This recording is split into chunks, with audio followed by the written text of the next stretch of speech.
snap. And now I am tweeting and announcing and now retweeting. Woo! I want to start hearing some booyahs in that chat. No this ways, just some booyahs.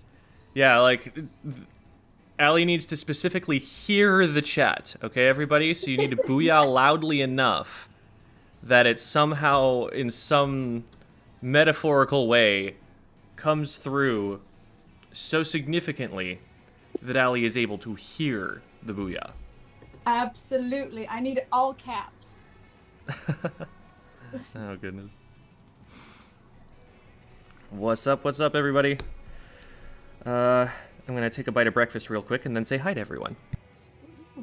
What you eating? As you choose. Same thing that I'm usually eating for breakfast. It's cornflakes with blueberries in it. Freaking love cornflakes. Lucky.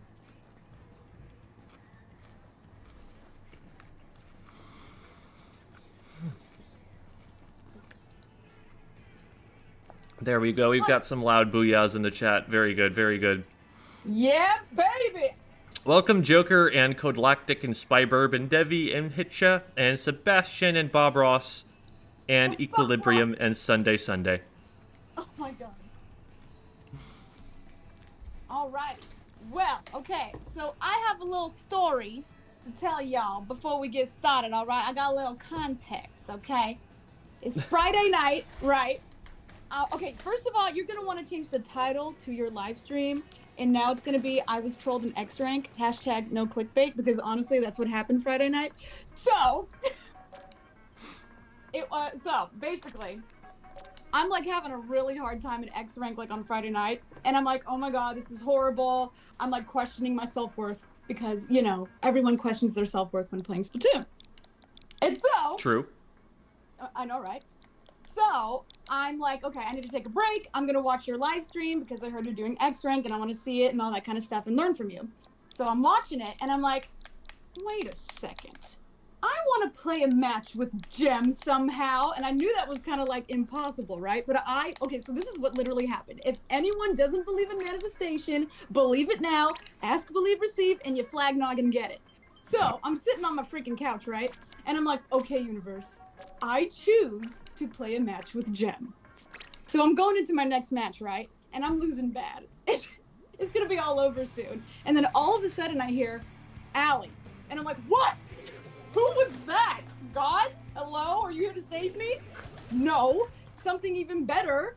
I checked the people on my, who's playing with me, and I literally see your name, and I'm like, how in the world did I just manifest you into the same match as myself a minute later? Like, I literally said, I want to play a match with you to the universe a minute before, and then it happened. Anyway, that was cray-cray. And so I'm like, oh my God, my hands are freaking shaking because now I'm like, oh, I'm on the live stream. Oh my God, I'm so nervous. If I do bad, I'm going to regret it and all that stupid stuff. So anyway, so I was like trying to impress you, right? Because I'm like, I need to do well for my coach. And so it was a hot mess. So I blame you for us losing that. Because you got me all jittery. All right. Good to know. So, right. With that out of the way, let's talk about how the match actually goes. Yes. What am I playing? I think I'm playing 52 here. I don't remember these matches going generally very well. I'll probably be able to see some dumb stuff that I'm doing while we're going through this. So this will probably be a good review for both of us. Yeah.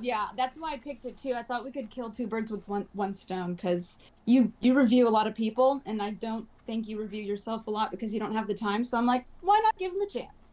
So I thought that would be kind of fun. All right, let's have a look. So we've got a comp that works. We've got a bunch of painting weapons. We've got a backliner, so it's going to be able to help us poke out the other players. And then they've got also a very functional comp. That's actually very close to what a top-level team would play. They've got a machine. They've got double crab. The splatter shot is still a very viable weapon that plenty of people are running. So these are pretty good team comps they gave us. Awesome. So on the rollout here, of course, with replay codes, we can't like see whether you're map checking or not, but this is the time where you want to be popping the map open to see generally where are people going on the other team. Where are the ink trails telling us that they are about to be when we get up over the top or up into mid or wherever else we're going. Yeah. Always blame Gem Kids, lesson of the day. Yes, exactly. I will take the blame for every single bad play that you ever make. I will take all accountability away from you. You do not need to improve. It's all my fault. Is that clear to everybody in the chat? Okay, cool. Moving on. Very good. Oh, by the way, am I supposed to be watching your stream at the same time, or? Oh, I did not. I knew there was something I was forgetting to do. Here, let me. Oops. There we go. Let me get this projected for you, and then you'll be able to see it in the call as well. Awesome. Yeah, literally every match that we had together, we lost. But, like, aside from us not being in a match together, we did perfectly fine. So, I'm like, if I'm going to be trolling you again in X-Rank, then I at least want some synergy. So, I need to know how to play. Awesome, awesome. All right. So, right now, we've actually got a really good camera angle from here of what's going on. I, on the 52, often will take the left-hand side.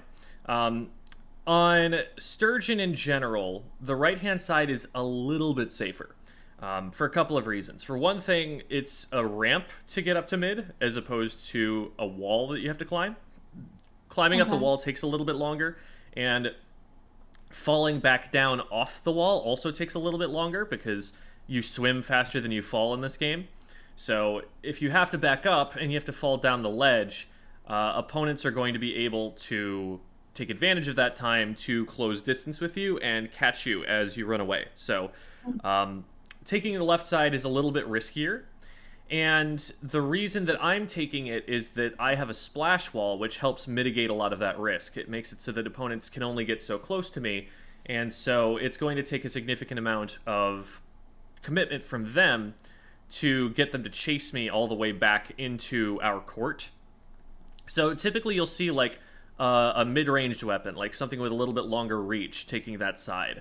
And generally their job over there is not to like win a fight per se, it's more just to skirmish. It's to see if they can take two people off the zone and focus them on that side, so that on the other side, the strong side, the side where your team has the best escape routes and more cover as well, that's another aspect of that side, you just have more that you can hide behind, that they're more likely to be able to get stuff done on the zone that way. If there's an enemy backliner, then one thing that you always have to be worried about is someone being up on spinner, so right exactly where you are right now, only on the other side for them. In this case, that's not a concern, but if that were a concern, rolling out on the right-hand side gives you a little bit better cover from them, because they're shooting, across the zone in a certain way. But you still have to be really careful about peeking onto the zone, because you can't see very much when you get on the zone, but you're very visible to something like a backliner that's standing up on top. You can see how much of the zone you can see here. Imagine you've got an E-leader in your hands. There's only so much on the zone that you can't hit. And you get a lot of easy picks as something like an E-leader, watching someone peek up into the middle of the zone, thinking that like, oh, I'm behind this ramp, this slant here, I'm totally safe. Nope, not with someone who has high ground. So that's what the E-leader is going to try and do to them here. The E-leader is going to try and put out a lot of pressure from up here on this area to displace people and make those fights easier. Now, for your positioning in particular, I don't know where our other teammate is. I don't know where our T-Tech went, but for your positioning in particular, I don't know. I guess you can stand up here and throw torpedoes, and that's a valuable thing to do, and you can kind of see where to throw the torpedoes from. But with your main weapon, I don't really know what it is you can actually do from here. You can drop onto the middle of the zone, and you can drop to the right if there's a fight all the way over on the right. But that's about it. There's no opportunity to shark from here. There's no opportunity to, like, get close to someone before they notice you and use your range against them.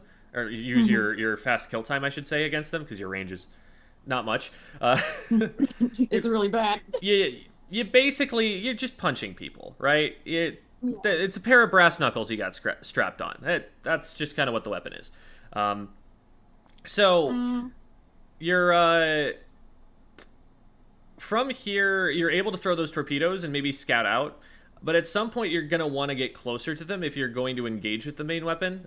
Especially like if you're gonna engage with like the reef slider or something like that, because I don't know exactly where you end up with the reef slider if you use it from here, but it's probably nowhere you want to be.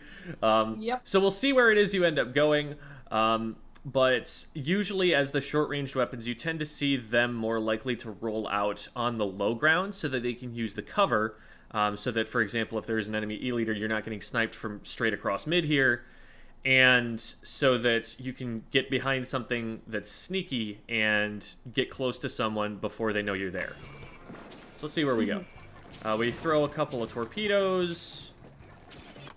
And we've now seen on our screen, and this was probably something that was in your camera angle when you were playing, it's not always the easiest thing to tell whether something was on someone's screen when I'm looking at the replay versus looking at the their actual perspective. Yeah. It's possible that your camera is turned in a way that you actually couldn't see what was happening on the left. But on camera just now, we saw 2 players pushing forward on the left. And even if you didn't see those players, you can see how much blue ink there is to the bottom left corner of your screen. Whenever enemy ink goes past your peripheral vision, especially in like the bottom corners, what that means is that it's possible someone's behind you, or at least very far to the, very close to you. Like they're on the same horizontal line on the map. Okay. And so that's one of my little red flags that's like, oh, I need to be paying attention to that right now, because for all I know, this player on the left is about to flank from behind Spinner and come after me. I wouldn't be surprised at all if the Explo has backed up or is looking at those guys right now, because we don't see them on screen. No, they're not looking at those players. So these 2 get me, and now look at how blue the court was on the bottom left over there. So they rushed me, and now there's a bunch of paint inside our court.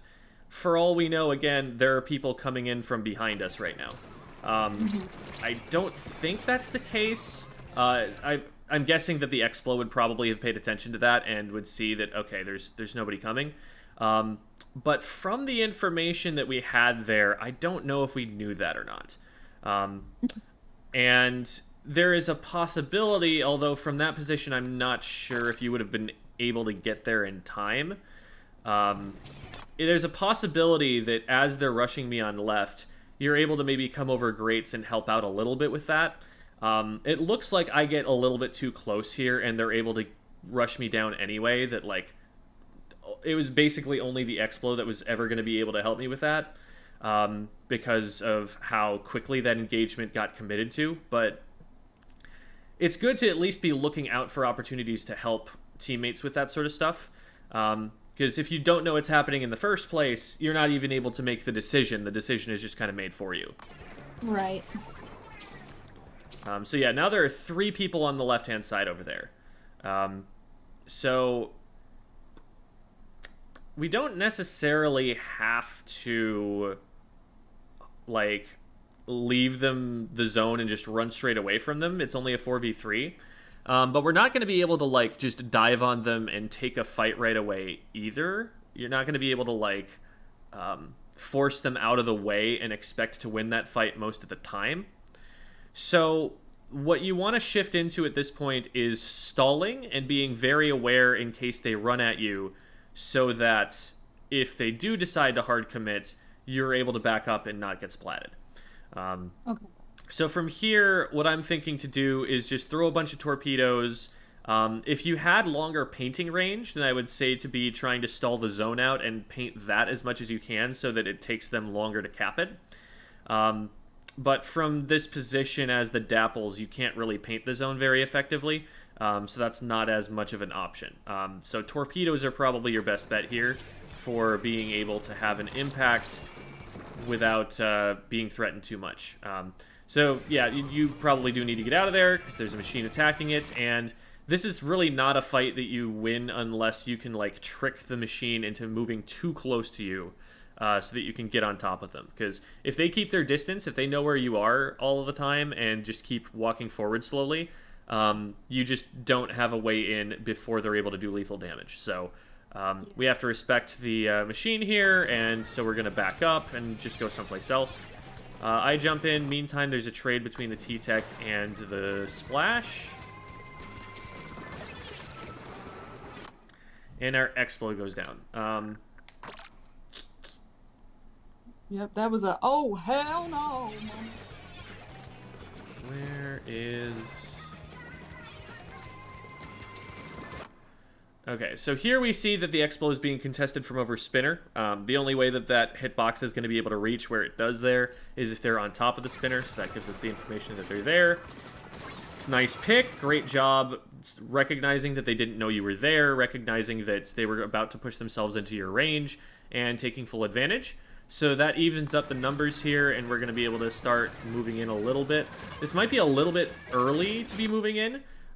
We had somebody who I think had just jumped into you on... Yeah, there's someone still jumping in here. And so... Actually, no, they do jump in. They just don't follow you all the way over here. Remember that your dodge rolls allow you to go through enemy ink, but your teammates can't go through enemy ink by themselves. They need some paint to go through. So they're probably not going to be able to follow you here. It looks like that was intended to go further around the zone, and it just hits this block, and so you get stuck. So yeah, I don't know how to use it yet. So bad. It's just going to go in a straight line until it runs into something, and in that case, it ran into something before you wanted it to run into something. Yeah. So I would say that I was waiting to comment on the push until I saw like what you were going for and what ends up happening. But I would definitely say that the push on the zone is a little bit on the early side, because while you are able to make it over here, your teammates are not. You're surrounded by a lot of blue ink, so it's only your rolls that you're going to be able to use to move here.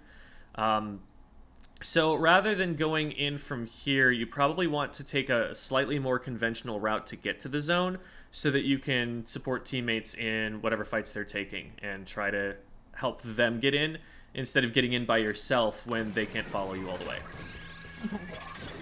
So like you can see that your splatter shot here kind of got forced down into the area below mid. You can see them in the bottom right. So if maybe we had rotated over to the right and engaged across the ink on the players who are suppressing that teammate, then maybe that teammate is going to be able to move up a little bit more with you. But right now, I've gone down, the Explo's recently gone down, they're the only person who's left there on the zone, and I'm worried they're going to stagger now. Yep, that is exactly what happened. Because they just had nowhere to go. You're not exactly the weapon on the team that's best equipped to be just like painting the map. But even just being there to apply zoning pressure, to be like, hey, if you come and attack my teammate, you're going to have a dapple doolies rolled right on top of you. So don't do that. So you can have that kind of an impact if you're going to like go in from an angle that your teammates can follow a little more easily. Notice, for example, how blue the mid area is. So even up to that ledge on the left, just about completely blue. So you're the only weapon on the team that can actually go up there and move anywhere without painting first. So what might be better is for us to wait a little bit until we have the painting power to move through there and until we have the numbers. Because we've been staggered for a good little while now. Let me back up and see how long ago this started. But it's been a minute that... Maybe actually a minute. I don't know. Okay, so I'm back in now, but... Alright, so from the very moment that I go down, we're staggered. Because I go down, and then before I've succeeded in jumping in, the T-Tech goes down, because they're all the way out on zone, while you and the Explo are back on the spinner. So that's a big overextension from the T-Tech. They probably didn't notice that I went down and just expected that there was going to be someone on the other side or someone watching. So T-Tech goes down. So we're still staggered. And then the Explo goes down because they get pushed over the top spinner. You're able to equalize that, but then I go down on... is there someone behind us? Oh, no, I think those shots are coming from the dualies. I don't know exactly what gets me, because I remember I was on the right side of the grates there. Maybe we can check and see. But the point here is, at no point has our team had full numbers since the very first player went down in the match. So what happens to me here? So you're up here. Expo goes down. Oh, I just get hit with Trizuka is what happens. Oh, there you go. Gotcha.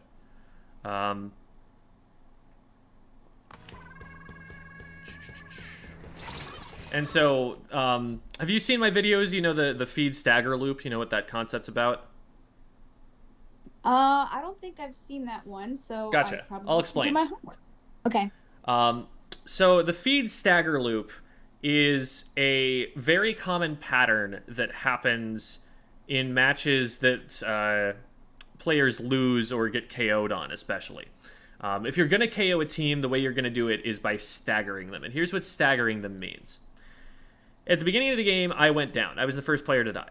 And when that happened, our team was immediately put in a 3v4. Now, a 3v4 is not an advantageous fight. If we end up hard committing to a fight against them, we're probably going to lose that. Just like they have more members somewhere on the map, as long as they're positioning well, it's going to be a 2v1. And that's a much more winnable fight for them than it is for us. Yeah. So we don't want to fight during that time. Because if we do fight during that time, what happens is I respawn, but somebody else goes down before I'm able to get back into the match. And so even though I've respawned at this point, now we're still in a 3v4. And that will keep happening if the team does not play disciplined and avoid rushing in to take fights or take objective before they're back at full strength. So ever since that beginning of the game, we have never had 4 players up and ready to engage all at the same time, because somebody new has gone in and gotten engaged in a fight before everybody else was there with them. So the enemy team has basically just been able to fight as if one of us is disconnected for the last 50 seconds or so.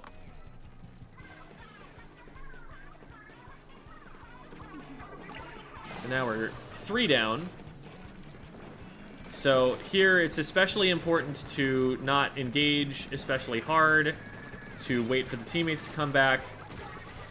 Oh, wow. Torpedo just got the crab. That's... What? How did that happen? What? Wait. I knew I was good. How does that work? Okay, well, one sec. I'm gonna really quick lock onto this player and... Oh, wait, no, it's the other crab. It's the other crab.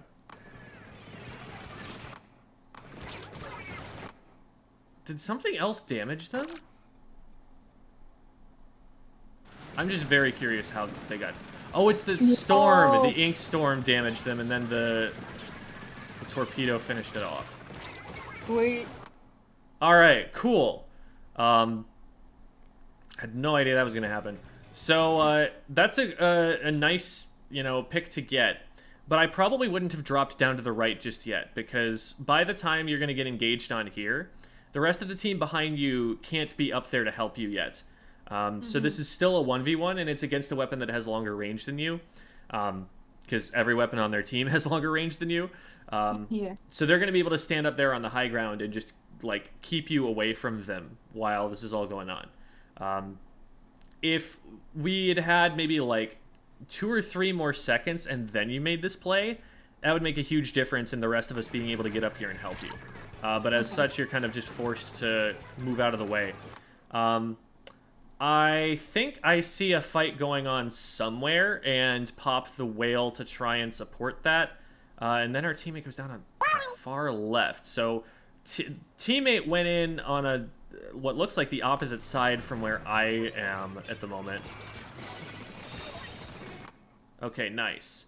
Let me just take a look at my perspective and see what was going on there, because From your perspective, it's just hard to see what the rest of the team is doing. Yeah. Here. Okay. So you get one. I recognize that you get one, and I'm like, okay, I guess we're moving in now, and I do fire all of these from the right. And then the T-Tech is on the very far left. So the T-Tech went in someplace where none of us had any impact, which is unfortunate. Now I see that you're kind of flanking them. I can't really follow on that flank and be especially effective. So since, for one thing, we need to take the zone, and for another thing, I can't follow you, I'm just going to grab as much as I can at the zone here. And now there's a crab. Unfortunately, we're able to take that out, but it's not what's important here. So you drop down onto the zone, and you're able to help cap it from there. So this is their snipe that you're on. Nice job recognizing that there was a jump there and taking that out. Nice job getting behind the crab while it was looking at me. Good awareness there, and you spot another player over here. So overall, good job clearing the zone. Like, obviously, it's always a risky play to go into their court, but you are a weapon that has high mobility and a very fast kill time, and you knew where a lot of the players were. So given that you immediately turn your attention back to the zone, which is what's important right now, which is what we need to be controlling, and you end up getting 2 picks for it, one because you saw the jump, another because the crab was turned away from you, this works out. Awesome. I would be a little bit worried in a more coordinated context that as soon as you get the jump, you get traded back because there's nobody around to be able to engage the players that collapse on you. Like that crab, for example, didn't really need to be fighting me. They were in a position where their back was turned to a part of the map, and they probably could have just like gone ball form and rolled down at you, while their teammates, who is currently to your right, turned and fought you as well, and then you'd get pinched, and I would have to like push really far onto the zone to be able to help you with that. So it was a risky play for sure, but it's the kind of thing that'll probably work in solo queue. Oh my god, I killed myself. Oh yeah. That's always a heart attack when you realize, wait, I'm falling instead of climbing. I think this is where I was like, oh my god, I'm playing with Jim, lol, lol, I'm gonna die. Those couple of shots behind you, by the way, were a pretty significant threat to you. The splatter shot that you're reef sliding at right now, they actually came very close to trading you back in the way that they should have here. They had your back while you were attacking the crab. So they probably should have just shot you in the back and traded that back. And that's still worth it for you because you get a 2-for-1. But I'm just doing this to show you that, like, dropping from high ground onto the zone out in the open is often a very risky play. And there are a lot of ways that that could go wrong, even though they ended up not going wrong in this case. The reef slider here... So one thing that I would practice, if this is going to be kind of your main weapon here, is... you can literally just go into like the training room and be doing aim drills or whatever, but whenever you have a reef slider, whenever you like get enough paint to charge it, instead of just continuing to do aim drills with that reef slider, practice stopping it on the target that you want to stop it on. Practice stopping it like right on the thing that you're aiming at. Because for example here, you're aiming at this player on the left, but the thing is there's a block in the way. And so you're not going to be able to hit them with that explosion. So trying to get it closer to them and like aim it predictively at the moving targets, that would probably be a good drill too. I think that'll help you with placing those because we've had a couple here that have just been kind of blocked by map terrain. And so getting more value out of that would be useful. It is a very risky special in general. It's something that's a really high commitment. It's something that if you're in a vulnerable position after you use it, you're just going to get shot. So it's limited use. I've even seen some Tetris players, and I'm not sure I agree with this myself, but I've seen some Tetris players saying that they feel like Reef Slider is actually worse than Splashdown right now. That said, being able to aim it, being able to put it on the spot that you want it, will definitely make it safer to use and potentially more impactful, regardless of where its place in the metagame ends up being. And so that would be a useful thing to be able to do so that your special is getting value. Okay. So I would say from here, before you jump off, you want the spot that you're now painting in the air to already be painted. Yes. So Yeah. from here, at this point, we're already down below. We're probably not going to be able to get onto the spinner very quickly, and someone may have seen us. So what I would actually probably do here, especially since it looks like you're moving forward anyway, is I would try to stay really close to the right side wall here. Like, I'd just try to skirt the very edge of it, be touching the wall the whole time. Because what that'll do is make you a lot less visible to people above, and that might help you sneak around to get up to their snipe. If you're moving this far to the left, and especially dodge rolling, that's much more visible for them. It's easier for them to see, and so this flank is much more likely to be spotted out if you go for it. So it looks like you just back away from that. We're painting the zone here a little bit. That was a Trizuka from our side. I remember this happening. That was a little bit crazy. And then the Expo goes down to it. I don't think the Expo had to go down to that. That was... They had high ground, didn't they? So I mean, good job getting a pick as you go down. That's definitely helpful. What happens here?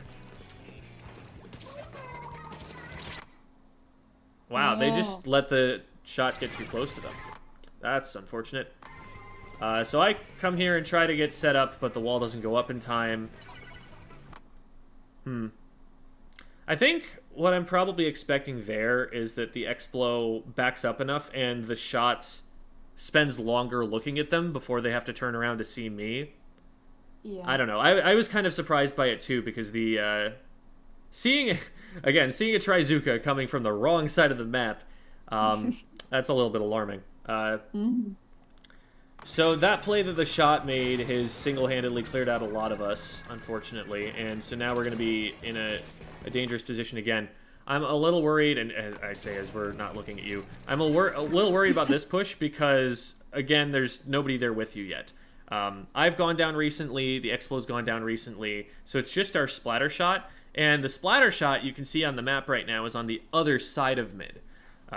So from here, you're very alone. It's only you and whatever you can get done against these multiple players that are on the left through enemy ink. So you get one, but it's only a one-for-one trade, and if you're able to outplay them to get that one, if you work with your teammates, you're not going to go down for getting that one. I think in this case, we probably wanted to push up with Poverty on the right-hand side, so that way, whatever fight they engage on, you're able to use like the ability to outplay them to help them win that fight. Potentially keep your teammate alive, make it more likely that you stay alive because they have to split their aggro between the two of you. Because we go down separately, it's only a trade, and a trade goes in favor of the team that's in control. Right now, they have the zone, and if the status quo is maintained, if we keep things the way that they are, then they'll just be able to keep the time ticking down. Well, a trade keeps things the way that they are. So this goes in their favor ultimately. So let's see if I feed in. I have special. That's neat. We gotta... Alright, this is a really good opportunity right here. This is, I think, the first time in the game that we've done a really good job as a team of all getting together, grouping up, and going in, even with a special, too. This is a much more coordinated push than we've had so far all game, and I expect this one to be much more successful. It also helps that somewhere on the map we got 2 players down. So... Okay, we've got 2 down right now, and I guess we just all respawned a little bit quicker, right? No, they're up again. What happens here? So, it looks like Poverty and I get 1 in court, and then the Expo gets 1 on the right, is what happens. Cool. So this is the perfect time to be pushing. We're able to use that laser to go in and get a pick. That was a really, really good push back in. And that's the way that we want to do it every time. Okay. Whenever the team is at a disadvantage, we want to back up a little bit. Not give up, like, all of the space, but back up a little bit, enough so that if they do decide to just, like, hard rush us, we can continue backing up and we're not going to get stuck against them. Yeah. And the advantage of doing that is, one, that we don't stagger, but two, by staying alive, kept special charge. I had a whale ready to go to push into that with. So we did just kind of happen to get a 2-down numbers advantage anyway by pushing in the way we did. But when we pushed in, we were able to get a third one, in part because I had the whale ready to go. Mm-hmm. And so that's the sort of thing that you'll see like competitive teams be looking to set up pretty much every time they rush back in. They're not going to go in one at a time. They're going to call when they're going to go in. They're going to call what specials they're going to have. They're going to call where they're going to move in from. Like, they've got all of this information that they're sharing with each other so that they can make that push as coordinated and as successful as possible. You're not going to be able to have that kind of coordination in a solo queue game, but you can do a lot of those things. The only thing you can't control is your teammates' positions. But if you respond to where your teammates are going, you can kind of create a lot of that by yourself anyway. Mm-hmm. Now, from there, it looked like you were getting engaged on, and I'm not sure if you're scared of that player or... Yeah, I think I'm freaked out. Gotcha.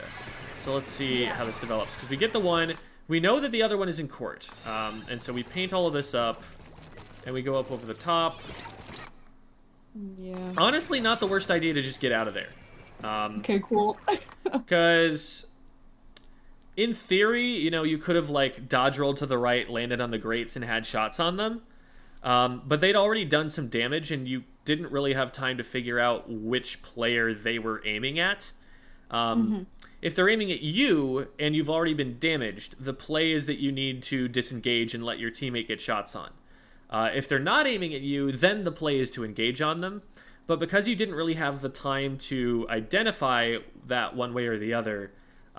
getting out of there is the safer play, and it just puts the onus on the T-Tech to keep themselves alive if they're the ones who's being engaged on. But neither of them end up going down. Okay, I take it back. The T-Tech ends up going down there. And I'm over here on the left. It looks like I was trying to help out, but I wasn't able to get there in time to do anything. So now I'm in this awkward position on this spinner where I'm trying to get something done here. And I like that you, like, spot the engagement that I'm moving in on and try to, like, help me out here. Like, it's generally a good impulse to try and take the same fights that your teammates are taking. Now, from here, I'm kind of in a tricky position in general, and it's probably not the easiest thing for you to help me with. But I overall, like, I like the idea to help me out with that sort of thing. Okay. Now, what happens to me here? Okay, it looks like I went down because I was just jumping, or maybe I'm jumping back to a teammate here, because I didn't see my X go up on screen. No, yeah, you jumped back, and then you jumped to someone, and then I jumped to you. I think Gotcha, that's what it okay. was. Oh, yeah, there's like, the booyah where I'm jumping out of there. Okay. Because I remember now, I dropped over the ledge because someone was coming at me from mid, and that put space between them and me, and then I was able to get out of there, so. Yeah. Alright, so now they're going to be able to take the zone, which is fine. We don't need to fight them for this right now because we're just not in position to do so. That jump was a little bit risky because, so when it's clear that the enemy team is pushing, it may look from like a freeze frame of the map that it's safe to jump in. Like, right when you jump, it probably looks safe for you to go into lockdown. But look at what the state of the map is now. Like, there's already somebody on our spinner. There's a crab on top mid. So when it's clear that the enemy team is moving forward and there's nobody in their way, then it's good to take a little bit more careful consideration of whether you want to jump in. Here it ends up working out. They weren't so close that they were going to be able to splat you. But if, for example, that player on spinner had gotten some good shots over the top or something, or the crab had been looking at the top mid, looking at your snipe, that might have gone a little bit more poorly. We're already 2 down. So Poverty went down earlier on, like, that side of the zone, and just now I go down on the right from something. So good job getting that pick, and that is a big help. But reef slidering onto the zone is not going to lead to us capping. There's First of all, there's a couple of players on the right-hand side probably, because they got Poverty and then they got me, and you only ran into one of them. So there's probably at least one or two more players on that side. Second of all, because we have 2 players down now, we're not going to be able to cap the zone off of this. We don't have enough paint. They're going to be able to just outpaint whatever we do. If this Reef Slider like dives into the middle of them and none of them see it and you get a triple kill, then okay, yeah. But that's very unlikely to happen because they're going to see the warning tracks and they're going to move away. So Yeah. the Reef Slider here, it might have worked if there had been someone attacking them from the front who is still alive. It might have worked if we had the numbers to be able to outpaint them for the zone in this moment. But in this current situation, the Reef Slider is unlikely to get value, and what it is definitely going to do is make you vulnerable out in the open against 3 enemy players. So probably better in that case to get your pick and then back up to a safe position where they can't aggress you very safely and wait for the rest of the team to come up and then use that Reef Slider to engage once we're all back there, like I used my whale the first time. Yeah. Yeah, I learned the hard way that the Dolphin Slider is not very good, or at least when I do it, I can just get killed in it easily. It's definitely not a high tier special. Yeah. But there's always more that we can learn for how to use it more effectively too. All right, so let's talk about this engagement.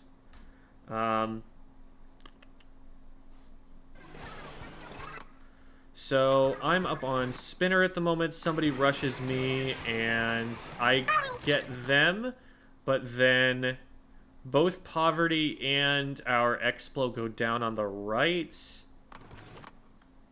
Meantime, we're starting to try and push zone here. We have a little bit of time. Yes, they will probably score a little bit more if we take that time, but it's more important to stop them from KOing. So, like, it's more important to get a good push and stop them from KOing than it is to rush the push when we may not have an advantage and make it less likely that we can get the zone. Because if we lose this fight, they're probably going to KO. There's probably not time to make another push in. So we need to make this push count. And even if they take it down to 11, okay, so we've got to go from, 60 points to 70 points that we've got to push to be able to get their lead back. I'm doing the math badly, but, it's about that much. That's not a huge difference. That's like maybe 5 extra seconds we have to hold for.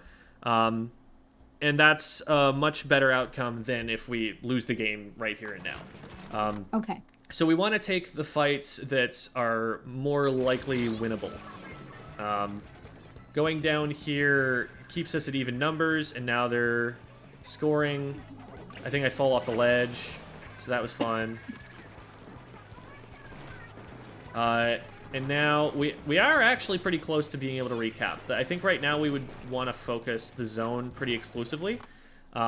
If the enemy team caps the zone right here because you're not on the zone, and I don't know if that's exactly what's going to happen, it seems likely that we can still get the zone capped since they were starting to cap it before you got there. But let's say it gets to this point, and then there's some other member of the enemy team, like the Splash or something, who's like, oh, wait, they're capping the zone. I can help with this. And they start outpainting us. If they cap it here, at least like 5 or 7 of those ticks that they have left before they KO are going to happen before you can get back to the zone. So I think from here, flanking is really dangerous. Flanking could very easily lead to a situation where we have to act incredibly quickly and decisively or they will KO. Okay. We end up getting... Actually, no, I end up going down and we still end up getting the zone. So I don't know exactly what happened there from your perspective, but we were able to get this, and... Oh, yeah, look at this. I don't know how they die right here, but they both did. Oh, it's a bomb! It's a bomb. Yeah, Poverty is there looking out for you. Thank you, Poverty. So... So beautiful. So yeah, that kind of a push, I think...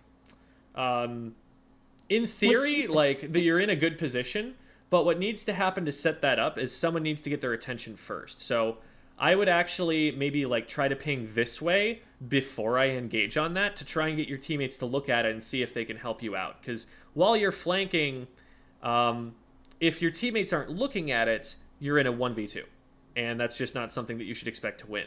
But if there's someone attacking them from the front while you attack them from behind, that is a very winning fight that you should usually be able to just win cleanly. So if you just do that little extra step of putting out a this way before you go for a flank like that, even if you're completely blind to your teammates' positions and they can't help you, you'll still, like, even if you just get in the habit of doing that, then you'll already have a higher success rate. And realistically, like, it's totally within your power to see if your teammates are around before you go for a play like that. Just take like an extra half a second to be like, okay, is somebody over there that can help? Okay, this way pinging, going in now. And that, I think, would make a huge difference in making sure that this bomb is there for you every time instead of just haphazardly when somebody happens to notice. Yeah.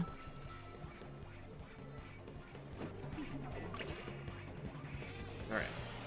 So they're still 2 down, but it's not going to last for too much longer because those 2 went down at the same time that you did. So they'll be back pretty soon. Fight is happening on the left, it looks like here. And 2 of us go down. It looks like I'm behind their fight and you're in front of their fight right now. So they end up in what is basically like a...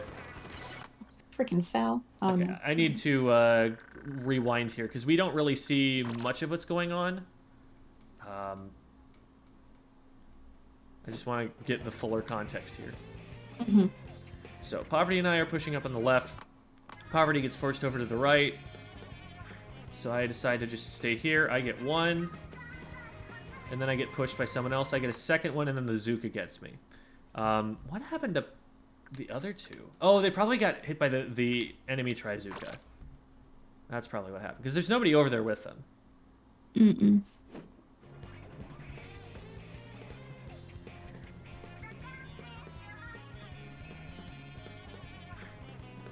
Okay, so Poverty just tries to push over the spinner. Yeah. And that's not something that really... Maybe our Expo can reach across somehow to help that. There's not much else that anybody can do to help them there, so they just go down from that. And, okay, yeah, and then the Expo just gets hit with the Trizuka immediately. So that's unfortunate.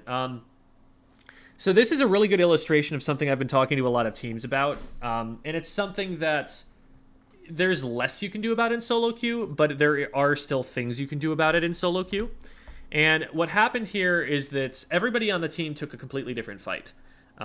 So Poverty decided that the play was to go over the spinner. I decided that the play was to fight on left. And the Explo's trying to support one or the other of those pushes, but then your play is to go and flank behind them. None of those plays in isolation are necessarily a bad idea. In context, there are some ideas that are probably going to be more effective. So, like, pushing up over the spinner in neutral is a pretty big risk. It's usually something that you're going to try and do either if you know who's up there and you think you have an advantage over them, or if you've cleaned out the rest of the enemy team and you're going up over to take control of their snipe so that they can't use it anymore. Those are usually the 2 circumstances that you see that happening. In this case, you know, it's splatter shot versus splatter shot. They're more at a disadvantage because the enemy splatter shot can just pre-fire them as they come up over the top. So if they get seen doing that, that's a pretty risky play for them to go for. So we can comment on like whether these plays are a good idea individually, but I think the biggest issue, more than just like what decision was made, is that all of us decided to do different plays instead of some of us seeing, oh, someone's committing to this, let's go and support their play. Because one thing about a flank is that a flank is going to take you out of play for a pretty long time. It's going to make it so that like you're basically putting your team in a 3v4, if you want to think about it this way, for the benefit of having a really good 4v4 in a few seconds. But if, for example, our teammates are already engaging while you're flanking, that takes away all of the advantage of the flank, because by the time you get there, most of your teammates are going to be down already, and you're not going to have anything to follow up on. Yeah, that makes a lot of sense. So, like I said, this is something, it's pretty hard for you to see while you're going around exactly what we're doing, but you definitely have the opportunity to look at, for example, we can probably see where me or Poverty are going at the beginning of this. Okay, so there's those two down. You jump in, which is good. So we want to get you back into play as soon as possible. But, so we see that Poverty is in mid. We saw that they went for something up there. There's not a lot that you can do to support that, but you could probably throw a torpedo if you saw that it was happening. And that might... In fact, that would probably discourage that splatter shot from having taken the Trizuka shot, now that I think about it. Not that, I'm expecting you to look at them and be like, oh, if I don't do this, they're going to Trizuka my teammate. But, you always just want to, even if you can't reach them with your main weapon, just chuck something in an enemy player's direction if your teammate's engaging on them, right? Yeah. Also, if you collect information about where I'm going right now, I actually have a pretty successful fight on the left. And if you're there to support the fight that I'm taking, I get 2 and then go down to the 3rd. You could potentially be there to clean up the 3rd or even prevent me from going down in the first place. So I think we're much more likely to have a successful fight if you're, instead of flanking here, if you're grouping with other members of the team and trying to push in with them. A flank is a good idea if, there's a particular player whose position if you're able to sneak in there before your team is trying to engage. But the timing here just doesn't end up working out. Yeah. And so they cap the zone. You do end up getting 1. You end up getting 2, so this is nice. The flank does get some value. It's not, exactly when the value would have been optimal to get, but it does get value. And now we should be able to cap the zone from here. I did it again. Oh, yeah. It works, sort of. Yeah, it is going to paint, because it's going to, paint in a radius around you. Just not the spot of the zone that was most painted their color.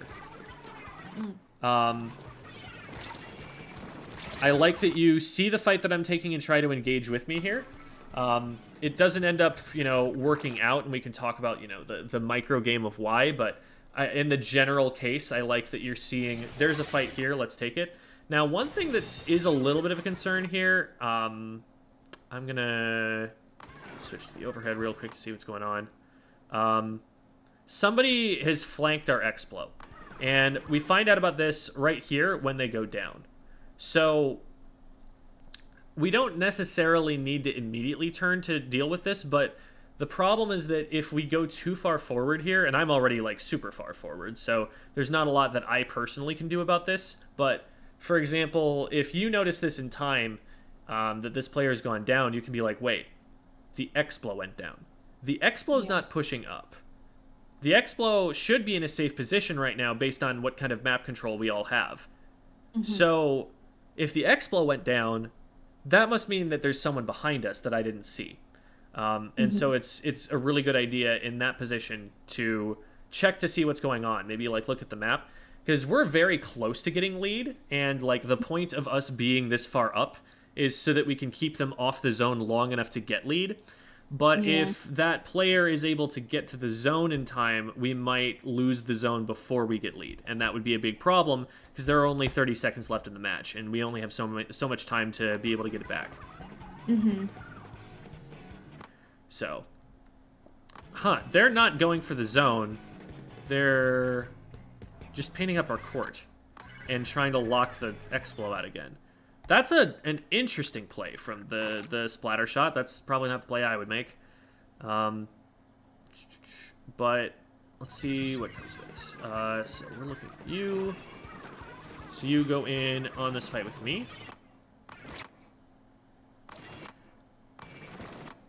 Yeah, so, I'm a little too chappy. This is very close to working out well. So it's a fight where there's one player and then 2 of us. So we see this player here, they throw a burst bomb at us. What that means is that they're looking at you and they're not looking at me. So your job in that situation is to just not die for long enough that I can get my shots on. If they're looking at me and they're trying to shoot at me, if they're trying to shred my splash wall or something, that's when you dive in on them. Or if you're out of range, you at least throw a torpedo at them. And that forces them to do something else. But here, because they're aiming specifically at you while this is going on, you going in basically turns this into a 1v1. It basically makes it so that it's like their kill time versus yours. It's their aim versus yours. Whereas if you get their attention but then distract them, now I get to shoot them while they're shooting you. And in this case, I end up not hitting enough shots. I do eventually get them, but it takes me a really long time. So let's see what's happening in the meantime.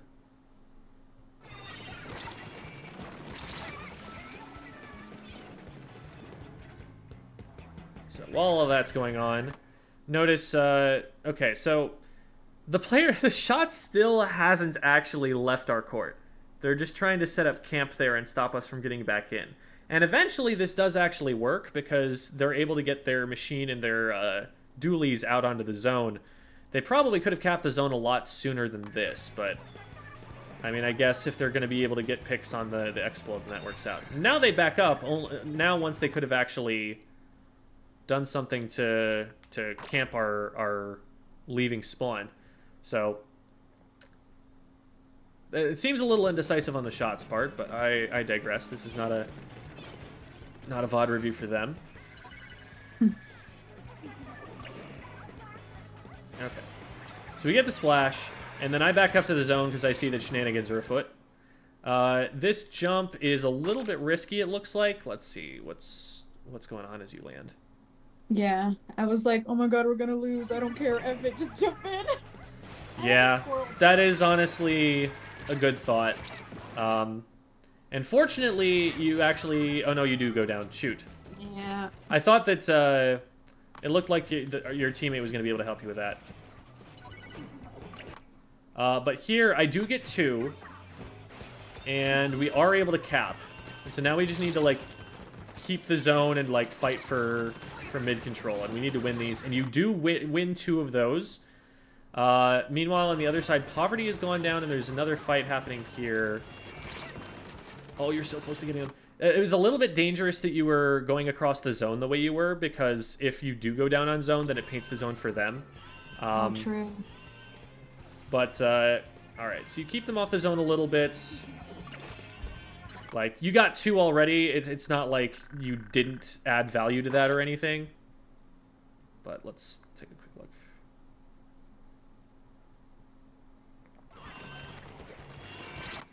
Yeah, from here, you can see, like, the blue paint to your right, that came from their weapon.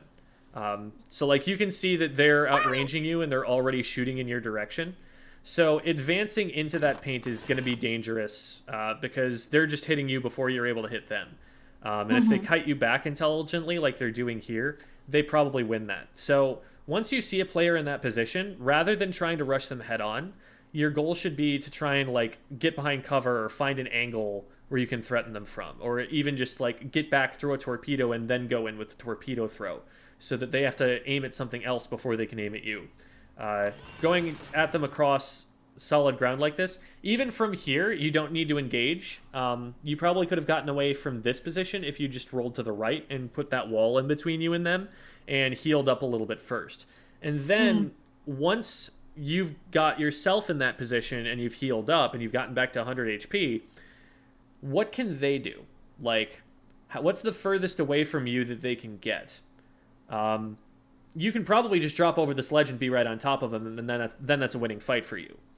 Or if the best that they could probably do is they could, like, back into that corner to your left, so the far back corner, so that they're as far away from you as possible. But then they're completely off the zone. And also, you can, do you see the block on your left? You can just swim behind that block before you engage them, and now you're close to them again.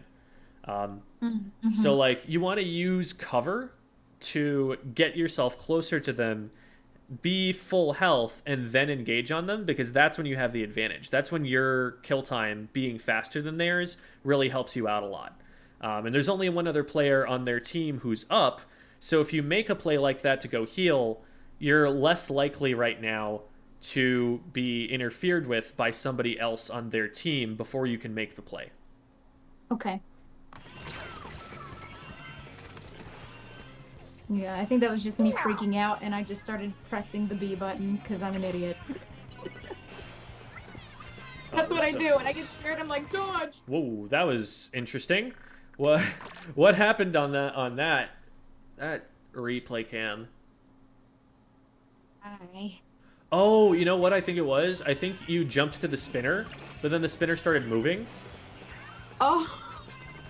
Yeah. Oh, okay. So that's what happened. So it's like, actually, you're here now. Great. What? Wait, but how are you over? What? Wait, That must have just been okay. You know, you must have actually landed there on the left and then dodge rolled, and the game didn't know where to show you being, because that's just a teleport. What? I'm so confused. What is happening in this replay?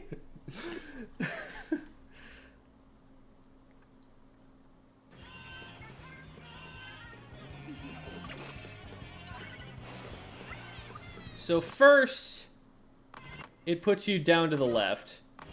Then it puts you underneath. And now you're up top. Oh my god. Okay, I don't remember that actually happening. No, that's not what happened at all. That's a bug in the replay system. Yeah. So I'm guessing that you actually landed on the X-Blow and then rolled off onto mid. I think that's probably what actually happened there. And it just doesn't really clearly show what's going on. But okay. So we're able to cap the zone, but you end up in a 1v2 on left. Poverty has already gone down. I go down because I'm the only frontliner left on the map, and so we barely just don't bring it back. It was so painful. It was so close. It was really close for sure. And you did have a couple of clutch plays. Like I remember commenting on this on stream, like that every so often you just pop off and get a double, and that would let us back in. And that was a big thing that like kept us in that game. Yay. But I think that the big thing for our team there was that overall, when we took fights, they weren't the same fights that everybody else was involved with. So like Poverty, I'm not surprised to see Poverty having a lot of deaths there and not a lot of splats, because most of the engagements that we saw them taking were engagements where they were pretty far away from our teammates. And something that is going to compound that is when, like, I'm on a different side from them and you're on a different side from them, and the Explo is just kind of watching like, well, I don't know which fight I even need to look at right now because there are too many going on at once. So the coordination on the team, as weird as it is for me to say that in a solo queue match, that was what really cost us the game. I think that we, as a team in general, like, the theory is you want to be taking one fight at a time, and you want to be putting all of your resources onto that fight.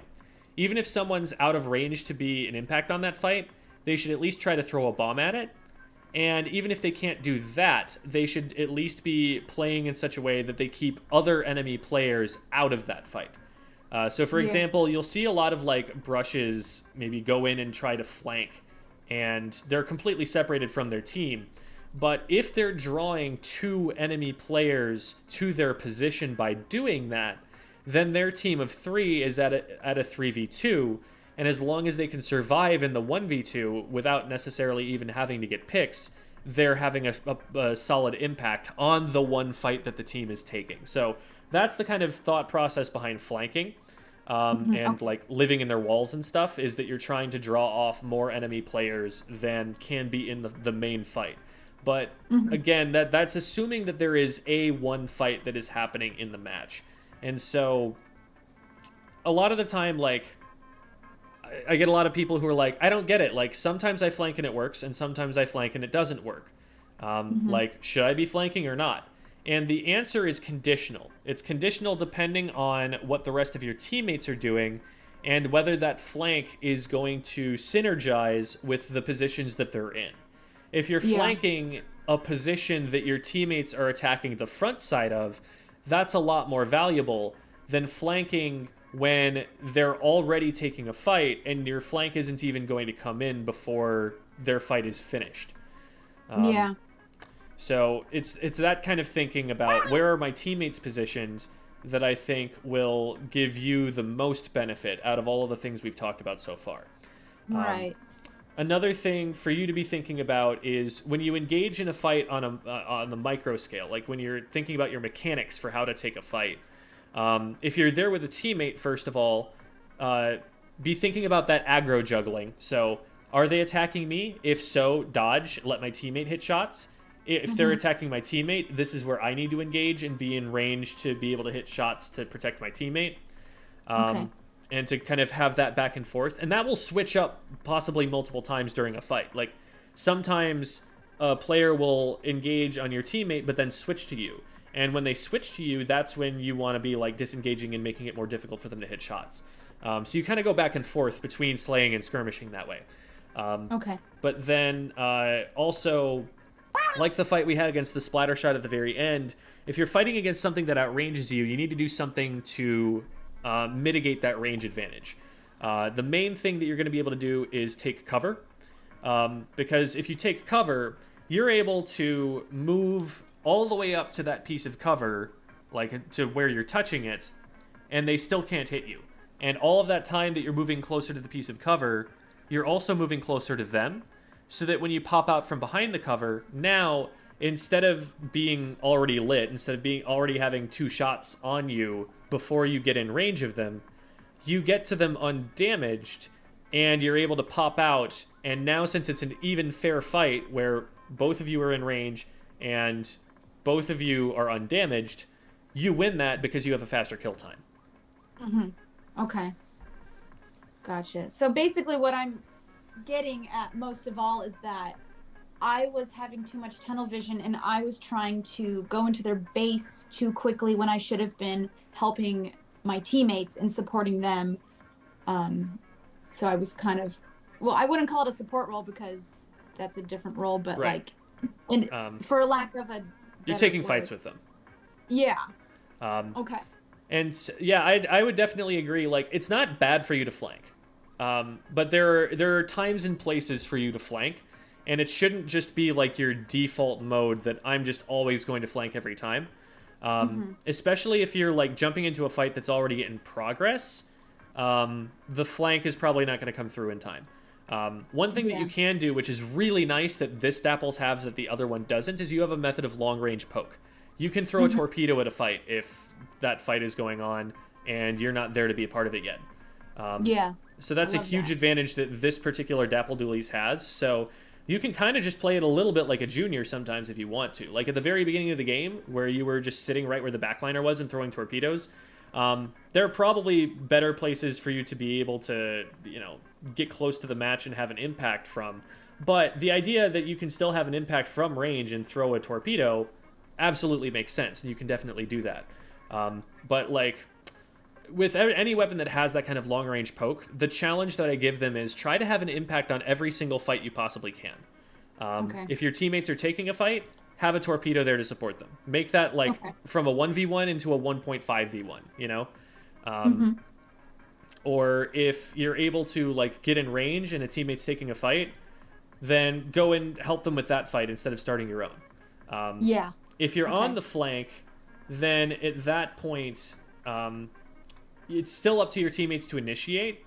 So you want to figure out where the fight is about to be and get behind that fight to be able to dive in on it. Even if you see like a squad of enemy players whose backs are turned to you, you're going to get to a level mechanically where even if you get behind them and you engage on them, if it's still like a 1v2 or a 1v3, you probably trade at best. Because they're going to get fast enough at reacting to you and aiming at you that you're not going to be able to win that fight cleanly if it's a 1v2. Yeah, you're right. Okay, awesome. I just learned so much. Thank you. Yeah, and thank you for coming on the show and for reserving the lesson via Metafy. Really appreciate the support. So shameless plug. For those who don't know, I have, well, many links, but one of those is a Metafy where I give private lessons like this. So if you want to check that out, it's in my links there. We also do VOD reviews like this every Tuesday. There is a more significant line for that. Those are out to February at this point. But if you would like to get one of those, then DM me over Discord. The Discord server is also in those links, and we'll get that scheduled and set up for you. So thank you so much, Allie. Appreciate you. And GG, since I happen to be in this one. Right? Yeah, no, yeah. I'm going to troll you again so that we can win. All right, there we go. There we go. Now that we've got ourselves coordinated here, all we got to do is snipe each other in solo, and it's curtains. They won't see what hit them. Exactly. All right. All right, bye. Bye. All right. We'll drop out of the voice call for now. We've got another lesson coming up in about 45 minutes. And that will be with Blue Death Unit. But for the time being, we're chilling. And so I am going to take a little bit of time to answer some questions, but also finish my food, because I've been waiting on this for a little while.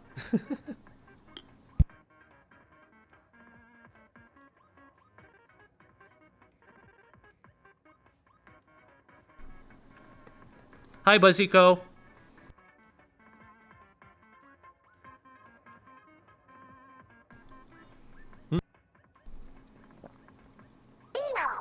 I think I just said things and the mic wasn't on. But I was just saying hi and stuff. Oh my gosh, thank you. Is it serve or survey? I never know how to pronounce that, actually. Serve Stokes? It feels like it would be survey. I don't know. I haven't seen the name before, so I'm sorry. But thank you so much.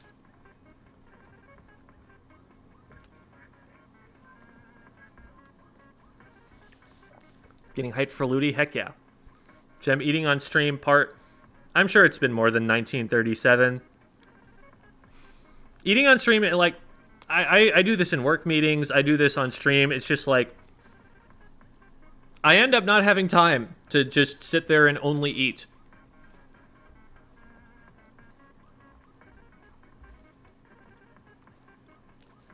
How did the Stygian Zenogre fight go? We beat it. I think we had a couple of feints, but we were able to pull through. Definitely easier than Rajan. We're talking Monster Hunter for those who are very confused about the words that are coming out of my mouth. Are you ready to become a big swig main? No, that is not happening. Saw some of your older videos. Is your name actually Jeff? Oh, well, wouldn't you like to know? Yeah. Are we squids now, or are we kids now? Yes. How are you? Doing well. His legal name is Jem. There are actually people like that I know just IRL who call me Jem. There was there's some history behind that, but I was very well known in the Melee community in particular, and when I lived with Melee players, a lot of times that was how they knew me, so they just call me Jem.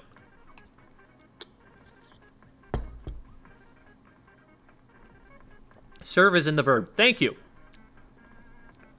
Now I won't second guess myself on how I'm pronouncing your name when I see you there. Thank you so much.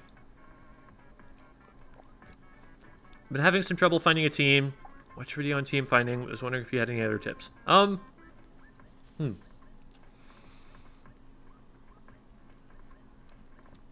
It's a very time-consuming process, and it's very hard.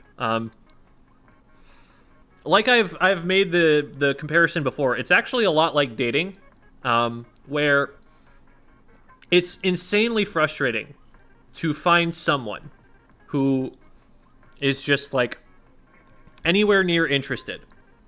But even then, even when you do find that like 1 in 500 or something who is like a prospect, it's still important to be picky. You still want to make sure that they are right for you on most levels. So in terms of a team, you want to make sure they've got the same goals. You want to make sure that they're at a similar maturity level. You want to make sure that they're organized enough, that they're not just like forgetting about practices with like 3 members and you're not able to play. That they're not like checking in for tournaments, stuff like that. Because you're going to have to spend a pretty significant amount of time with them. And you don't want to commit to that and then find out that it's not what you want like 2 weeks in.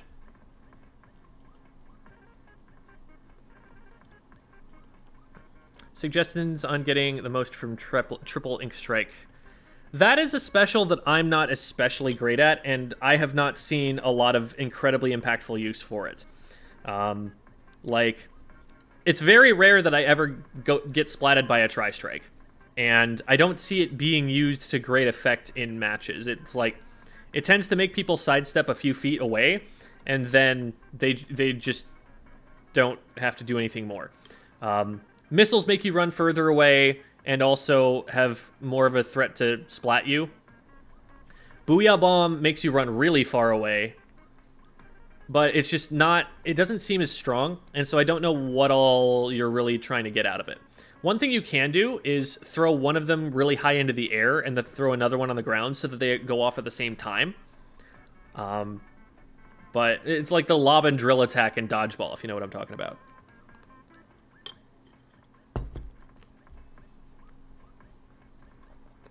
Favorite food? Pasta. Hey, we've got a Monster Hunter player. Who's your favorite Splatoon player? I like me. I'm pretty cool. I really looked up to Zero when I was coming up. I really tried to learn as much as I could from Zero. Very fun player to watch. Very passionate. A little bit crazy sometimes. Very exciting. The a little bit crazy sometimes is a positive, to be clear.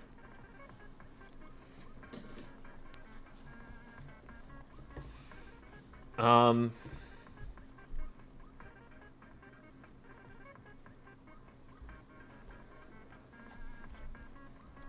sec. Oh, Gem Drip is a Photoshop that's... I want to say it was Kitty. I want to say it was Kitty Faye that made that. Obviously, the origin is the supreme, like, by all means necessary Goku meme. Good positions for a slosher. Underneath a ledge. Hitting up over the top at someone.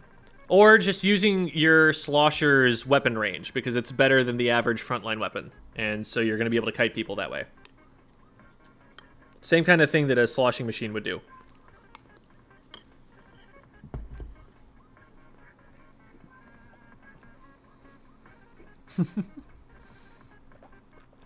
Yes, this is true.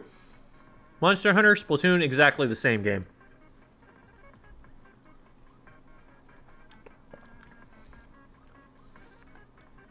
So Splatana Wiper has very, very low DPS.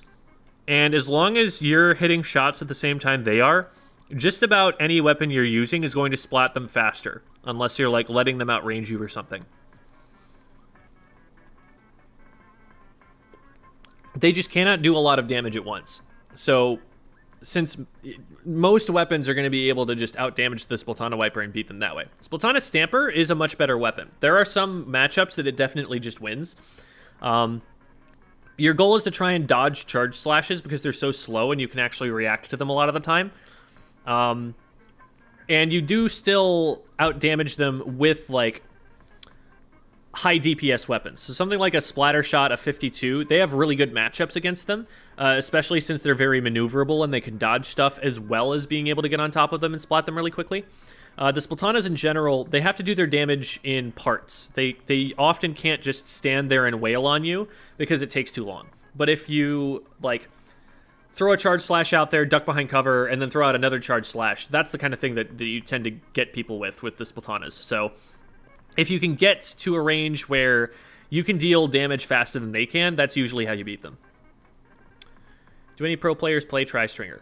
I know that there are a lot of people who are experimenting with it. I think it's not meta at the moment, but there are definitely some people pushing the weapon. I I know Nicolini is playing it. Who else? Oh, shoot. I just saw someone the other day that was, like, advertising their stream as top-level Tri-Stringer, and I can't remember who was doing it now. If I think about it, I'll let you know. Where did the name Gem originate from? That is just a tag I came up with. There's actually a story for why it wasn't the original one that I had. The original name that I had was something silly that I came up with in like middle school, and then I walked into the venue for my first Smash tournament in like when was I?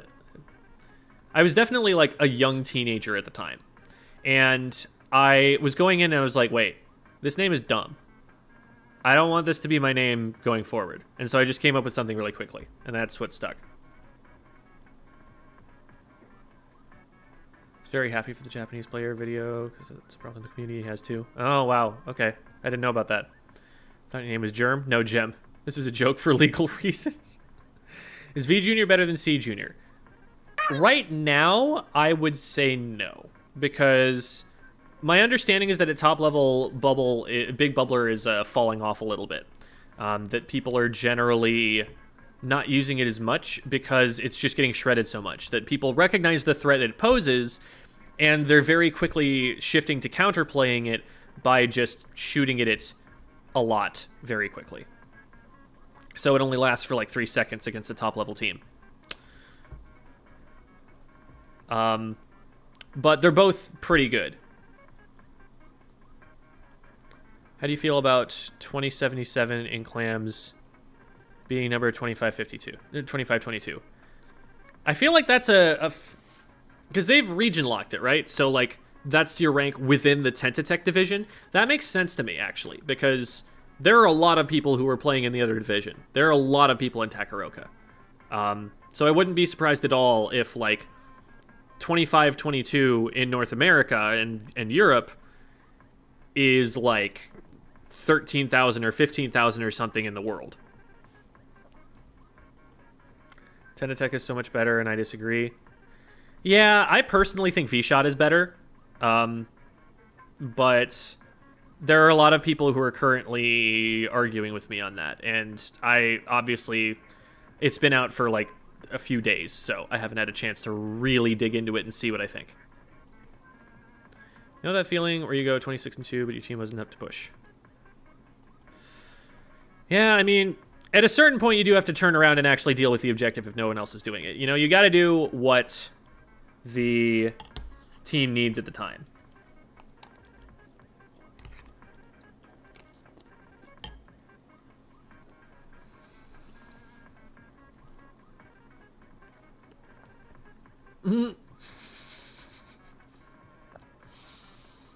Oh god, this is how I know how far behind I am in chat.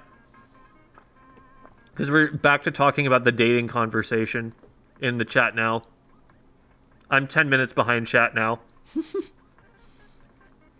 Imagine having to find 3+ boyfriends at once.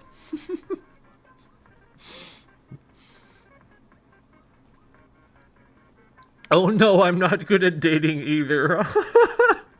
Oh, I'm so sorry.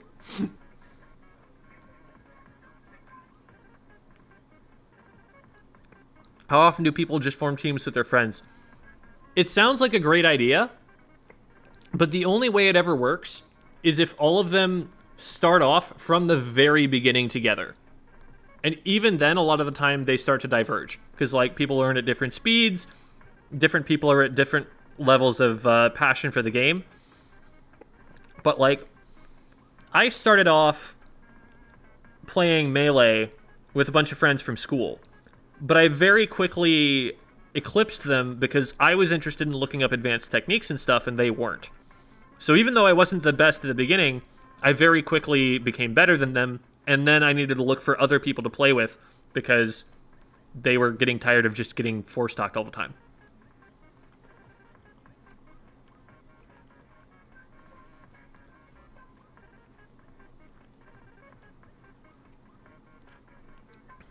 Oh, you saw a Melee match of me?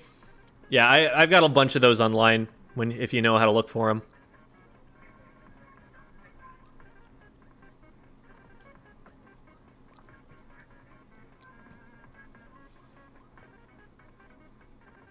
Spent the last 3 months getting reliant on Ninja Squid and the new custom juniors making you miserable. Do you have general advice for approaching games with them? Custom Junior is not a weapon that you're going to be engaging hard very much with. Like, you're generally going to be spacing yourself out with torpedoes and painting a lot. It's a much more supportive weapon than the Splash is. The Splash is going to take fights. But, like, the Custom Junior isn't really going to approach so much as it's going to sit right near its teammates and throw torpedoes in their general direction. Do you have a Discord channel? Yes. And, of course, Allie, for all I know, isn't even in the chat anymore. But there is the Discord server if Allie's still around. Different Allie than the one that we were just doing the VOD review for, if that was confusing. But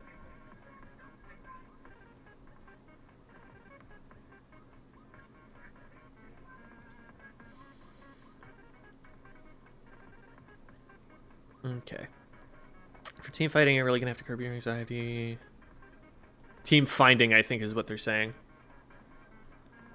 Yeah, people with anxiety do tend to struggle a lot more with finding teams. Like, and this is something that I think is actually the team's fault and not the person with anxiety's fault, because people with anxiety can absolutely be successful on Splatoon teams. But what has to happen is you have to create an environment where they feel secure, that, like, people don't hate them if they mess something up, you know? They need to feel like their mistakes are fine. They need to feel like they are valued regardless of how well they do. And so you can absolutely create a team for someone who has anxiety or deals with something like that. It's just you need to be extra, like, sensitive to the way that they will take your feedback. You need to be thinking about the way that they see it, and that, like, they might overreact to a criticism, thinking that that criticism means that they hate you and they don't want you on the team and you're ruining everything, whereas really you're just like, oh, hey, next time try not to do that thing, because that thing is less good than this thing. There, cool. You know, with anxiety, like, the one turns into the other very easily, and you've got to be very careful to make sure that, like, you're making it explicitly clear, we value you, you are good, we're not just saying that, we actually believe that. So, like I said, that's something where you need the right kind of people to put together a team around that. If you could remove missiles and re-add Baller, would you do it? I don't think Baller's a well-designed special. Not anywhere near it. I think Crab Tank is better designed than Baller is. Crab Tank is over-tuned right now. It's too powerful. But if you tune it down, it's better designed than Baller. Baller has the problem where it's either broken or it's too weak. It really can't... There's no great middle ground for Baller. Crab Tank does absolutely have that middle ground. Hi, X-Ray. What info should I be looking to get out of Recon? You're looking for specific things about the map geometry there. You're looking for, like, maybe shortcuts, or you're looking for... It's hard to get a sense of the flow of the game just from reconning a map. So there's usually, like, some question you already had going into that causes you to go into Recon. I don't just, like, spend time in Recon. Got to play against Zero at a LAN. He kicked my butt. It was so fun. Still vibrating from... Yeah, Zero is wildly good at this video game. Do you play on a TV or monitor? I play on a TV. I don't have, like, strong feelings one way or the other. I think I've heard you say before that Splatoon tournaments need help with getting more staff commentators behind the scenes people. How would someone try to get involved with that, and what types of people are more in demand?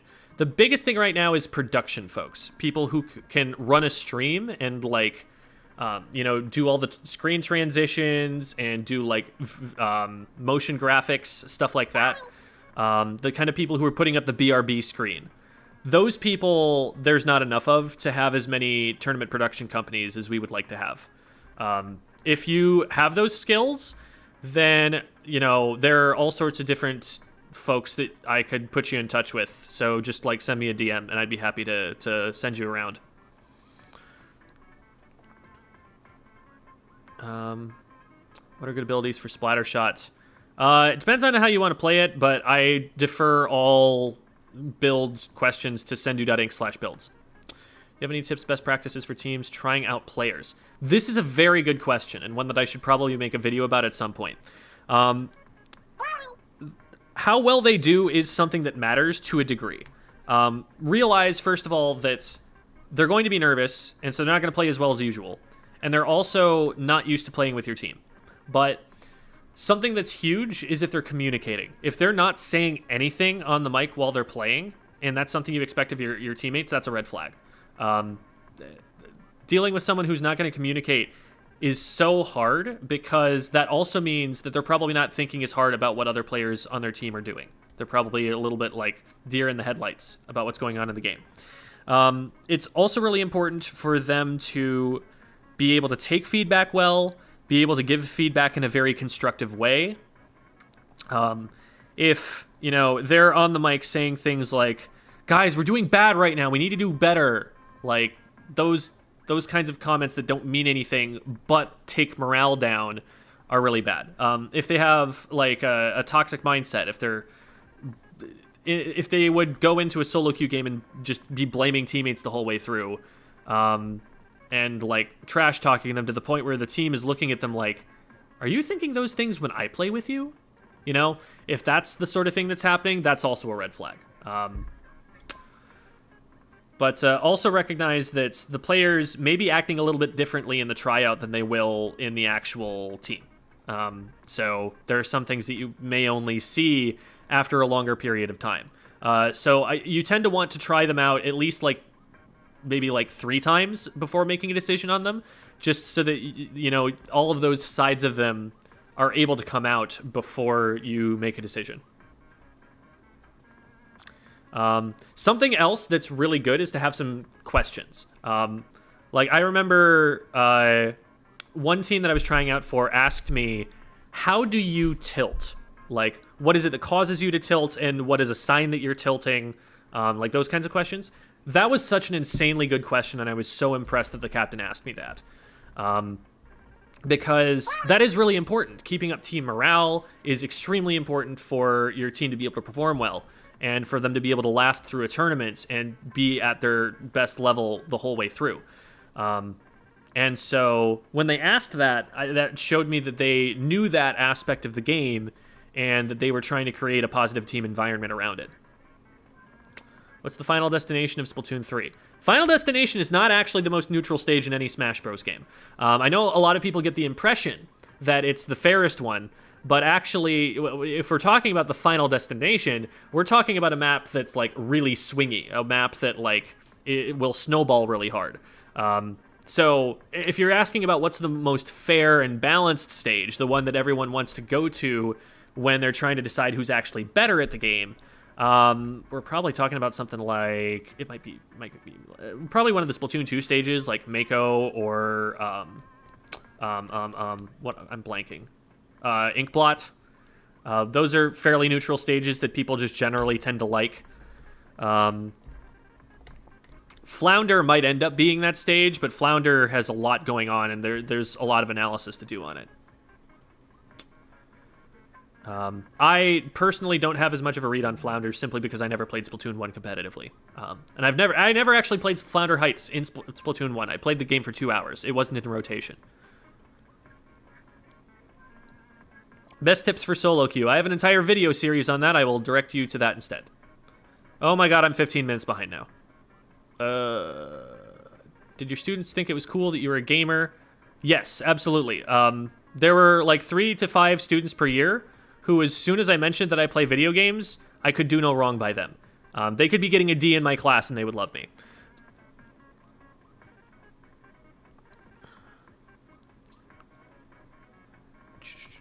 What does the V and V shot and V junior stand for? Vanilla. It means the version that doesn't have a company name in it.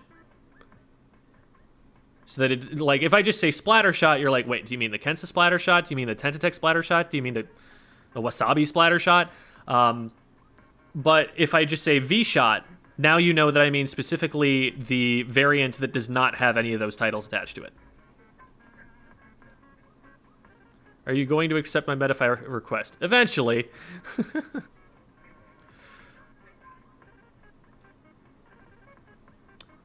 How does one find their style? Do you mean play style?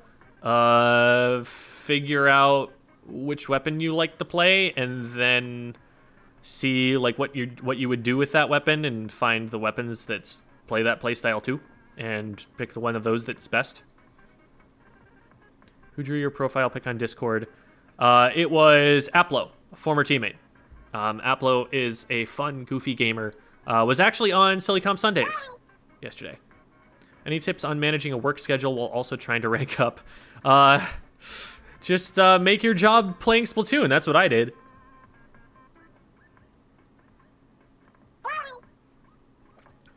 Debating whether or not swim speed is worth... Swim speed is worth more over Ninja Squid. You usually run both.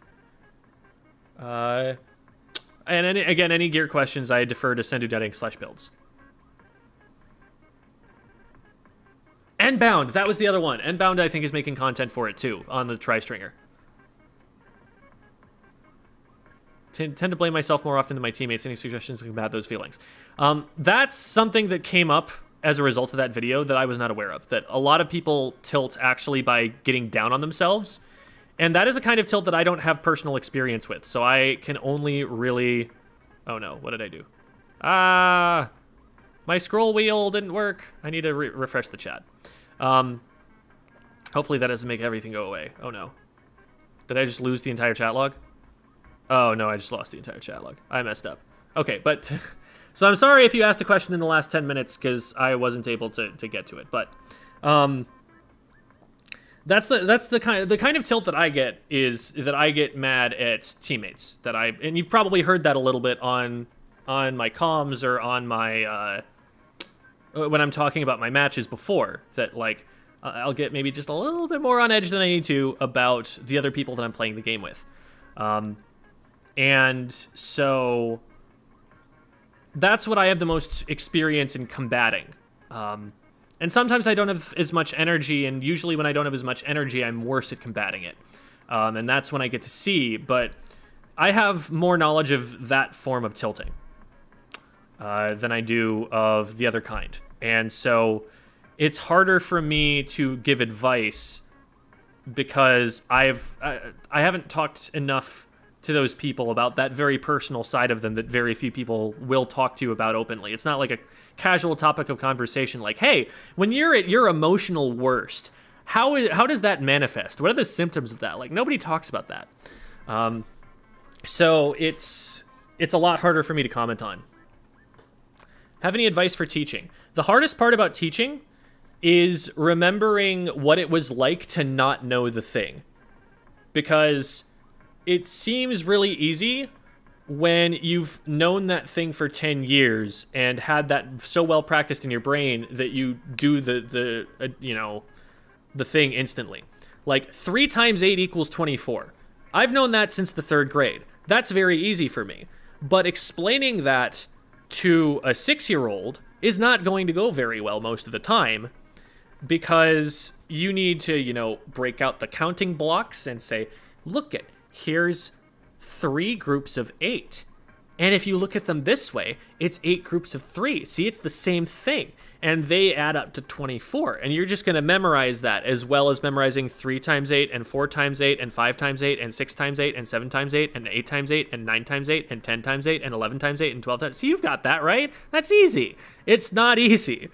And remembering that it wasn't easy when you learned it, when you were a little kid, is the hardest part of teaching. Well, okay, I take it back. If we're talking about teaching in a classroom setting, the hardest part is classroom management. The hardest part is getting people to not talk over you. Because you've got 30 people in that classroom, and if 3 of them are so much as whispering while you're lecturing, you've already lost most of the class. So that kind of behavior management is very, very difficult. And it took at least a good 3 years for me to really feel like I had any kind of a handle on that. But if we're just talking about one-on-one kind of coaching sort of stuff, yeah, it's remembering, like, what is it that I needed to hear when I didn't know this thing? And that requires you to remember a pretty good ways back and to unlearn a lot of the things that you already know. Okay, I need to grab a food. What do I teach? I don't currently teach in a classroom, but I did teach middle school English.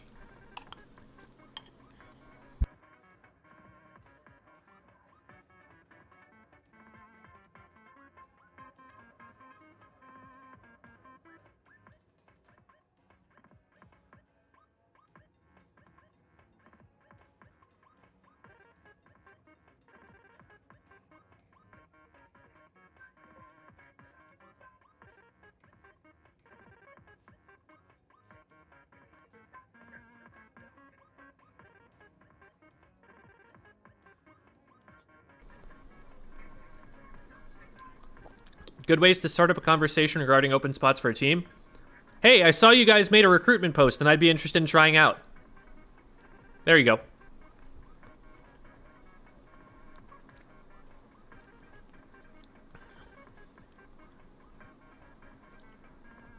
One plus one equals 2, but explaining it to a 3-year-old is too hard. I remember when someone was teaching me about fractions for the first time, that like someone was talking 1.5. I just could not process that information. I was so frustrated and annoyed at them for like making up this concept. It seemed like it just would not go through my brain at all. And they did about all that they could conceivably do to teach me this concept, and it just wouldn't fit in my brain.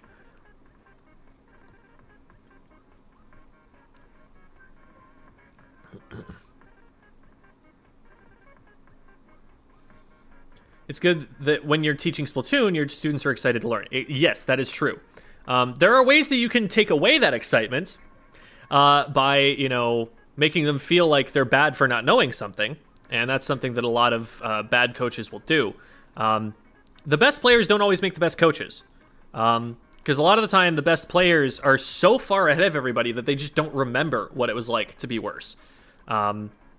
One of the things that I think is an advantage that I have in teaching the game over someone like Kiver or Zero or something is that I more recently was making beginner mistakes, and I still struggle with certain very common issues that they have long since ironed out of their playstyles.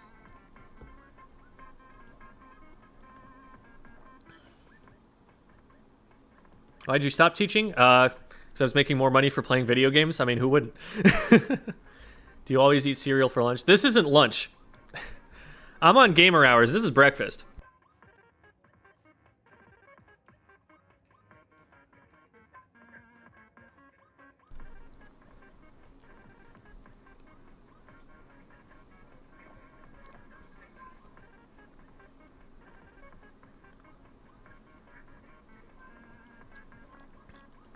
Tips on how to improve mentality. I feel like I get tilted too easily.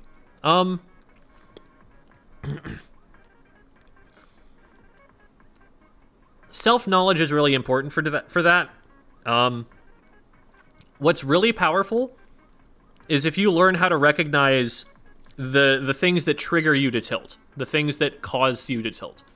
Me knowing that I'm tilting when I start getting upset at my teammates, that lets me have an alarm bell. It lets me have that red flag. Like I talked earlier about ink in the corner of your screen being an alarm bell, being a red flag, something that triggers you to realize that something's happening. If you can spot what causes you to tilt, that helps you be conscious of it and not let it happen.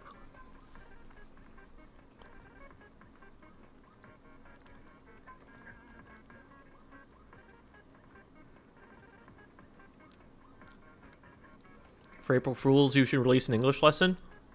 I mean, I'll teach y'all what semicolons do. Don't you think that I won't?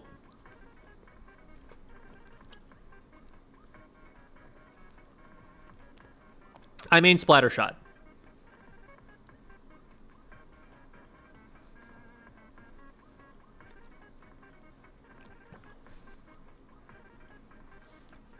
How do you get out of being spawn camped? You wait until your teammates are back up, paint as much as you can, maybe get a special, and then use the fact that you have height advantage and your opponents are in very pushed up exposed positions to be able to beat them. Even if you trade, you probably win that trade in terms of being able to stop the spawn camp because you respawn very close to the fight and they respawn at the opposite end of the map from the fight. Spawn camping the enemy team is a fundamentally disadvantageous position, and if you start looking at it that way, it'll start feeling less bad, and you'll start looking for ways to beat it.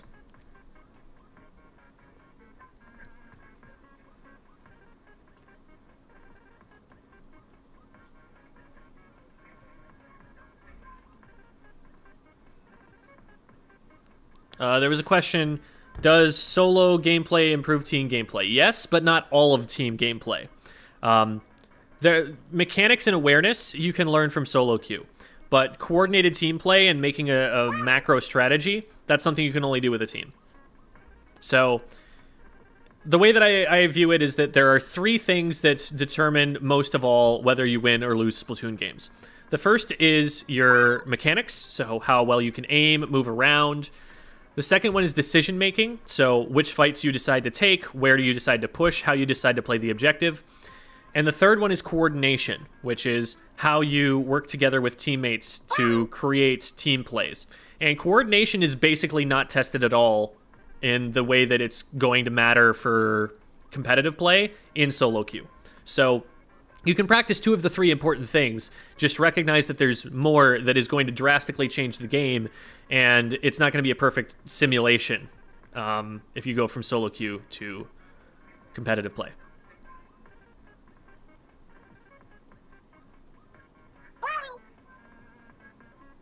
As witnessed, Gem truly does live on gamer hours. Yeah, there's no question there.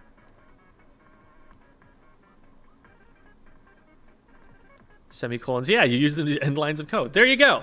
I didn't say what language I was going to help you learn them in. No. So the problem with semicolons is that I have to teach you everything about clauses before I can teach you about semicolons. You need to know the difference between an independent clause and a subordinate clause. And that takes a good amount of information to get people through. A lot of the time people will they won't get all of the syntactical background behind it. They won't know that a clause consists of a noun phrase and a verb phrase. They won't know that it consists of specifically a noun phrase that is the subject paired with a verb phrase plus whatever complements that verb phrase has. And they won't know how to recognize those in a sentence. And so when they write their own sentences, they won't be able to spot, okay, this is the independent clause right here, and bracket that off. And it's developing that skill that helps you learn how to use semicolons.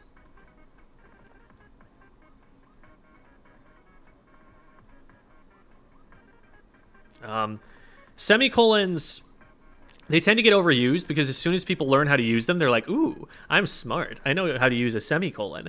And they use them in times where you could just put a period at the end and finish the sentence because it makes more sense to create a hard stop there.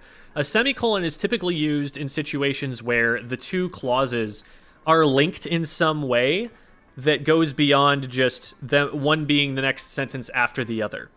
There are actually ways that you can change the meaning of a sentence by swapping in a semicolon versus a period in very subtle ways. So we can talk more about that in a second, but I still have food to finish, and I only have 10 minutes before there's another lesson. Oh, no.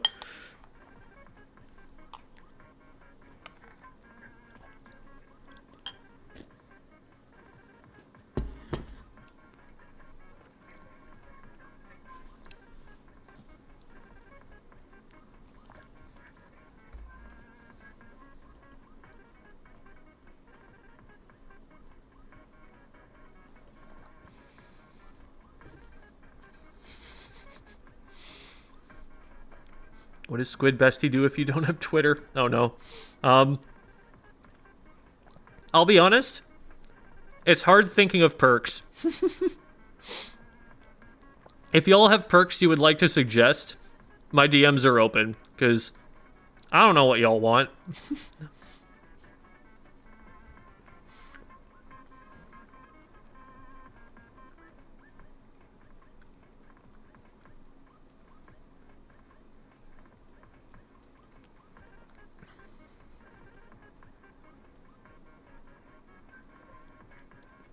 Favorite idol of all 3 games? Probably Callie.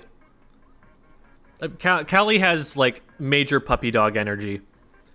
And, like, she's still, like, a mature adult who, like, understands stuff. But she's not upset at, like, being made fun of for being enthusiastic about things. And that's really charming and endearing, I think.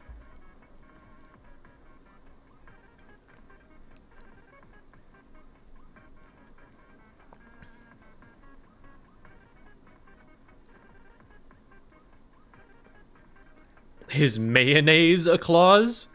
No, mayonnaise is a noun. Do you know what a schwa is? Yes.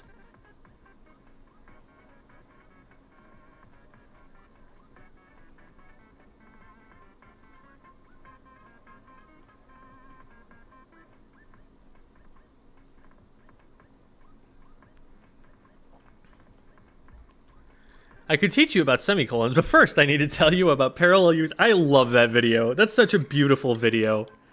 Everyone just universally has...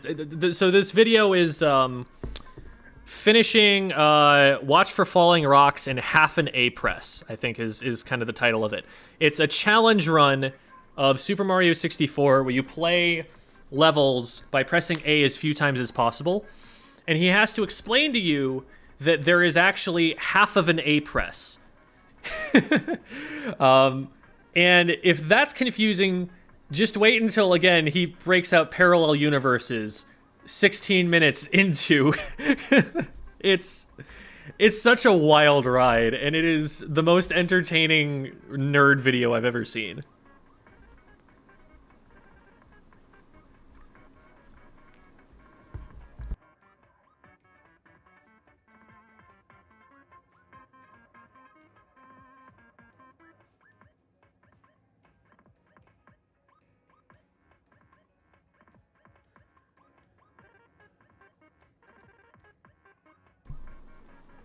Favorite Dark Souls boss?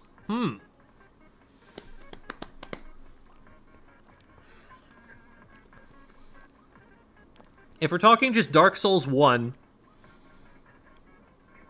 the Bell Gargoyle definitely was a moment of high frustration, followed by absolute euphoria and the feeling that, okay, if I can beat this, I can beat this entire game. It was one of my favorite moments ever in gaming.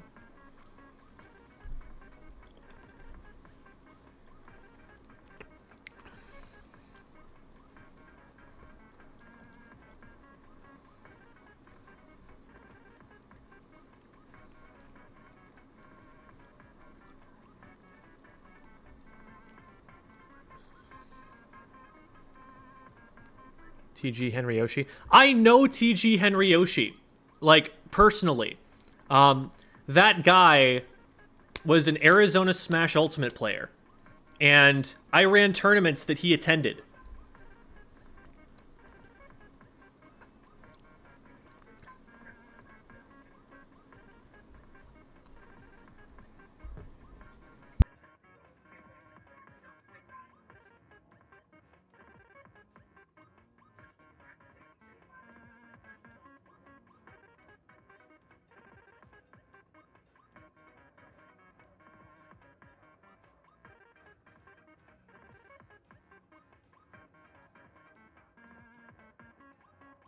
Four Kings, I honestly don't like the design of that much. They're painful, but in a way that often feels unfair.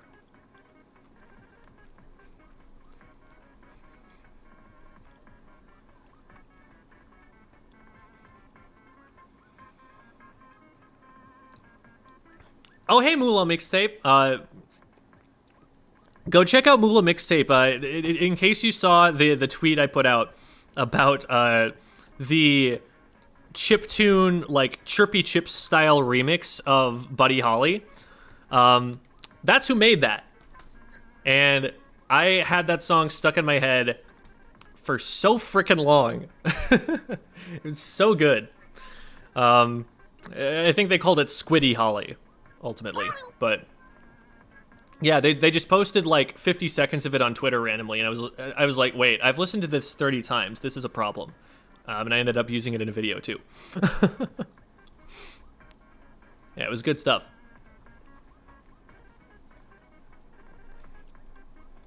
Hey, we got some Moolah mixtape fans. You all have good taste. Good stuff, good stuff.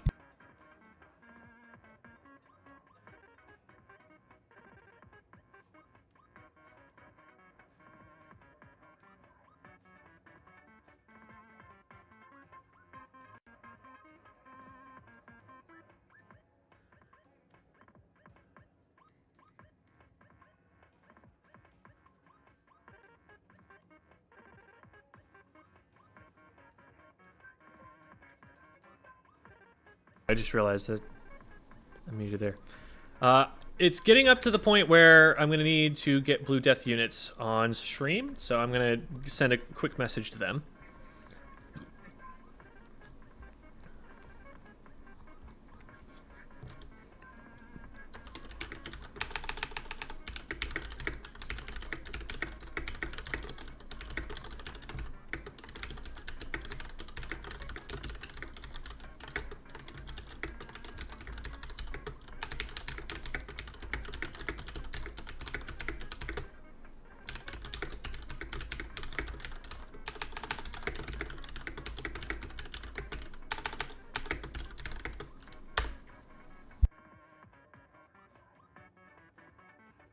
I'm almost done. I'm going to finish it right now.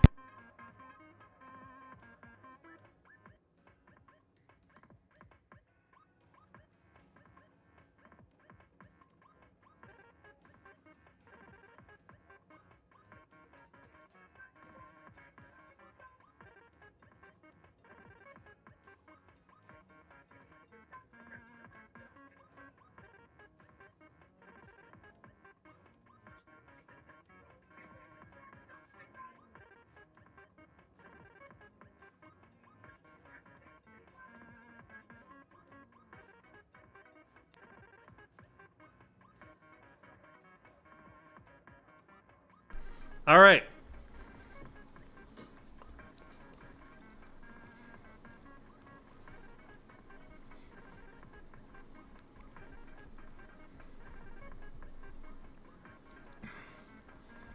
Good question, Ren. And also good question, Mikiyuki. So I answered the firstly, Crossbreed Priscilla, always save, never kill. She did nothing wrong. She deserves to have what little bit of happiness she can in this world. Ren. Question is, what do you think is more important for an individual's improvement? Watching a top player analytically or reviewing your own gameplay? If it's a balance, what would you consider to be optimal? I feel like, it is definitely a balance, because watching a top player doesn't show you what you're doing differently from that top player. It's very easy when you're watching a top player to be like, oh yeah, that makes sense. That's a thing that I would do. Yeah, of course I would do that. And then you get into a match and you're not realizing, you don't have the self-awareness to know that you're doing it wrong. That like what you're doing differently isn't working and it's for X, Y, or Z reason. But you also, you need to watch your own gameplay so that you know what you're doing that is different from what they're doing. So you really need both, definitely. And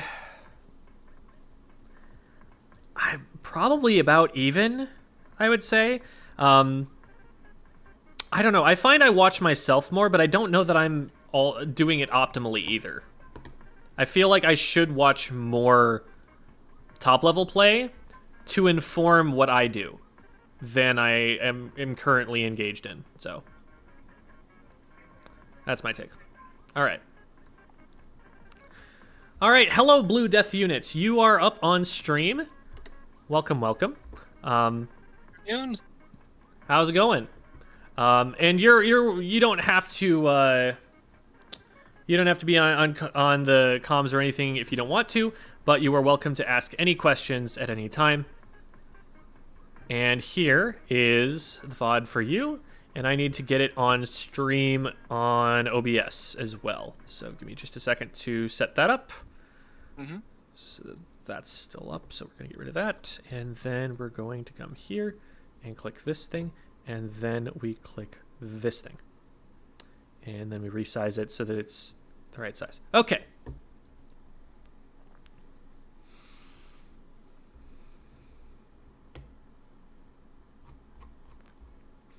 Driving by to say hello. Can't stay too long. Hi, Banky. Okay. I'm going to scoot the webcam a little bit so that I don't go off screen. All right. So we're actually going over a turf war match here. Are these people that you were playing, like, on comms with or something? They're just randoms. Or they're just okay. So they're just, like, held over from, like, a previous match or something. Got it. Yes, okay. Sir. So you are Agent 4 here on the Wiper. Yes, sir. I am hoping I can learn it, even though it's not as good as the Stamper. Yeah, like, I'll always say, like, play the weapon that you like playing first. Like, if what you really want to do with the game is to push a low-tier weapon, then push the low-tier weapon, you know? Do what you're enjoying, because that's what you're going to get better at. So, you know, I can talk about, like, if you're trying to play at a top level of competitive play, there are certain weapons where you're probably holding yourself back, but that's not what everyone's goals are with the game. I'm not trying to get to a top level of competitive play. I'm trying to get better at the game, but that doesn't mean that I'm going to be able to spend 6 to 8 hours every single day just grinding competitive level scrims. So you do what you want to do with the game, and that's totally valid, and let no one tell you otherwise.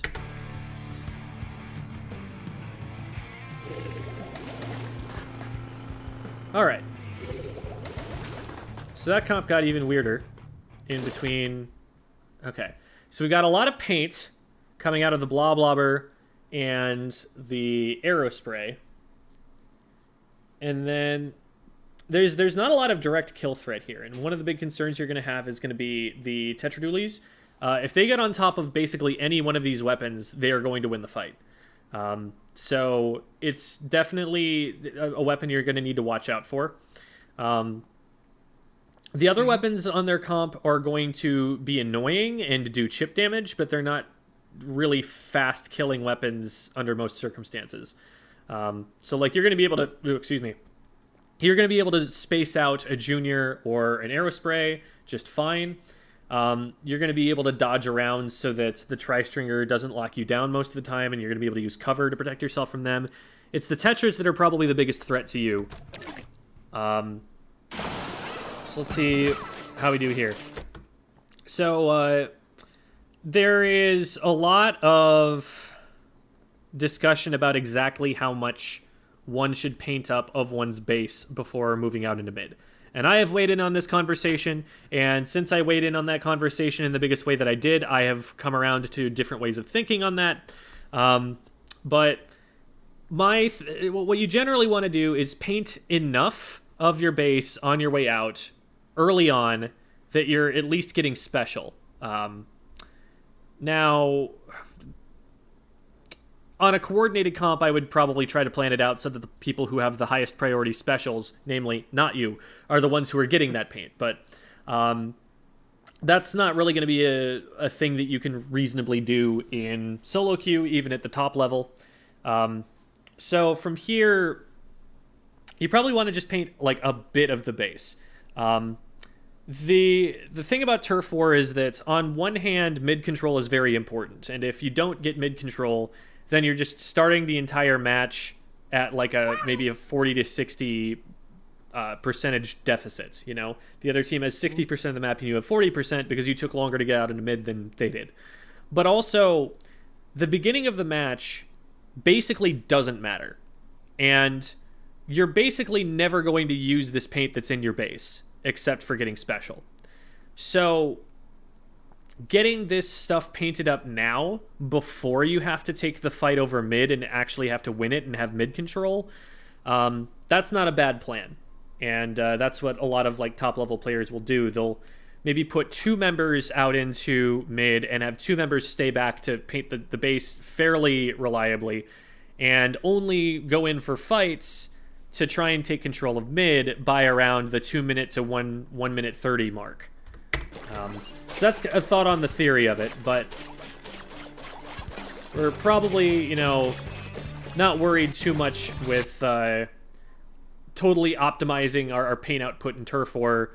A lot of the time, Turf War is a little bit more casual a mode, and we're thinking a little bit more about how to play around our teammates, how to take fights, or we're just out here to have some fun. On a competitive sense, you would have likely the more kind of range specials stay back to help paint it. That way, once they have their specials, they can pop it if needed. That's a thought. A lot of the time, for example, you might have Splash stay behind to paint so that they can get Crab, and then use the Crab tank to push into mid with. But the Crab even is probably going to push up pretty far before they pop that special. A lot of the time, you're just counting on your frontliners, the people who are going out into mid first, to keep themselves safe before you get the special and before you get out there. You're keeping them out there for a pretty long time, which in solo queue might just lead to them going in for a fight and getting splatted. So, like I said, this is something that's more of a coordinated team strategy sort of idea than it is a random, like, members of solo queue sort of strategy. This is something that maybe you could potentially see at, like, the very top level of Turf War. Like, if we're talking, like, Kiwi from Last Resort, trying to get top 1 in Turf War during a Splatfest, that's the sort of thinking they might be doing, and even then they might not be able to rely on their teammates following up on that. So you're more likely just going to have teammates who paint up to some degree as they move out and take the first fight they see. Gotcha. So start pushing in at this player, and this player, can you see my mouse okay? Yes, sir. Okay. So this player is about right here when you start shooting at them in this direction. And you can see from your paint that you are cutting them off from being able to back up. So it looks like you anticipate them moving backwards, but from where your paint went down, you can actually tell that they had to have gone forwards. So it's difficult to spot. Like, these are little visual cues that it takes a long time to train yourself to see. And it's still easy to miss even once you have. But let's take a look from here where we engage. So the player's right here, and we can see them just fine right now. We've thrown a torpedo, and we're starting to fire our main weapon. Oh my goodness. There. And so from here, we can see they're still splashing right here, and then this flash interrupts our view of it. But you can see that there's not enough ink behind them that they could have just swam back in this direction. Like, if they're swimming right now, we will see them in this gap between this ink and this ink. So when we keep aiming in this direction, we're not using that information that was on our screens to recognize that, no, if they moved forward. They didn't move away from us. They're actually getting closer to us. And so they're able to actually get on top of us here. But they also go, like, way too far and don't have their aim on. So you're actually able to reestablish your positioning relative to them by just backing up away from them, which happens to be forward on the map. So this is a pretty, like, non-standard way to defend this, because they should probably just have hit shots and splatted you by now. But you do manage to get away with it. Just recognize that, like, the thing that would have made that fight winnable for you is recognizing where they were visually a little bit more quickly, so that they couldn't get in range of you, get on top of you in the time that you'd lost track. I always say you get better at this game by learning to see it before you get better at it by learning to play it. You first have to see what information is available to you and be able to process that information and know what patterns you're looking for. And only then can you make the right decision based on that information. And this was a pretty good example of, once you get more accustomed to seeing it visually, you'll make a decision that helps you win fights more often. So at this point, we're really deep in the enemy base, and this is a position where you can't expect to have your teammates come and help you. One of them has already gone down, and the other two, they're a Bloblobber and an Arrow Spray, neither of which are particularly good pushing weapons. So it's going to be difficult for them to like break through enemy lines to get to you at all, and whether that's even worth it for them to try is debatable. So if the enemy team decides to just back up and come attack you, they will probably splat you. And even if they don't, there's another player who's going to be spawning in, and anytime one of them goes down and spawns, they'll be right on top of you. So this is dangerous, but at this point we're kind of committed, so we're just going to do the best that we can. Okay, nice. So that player was not expecting you to be here and did not have a very effective response to it. Against an Arrow Spray specifically, if you're able to recognize that that's the weapon they have, and you kind of don't know that for sure, but if you are able to recognize that, you don't want to be closer to them. You don't want to be like right next to them. You want to be a little bit further away so that when they start firing their weapon, they're not immediately hitting you. They have to move closer to you before they can hit you. Right. It is only like right there that they stand up. We actually see that they're the one holding the Arrow Spray. So just to clarify how I know that this is the Arrow Spray, we'll back up a sec. Right here, we can see that that's what they're holding. It's really good to train yourself, you know, and this is for chat as well in general, it's really good to train yourself to look for what weapon they're holding in their hands so that you know how to play the matchup against them. So for example, if there's a dually squelchers on their team, then you're looking for red to be in that player's hands. And if there's red in that player's hands, you know that they're going to try and kite you. You know, like how they're going to try and move backwards and jump tech to get away from you. And the faster you can recognize that, the sooner you know how to play against them. Here, if you tapped them like that and you think they're still here, an option that you did have if you wanted to close distance was just to get a charge shot ready and one-shot them with the melee hitbox. Because that'll take less time than trying to hit the rapid attacks like this, but they don't have a great response to it anyway. I'm just worried that if they turn around and do a 180 well and actually get their aim on, that they maybe splat faster than you, because they do have really good DPS at point-blank range. Right. So we just saw that there was someone on the enemy bridge. I'll back up to show that just in case we didn't spot it in the moment.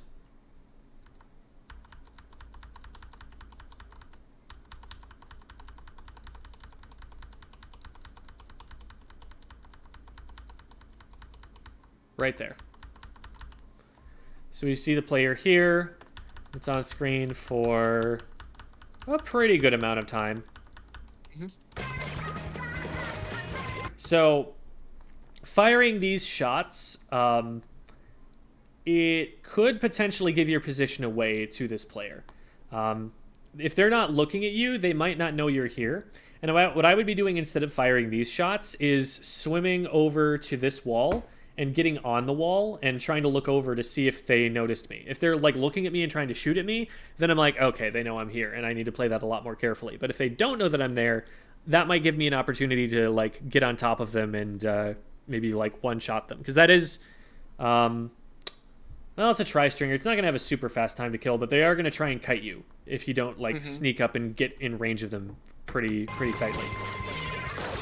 But yeah, they've noticed you. They threw the Toxic Mist, so this is a fight where, in theory, they should probably win. Now, they didn't aim those shots especially well, because those shots aren't stopping you from moving forward at them, and they're also not doing damage to you.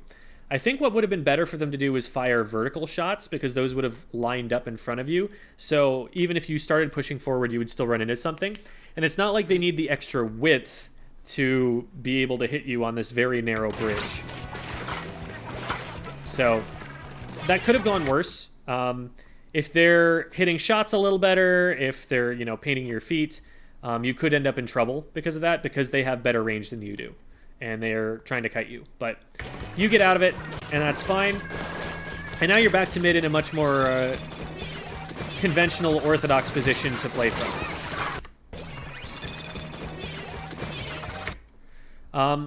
what happens here is we fire a lot of shots while we're not actually hitting them. This is, have you seen my videos where I talk about what I call walk and shoot syndrome? I've seen it a little bit where I think it was more of you just see the player moving and keep trying to shoot even without being ranged to hit them instead of swimming forward. Right, that's one aspect of it. Another aspect is if you're missing, not because you're out of range, but because your aim isn't on. And that happens to be what's happening here. But just if for whatever reason you're recognizing that your shots aren't landing, then it's important to stop firing, reposition, and only start firing again once you are hitting again, once your aim is on. Because since you stand here in the same place firing for this long, that gives the tri-stringer time to get shots on you from the left. It gives the torpedo time to get on you, which you could have just attacked and gotten rid of if you weren't tunneled on attacking this player. And all of these sources of damage plus the wave breaker end up combining to be able to splat you because we didn't take evasive maneuvers to protect ourselves. It's one thing if you're not protecting yourself, if you're not taking evasive maneuvers, if you're hitting shots and you think you can splat them before they splat you. But if you're not even hitting them, then tunneling on continuing to try and hit them is going to put you in more danger.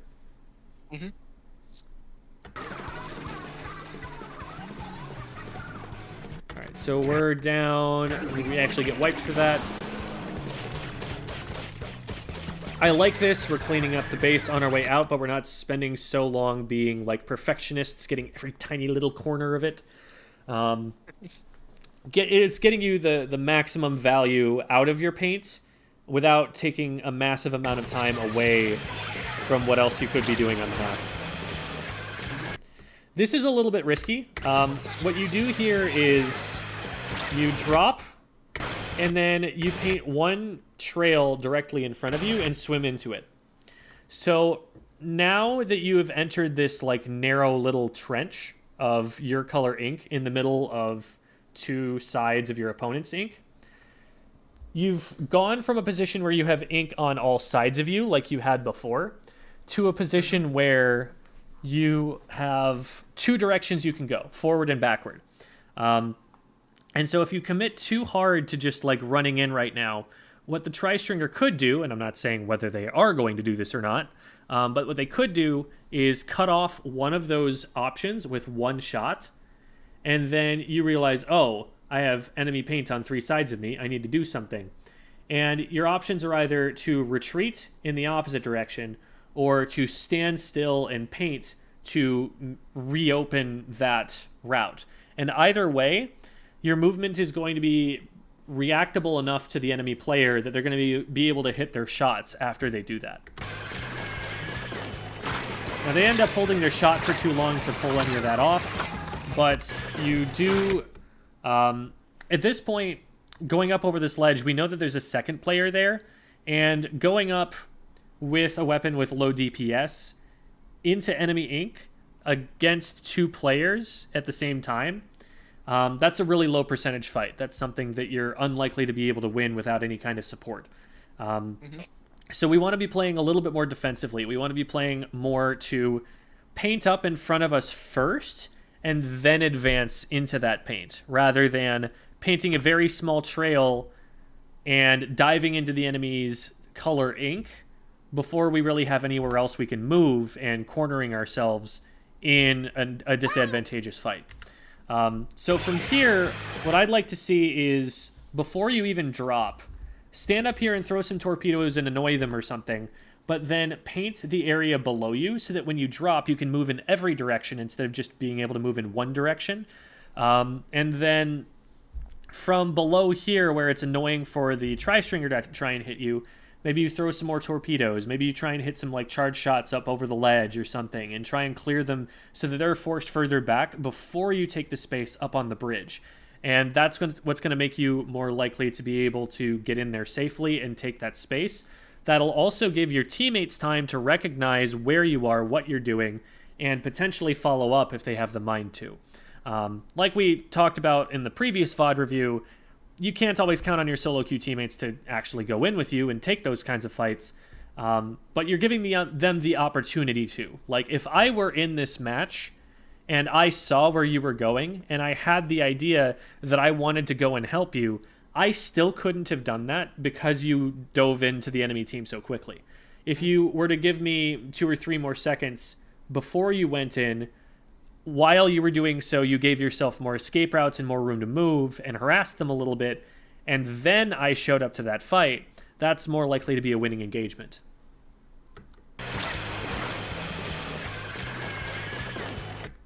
Like, they've got charge, so for all you know, as soon as you come up over this ledge, they're just going to one-shot you. They end up missing, but that's a risk, and you've also got the other player who's going to be able to follow up from that.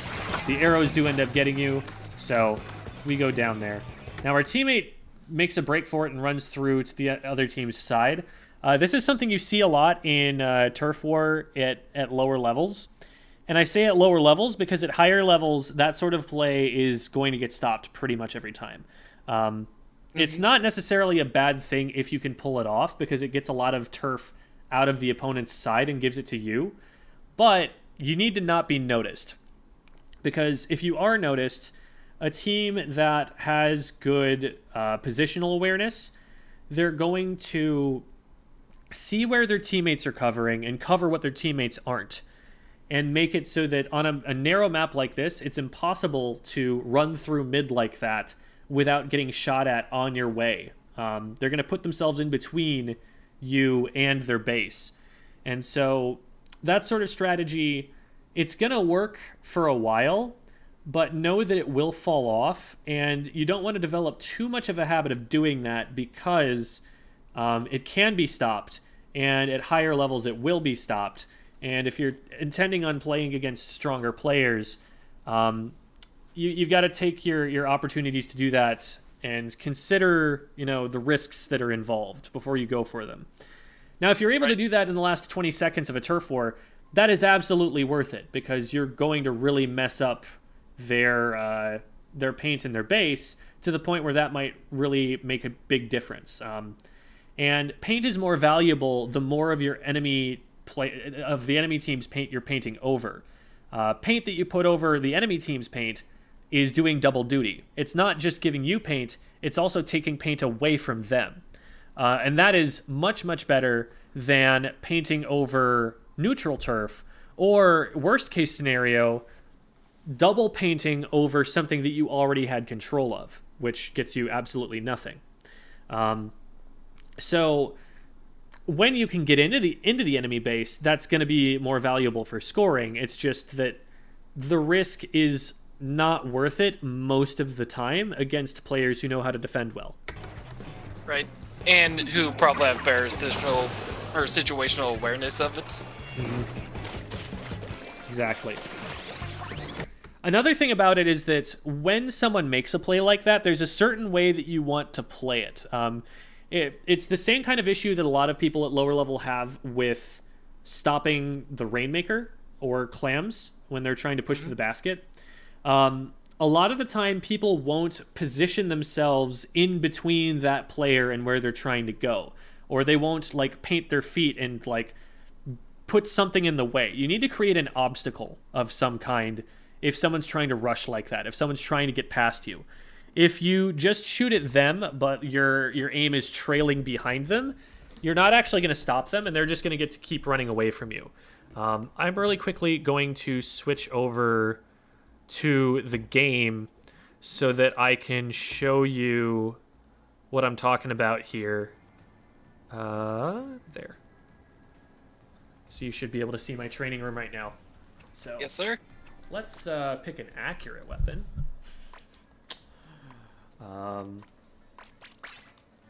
More accurate anyway. So let's say that this player is over there and they're going to run at me over here. If I'm standing here and I'm missing in this direction, they get to keep swimming forward. But if I'm here and I start by painting too far in front of them, they're not actually going to be able to move through that like the target dummy did. They're going to hit my color ink and get stopped. And then as soon as that happens, my aim is already pretty much on, and I just have to make a slight adjustment to be hitting them. And that's a really effective way of stopping someone and getting the pick. But what a lot of people will do, and what I think is happening in the case of your Aerospray player, is that as they're running into your base, the opponents are doing something like this.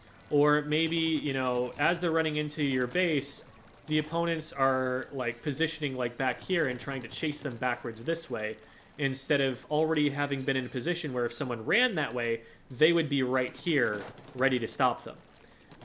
So it's not just a matter of awareness, although that is definitely playing into it, because they had to be unaware of the opponent for them to get that far in the first place. Another part of it is that even once you're aware of it, you need to know how to actually stop that player instead of trying to aim at them while they run past you. Right. Being able to figure out how to predict where they're going and aim a little more in front than behind. Exactly. All right.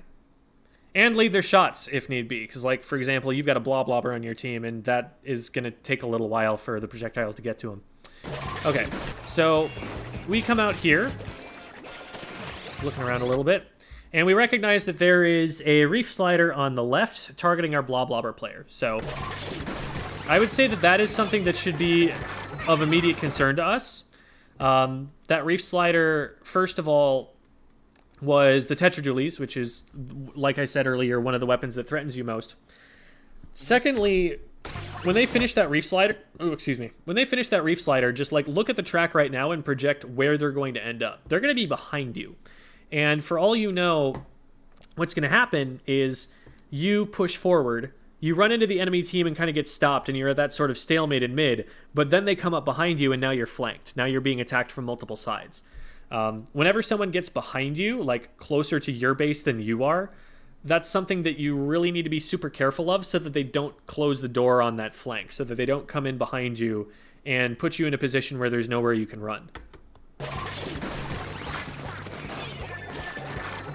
What's also happening, like we mentioned in Turf War, is that if they're just left to their own devices there, they can just paint up your whole side.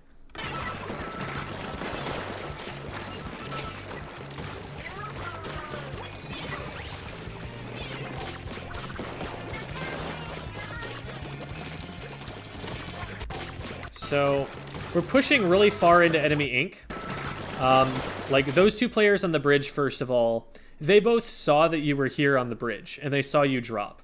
So now they're probably looking, you know, if they're being aware of their surroundings, they're probably looking for where you ended up. They don't want, for example, for you to do the same thing, for you to come up this ramp and come backwards over this bridge and flank them. That's a danger if they let you keep moving forward.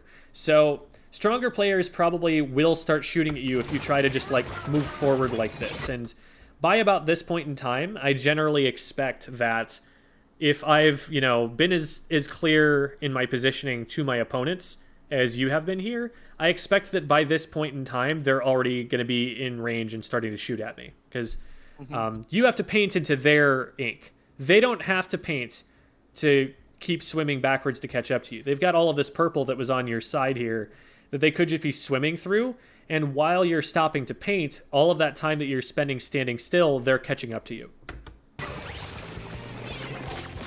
This player I probably wouldn't want to engage on just because they have such a huge paint advantage. They have so much ink around them they can use that if they play this fight well, they should in theory win it. Now, they make the mistake here of not engaging with you and instead going and trying to climb up this wall. Being on a wall is a pretty vulnerable position. It's less vulnerable in this game because you can squid roll off the backside, but squid rolling off the backside just puts them in a corner here. So even that isn't a great option for them. And you engaging here, in theory, should put you in a disadvantage, but since they've gotten on the wall, that puts you in an advantage instead. So you go in here, you get up on top, and you're kind of just playing a game of Ring Around the Rosie here. If they're going to drop off the wall here, if you're trying to hit them and they swim off the wall, you could, like, squid roll backwards off the wall and then be in range to hit them again, instead of having to get all the way up and then look all the way down. Because from right here, you can't hit them anymore because you don't have line of sight on them. And they could fire shots up and over the top. They could get fall off on you, and in theory hit you that way. They could also throw torpedoes at you. Not that you can't do the same thing, but so from here, you don't actually have an advantage over them because of the way that the cover works. Also, popping the hammer is a little bit awkward in this position because you're not on the same level as them. So, like, if they stay below you, there's no way you can hit them with this. And as soon as you pop it, they're probably going to, like, stay on the wall and make it so that you can't reach them from up there. So now they come down and hit you in the back.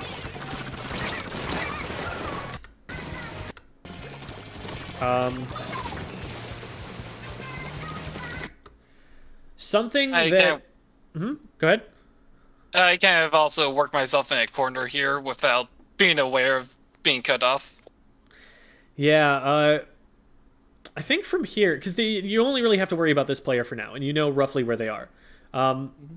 With the hammer, if you're going to use it at melee range, it's actually usually a better option to use the jump swing instead of using this. Do you know about the jump swing? Honestly, no. Okay, I'm going to pull up the game really quick and show you, because this is a mode of the hammer that a lot of people, like, don't even know exists.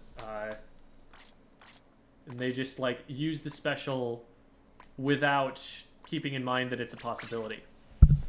So, when you pop hammer, there are actually 3 different fire modes. There's one where you're just, like, smashing the hammer on the ground and moving forward like you're doing here. There's one where you throw the hammer, which you also do at the end of this fight to disengage. And there's a third one, which happens where you're swimming, and then you jump out of the ink and then swing. So it looks like this. You pop the hammer, you swim, jump, and you get this really quick one-and-done swing that hits all around you. And I didn't get a chance to show it off, but that has a pretty large hitbox. It happens a lot quicker, and it lets you shark with the hammer, is the big advantage of it. Like, if there's an opponent in front of me and I want to get them with the hammer... Oops, I did that wrong. I can just swim up to them with the hammer already active and do that.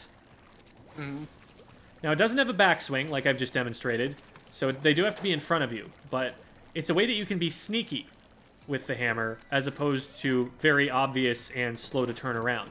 You're both more maneuverable when you're doing that, because you can immediately swing it in any direction.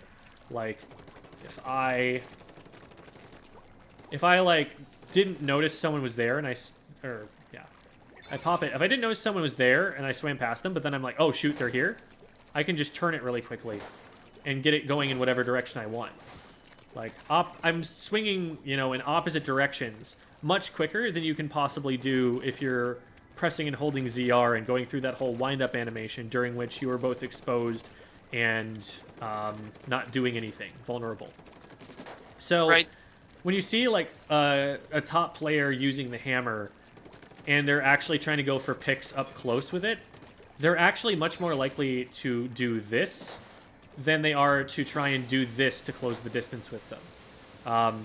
Because strong players know that the hammer is very directional, that you have to be, like, straight on with them to block any shots, and even then, you know, something with a high fire rate can still sneak shots in between hammer swings, and that it's not really a good defensive special at all, that people are going to splat you if you just Donkey Kong at them from really far away. But if they don't know that the hammer is there in the first place, there's no defense against that. And so that's the way that if you're going to try to use the hammer at close range, which, by the way, is not a very common thing. A lot of people literally just throw the hammer and charge for another one right away. But if you're going to use it at close range, that's more often the fire mode that you want to be using. So here, once you recognize, oh, shoot, they're in the opposite direction of where this hammer is going, you do have some paint on your feet. You could disengage the hammer, go into squid form, turn around, and get that jump swing and get this player much more quickly instead of having to, like, run away from them and hope that you can create space and then throw it.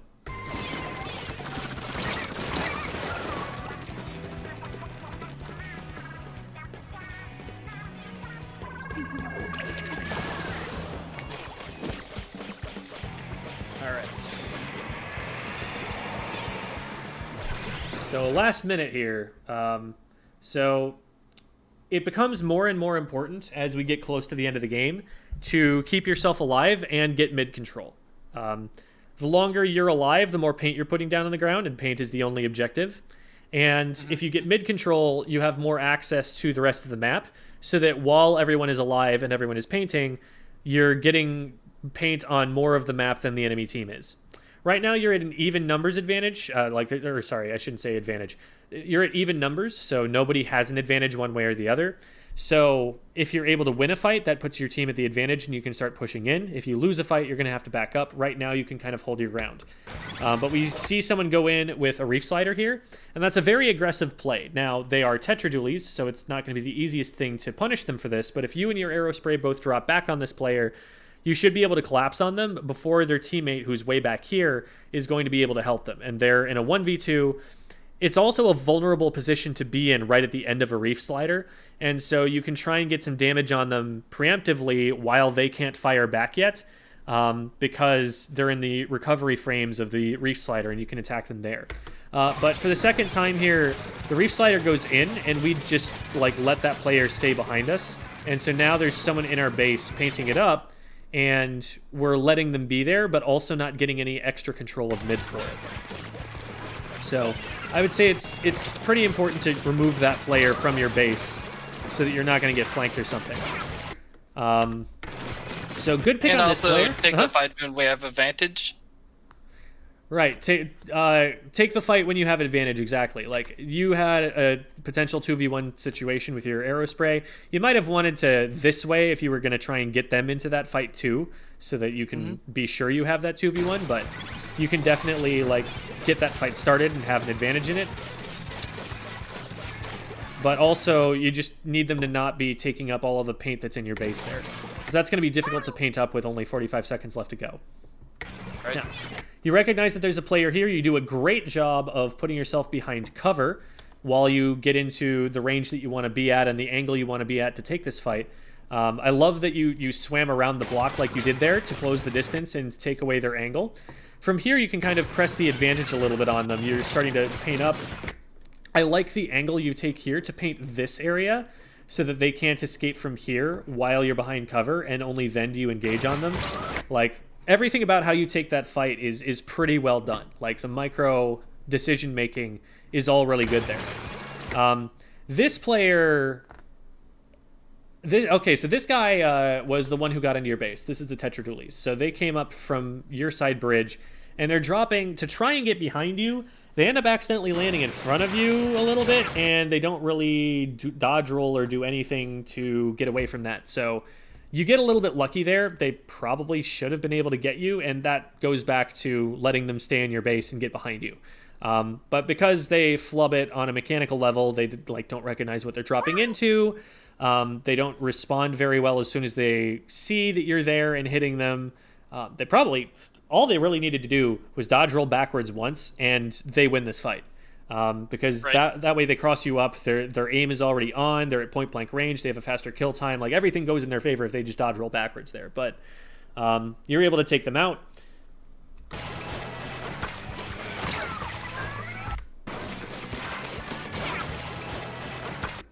From here, I will say, it's probably important, if you're damaged at all from any of those kinds of fights, to get a little paint down for yourself on the ground and heal up before you go and do other things, so that that damage isn't carrying over. Because this shot does not splat you unless you're already damaged. There's no possible way for it to do that. So healing would have saved you there and kept you out on the map. So the team's a little bit split up. There's not that much of an opportunity to team up with them here, but they did do a phenomenal job there of getting picks on the enemy team at basically the perfect time. At this point, because we just won that fight, the game is probably over, because we've removed them from play for the next maybe 10 seconds or so, and after that amount of time, we're going to have map control, and they're only going to have 10 seconds to take it back. So your teammates probably already won that, but a big part of why they were able to win that is because you got the picks that you got earlier. And they would have probably had an even easier time if you had been alive to be able to help them, not going down to those arrows. Yeah, and I love the booyah because they did a good job. So let them know. Helps with morale. And yeah, this you could probably just like put the controller down now and you would win the game.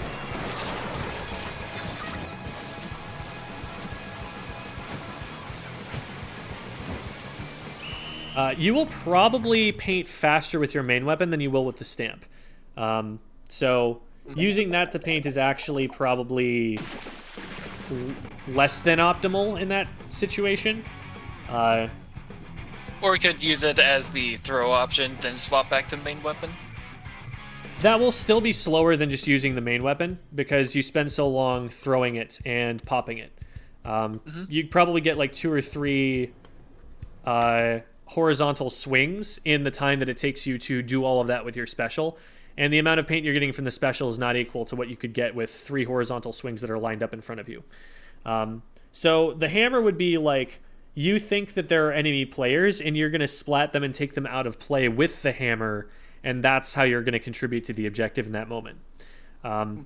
What you could do also is throw a torpedo first and then start horizontal swinging, because that doesn't take super long, and if it does end up connecting with an opponent, first of all, you know where they are and to be worried about them, but second of all, it's going to paint a good amount as soon as it does explode. Right. So, yeah, there's a lot of like positional play going on that you're going to see less and less as players are more comfortable, especially with the ranked modes, because the ranked modes really focus you on one thing on the map. They do a better job of teaching people what part of the map is important to control, because it's easier to see in an objective mode that the middle of the map gives you control over more than the edges or corners of the maps. And so people are more likely to fight over those. And part of that is because the objective spawns there, but part of that is also just because it's more valuable. And that's something that Turf War doesn't teach you very well, even though it is a mechanic of Turf War. Or like I guess not a mechanic, but an implication of the way that the rules work in Turf War. So that's something that the stronger players get, the less likely you're going to see crazy forays into the enemy base, and the more often you're going to see slightly more coordinated team play where people are trying to push into mid as a group and use specials to displace the enemy team. You end up having to brute force more the stronger the players get than you can flank, because players' awareness gets so good that the flank gets caught out. And so you have to just overpower them more often instead of being able to sneak around them. Right. But for example, that fight that you took against, I forget, I think it was like the junior in the corner. I forget, the one where you used the block to get behind cover. That was a really well taken fight. You used cover to keep yourself safe the entire time that you were creating an approach option to them. You cut off their escape routes by painting from behind the wall, and you only went in once you knew that you had that kind of advantage. That sort of taking fights is excellent, and I want to see you continuing to do that. More torpedo usage would probably be useful, and you want to use the torpedoes not just to like spam them, but if like you're about to move around a corner and you want to know if someone's there, chuck a torpedo, see if it locks onto something. If it doesn't, then you know that you're safe, and if it does, now you've probably done at least a little bit of damage or distracted them, and maybe that's a good time to take a fight after that. So that's something I'd like to be seeing you do a little bit more. We talked about hammer usage. We talked about making sure that you have multiple escape routes whenever you move in. So by extension, that means painting before you push into an area so that you know you have escape routes, so you know you have safety, and only then going and making aggressive plays. And you can also probably use a few more melee attacks here. It is a very fast kill time to use the melee charge slash if you get in range to do so. So recognizing when you're close to someone and going for that one shot, that's going to be more reliable if you're right on top of someone than going for 3 like light attacks that you have to aim, that you ideally want, or it's 3 light attacks if you're hitting them with the melee hitbox. It's 4 if you're not hitting the melee hitbox. So it's a lot slower that way, and if you can get the one shot, you definitely want to go for it. Yeah, that. I believe in the. I want to say the Splatana video you did. You showed that you can kind of change the camera while swinging. That way you dash forward but swing differently. Yes, that is, I would say, a pretty advanced thing, and it's pretty niche when you would want to do that. So that is a technique that you can go for, but I wouldn't say it's the most important thing for you to be working on right this second. Right. I think that there are other things for you to focus on that you will get more value more quickly out of than trying to learn that and incorporate that into your gameplay right now. For now, you want to be working more on things like awareness, setting up good fights, painting before you dive in somewhere, poking more with torpedoes, and using hammer in a way that's going to keep you more safe. Right. And for awareness, how often or when do you normally go to check the in-game map? Because that's something I struggle with a lot. It is something that you have to weigh carefully because opening the in-game map, while it does give you a lot of information you can't have access to with your map closed, it also takes away some information. And a lot of the time the information it's taking away is actually more important in that moment. So like, oops, that's there. So if I open this up, you know, I can see where I have paint control over. I still see the other Oh, video. my bad. No Oopsie worries. daisies. Here we go.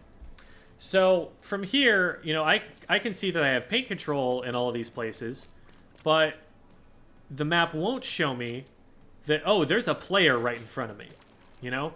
And so you're opening the map in situations where you know for a fact that there is not a player right in front of you. That there's not somebody who's, like, right up there who's, like, aiming down at me. Because from here, I can't see this player at all. From here, though, oh, shoot, they're right there.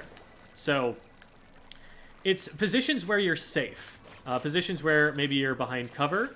So, for example, if you get to someplace like this and you're about to push around, but you want to make sure that there's nothing going on, you can do one of those. If you're spawning or if you're, like, splatted, then here.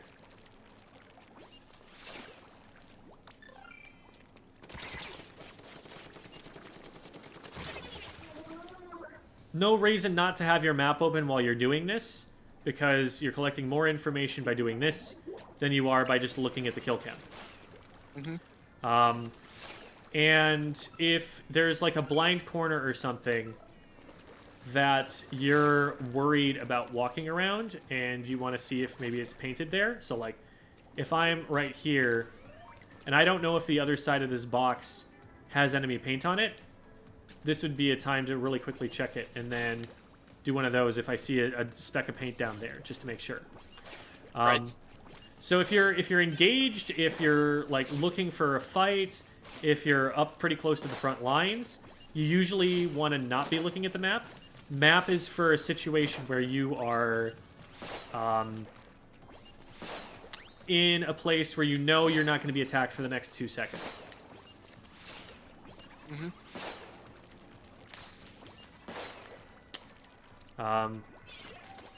So a lot of awareness really just comes from like looking at the map, like not looking at this map, but like looking out from your perspective at what's going on around you.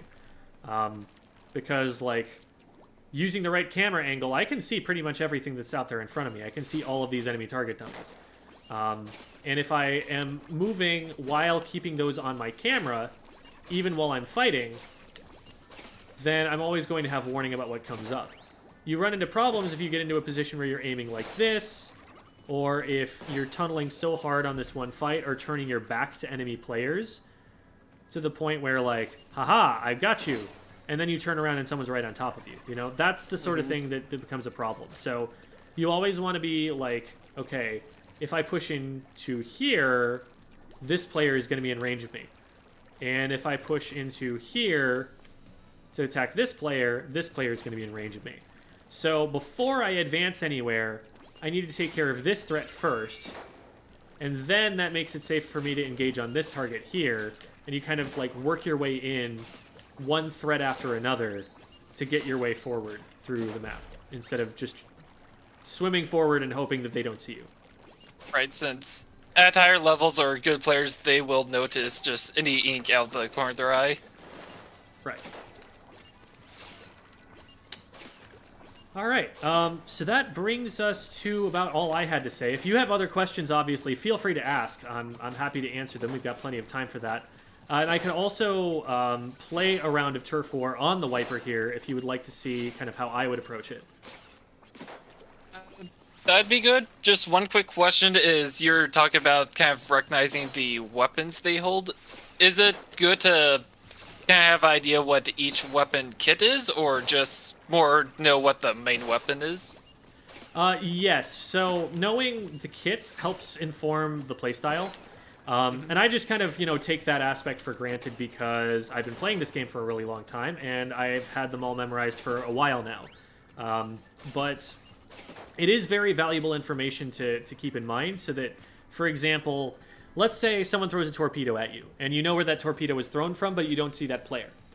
Well, if that was a custom junior, you're going to approach that fight a bit differently than if that's a GooTuber. Because you know that the GooTuber can reach a certain way, whereas the custom junior can't. So it's very useful to know, like, when you look up at the top of the screen, okay, that they don't have a GooTuber, they have a custom junior. So I know that was the custom junior. And you can kind of make little deductions like that to figure out who you're actually fighting against. Because knowing the kit lets you know what range that player is going to have when you get close on them with the main weapon. All right. Let's get started here. Hopefully we get Flounder Heights. I've been eager to play more Flounder Heights and figure the map out for myself, because I never actually played it in Splatoon 1. And so it's something that I'm still learning, and I'm trying to get as much experience on as I can. I found that using the pathway under the bridge in the center seems to be a little easier than just going brute force across the bridge. Yeah, brute force across the bridge is dangerous. It is definitely a no man's land, but there are a lot of sneaky ways that you can approach. There's no shortage of unique ways to get into mid that they may not be watching. And you can even circumvent mid. You don't have to go into mid really at all if you try to get to the opponent's side instead. So let's see what we can do here.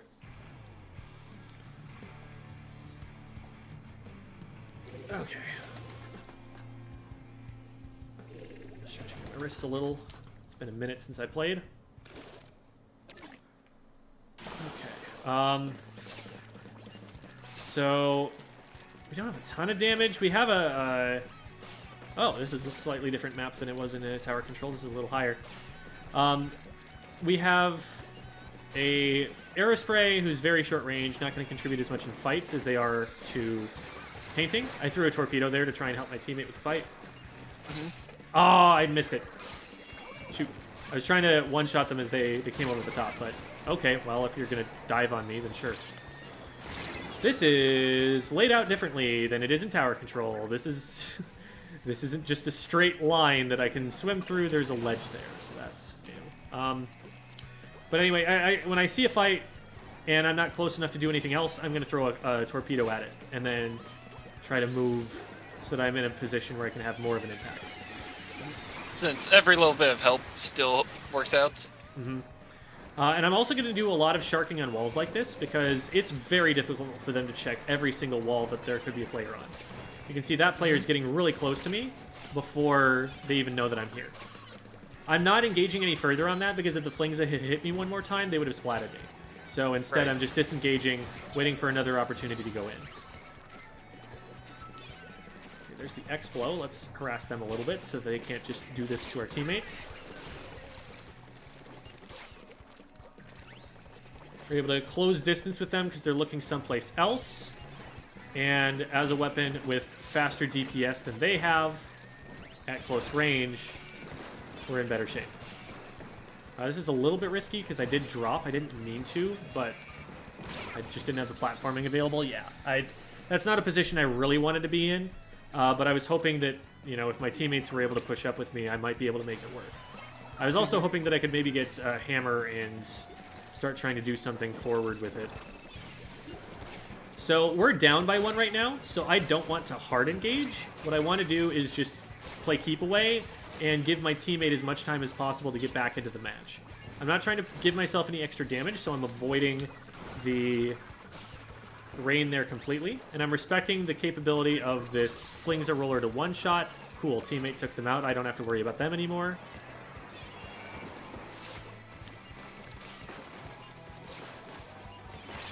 So I'm not trying to push this. Ooh, someone was. Oh, okay. There was the the range blaster from down there. Range blaster is really strong on this map just because it can hit over angles like that. But fortunately, my teammates followed up really well, spotted that player out, and were able to take them out for going for me. And they were able to win a fight elsewhere too. So we're in the lead with 10 seconds left. This should be a fight win, I would think. There's not really much you can do from this with that much time. Yeah. Woo! Let's go. Nice. I was like, there's a very small window for this, but if I initiate my attack sooner and hit the one shot, they don't get a chance to flick once. And that was exactly what happened. That's not a fight that I recommend taking very often against something like a Flings a Roller. You only want to take it if you have a very good sense of both where they are position-wise and when they've swung recently, where their flick was. If you know that they just swung the roller and they and you know exactly where they are and that you're close enough, then you can go for that because you will swing first and you will one-shot first. And then you can go for that sort of thing. But that is pretty much the only time you go for it because they do actually swing faster than you. So the only way that you get in there in time is if they have recovery frames. Right. And if you don't do the one shot, you're pretty much done there. Yeah, you're 100% dead if you miss the one shot from there. Like, that's point blank range for a roller. They should never, ever, ever miss that shot. But so, hopefully I was able to model their kind of the self-preservation aspect of it, where instead of just going straight into the enemy team, I'm looking for enemy positions to figure out where the danger is and dealing with the danger before I move forward. Because if you don't, then, you know, something like that Flingza or that Blaster or that Explo, they catch you out in compromising positions and they're going to stop you before you can get anywhere. Right. So, if you have any more questions, I'm happy to answer them, but that does bring us to about time there. So, I just want to say thank you for being on the show, and I know that it takes a lot of courage, a lot of humility to be willing to put yourself out there on stream in front of all these people and be criticized. So, thank you for that, and I hope you get the most that you can out of your time playing the game. Thank you, and I do appreciate all of you, or all your advice and teaching, because I did not know the jump stamp technique. That seems very useful. Yep, it's pretty good. It's definitely the way that you use this thing. Now, that you see how there's the animation where they take it out before they go down into the ink? That will still show. So you can't just do that like right in front of someone. You have to pop the stamp someplace else and then like swim around a corner to be able to sneak up on someone with it. So, like, watch. I'm holding ZL this whole time. It'll still do that briefly. So that is still visible and people will still spot that. But, yeah, that's really good. And, like, in Splatoon 2, if you were trying to, like, cancel a splashdown, I believe it worked where the grounded swing wouldn't reach high enough, but the jump swing actually would to catch the splashdown out of the air. It does go a little bit higher. So I don't know if it'll work here either way, because this isn't going to hit for sure. And then does this hit at all? not quite. So they're both a little too low to show that off, but that jump swing does go slightly higher, so that's also an option for if someone's above you and you can't reach. And sorry, last question, then I'll jump off, but I believe in one of these you had mentioned that jumping helps. Is Platana one of those weapons you want to jump around with while aiming, or? So conditionally, yes. Well, let's see. I would actually say less than a lot of other weapons. So the speed that you move while you're charging like this is pretty fast. Like, that's one of the nice things about this Platana, that you're just gonna strafe like this faster than most weapons while they're shooting. So you're actually getting pretty good mobility by doing this. And the danger of jumping is that someone throws a bomb at your feet and you land on something before you can move. Or like someone starts aggressing you while you're in the air, and it takes a while before you can get down into your ink. Because like, if I'm here and someone starts attacking me, I can just jump into the ink and swim away. But if I'm jumping, I'm stuck there for a lot longer, and that's long enough that they can do a certain amount of damage to me, or that a bomb can explode and splat me. So the danger is that you're making yourself more vulnerable when you jump and swing. Now, the nice thing about it is that you're making yourself more difficult to aim at if you do know where someone is, and you know that there's not going to be like a bomb at your feet. So it's not a bad idea. It's not going to change your accuracy at all, which is one big disadvantage of jumping and shooting for other weapons. But it's not necessary either. So a lot of the time you will just see people doing stuff like this. And it really depends on the situation whether you'd prefer one over the other. Captain? Another nice thing about jumping, though, is that like if somebody's up here, if I just aim at this, I don't hit that. But if I jump, I do. Because it puts me up over the top of cover. That works both ways. That can either, make it easy for you to hit a shot, or it can make it easy for an E-leader who's watching your angle to shoot you as they see your head poke up over the side. So, keep both of those things in mind. And do it with a sense of caution. Yeah. But thank you again for lesson and helping show all that. It really does help. Glad to hear it. You have a good one. You too.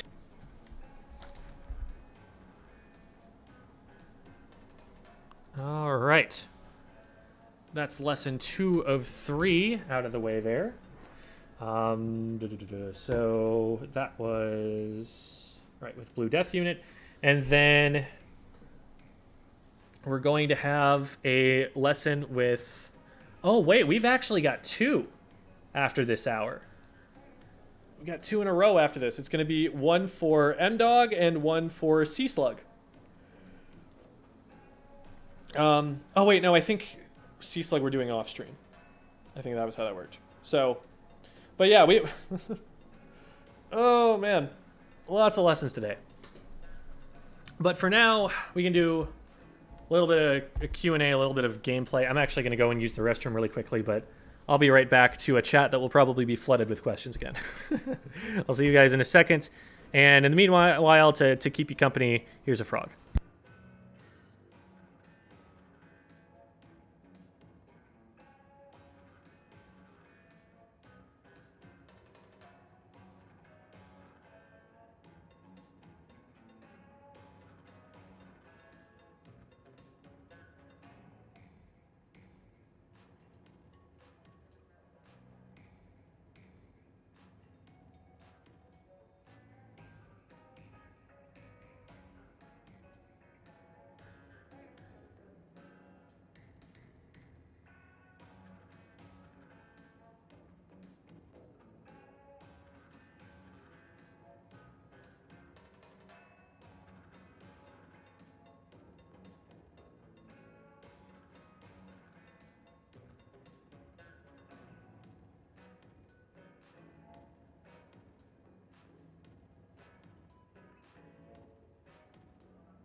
right. Thank you, Frog. I appreciate your services. When are we going to get this hat in Splatoon? True.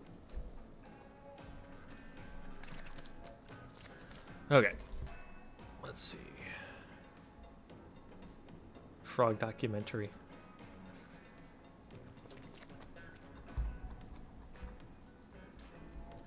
All right.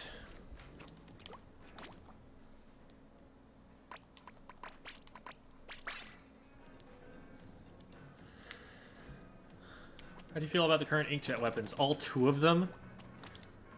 There need to be more. It's the coolest special in the game, and it's not like it's broken or anything. Give it to more weapons. Tri-Slosh is a decent user of it, but it has Toxic Mist, and I want Bomb.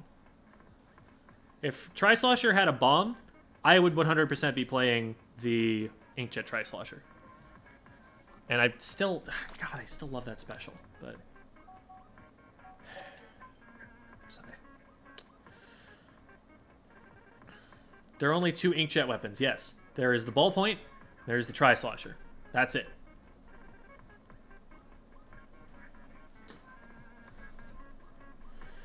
Burst Inkjet would be a kit that's good on almost anything. Anything that's going to be aggressive enough. I'm going to look... Okay, so these are going to be Silly Comp Sundays. There was a scrim that happened before this. It might be... Is it this one?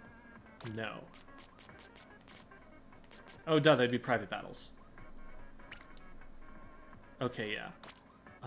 It looks like not all of them are saved still, because I've just played too many games since. Let me take a look here. Okay, now that one I just spec'd. So this one would be good to look at. And this one would be good to look at. I might just go and VOD review myself and talk about some things out loud for my sake. Which one of these do I want, though? Okay, they both have the same players. This one is Museum Rainmaker, and this one is Inkblot Tower Control.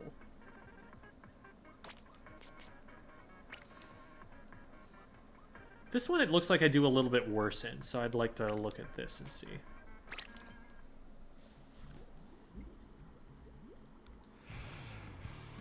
This is why T-Tech not having the Inkjet was a deep disappointment. Absolutely. Thoughts on ballpoints kits? I keep hearing it's bad, but I have good matches with it. The ballpoint is a good enough main weapon that I don't think it needs the best of kits. Fizzy Bomb is not a bad bomb in isolation for it to have. It's just not going to use it that much because it's a ballpoint and it takes a long time to throw. And ballpoint is more often just going to be holding ZR at different intervals to make things happen. The Inkjet is niche. There are a lot of times where you're just not in good positions to use it, but there are also some times that you want to use it that even an aggressive weapon wouldn't necessarily want to. It's a little weird, but the ballpoint is definitely playable if you want to run the ballpoint specifically. You'd run it for the main weapon for the most part.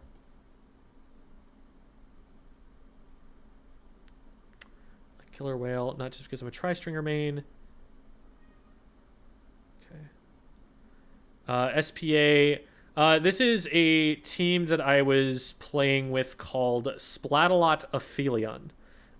Splatalot is a clan that has a whole bunch of different competitive teams that are all signified by the letter that comes after the SP.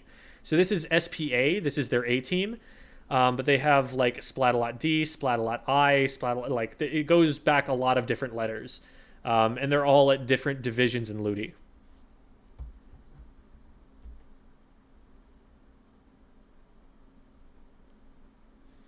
They're Div 4 currently.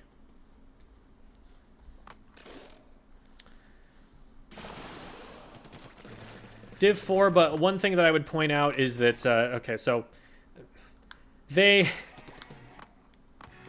are 2 players named Graz here. Obviously, only one of them is Graz. The other one is a player whose tag is Sky, who is like a 2800 X power player. And so they're going to have a disproportionate impact on this game, as you could probably tell from the fact that they go 21-3 on the results screen. And so it's a little bit weird talking about like their relative skill level because they have a player who's at that caliber playing with them, who that is a regular member of their team. But anyway, I'm going to probably look at this from... I actually want to see the overhead. I want to see both. I want to watch both my perspective and the overhead. So let's first... Wait, this is not the one that I play. I picked the wrong one. Whoops. My bad. I picked the one that I'm not playing in of the three. So I saw a splatter shot there and was like, oh, hey, let's join. So this is actually the only one that I'm playing in. So we'll watch this instead. But yeah, it's a little bit tricky because I main Splattershot, but Elia also mains Splattershot, and so I'm tending to defer to letting Elia play it. And so I end up playing Splash here instead. So I want to take a look first from my perspective and then from the overhead. Okay, nice. So I spotted that I had a teammate going around to the left. I knew that if I pushed forward, I was going to be in range of like the GooTubers. People are going to be watching me. I might get like burst bombed or torpedoed, and it would be too visible. It'd be too obvious. So I just threw a burst bomb to help with that fight, and it just so happened that it looked like Sky hit one slosh, and then my burst bomb hit them, and that got the splat. So now I'm realizing that they're still pushing further ahead on their plat, and if I'm going to be able to help them, I need to be further forward. I probably... I don't know if I want to throw that burst bomb. I don't know if the GooTuber actually notices I'm here if I don't throw that burst bomb. And from here, they're just going to outrange me, so I'm forced to back up. But I know that there's also a fight going on the right, so I rotate over here instead. I wish I had the call-outs recorded, because that is an important part of the information that I'm gathering here. I'm painting up an escape route there for my teammates in case they need to come back. And part of the reason that I'm hanging back so much here is that my goal on Splash is to get a crab tank to get us through an important choke point. And so my goal here is to have this so that as we're trying to go through the checkpoint, they can't approach the tower. Now, we go a little bit overboard with popping specials here, and if I'd known that we were going to pop Tri-Strike and Zuka all at the same time, I probably would have waited on the crab for maybe second checkpoint. Because my goal here was eventually to get the crab up onto their top left, onto their bats. So this is probably a little bit early for me to be popping it, and I should probably be pushing forward. Because now, as soon as we get this checkpoint, we don't have anybody who's actually in a forward position to be able to clear them from the plat, and we're going to have to give it up before we get to second check. So I should probably be pushing up further right now.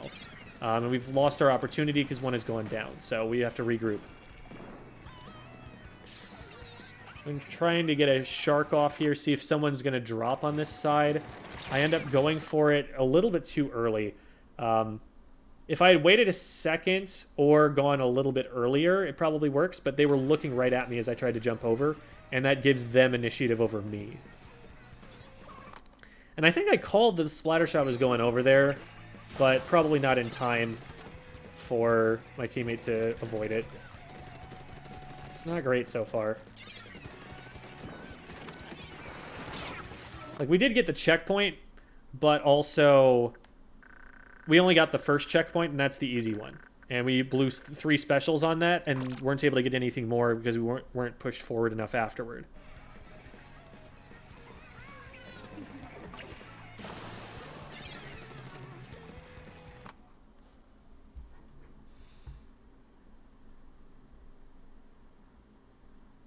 This is not solo queue. This was a coordinated scrim.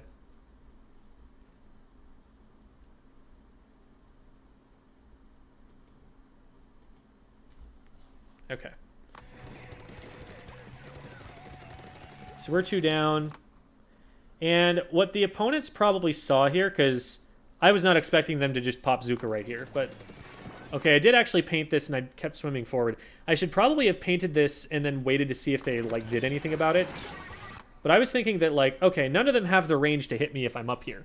So I can just swim to the edge of this, throw a burst bomb, and then back up. But the Zuko is just like, nope, you don't get to be there.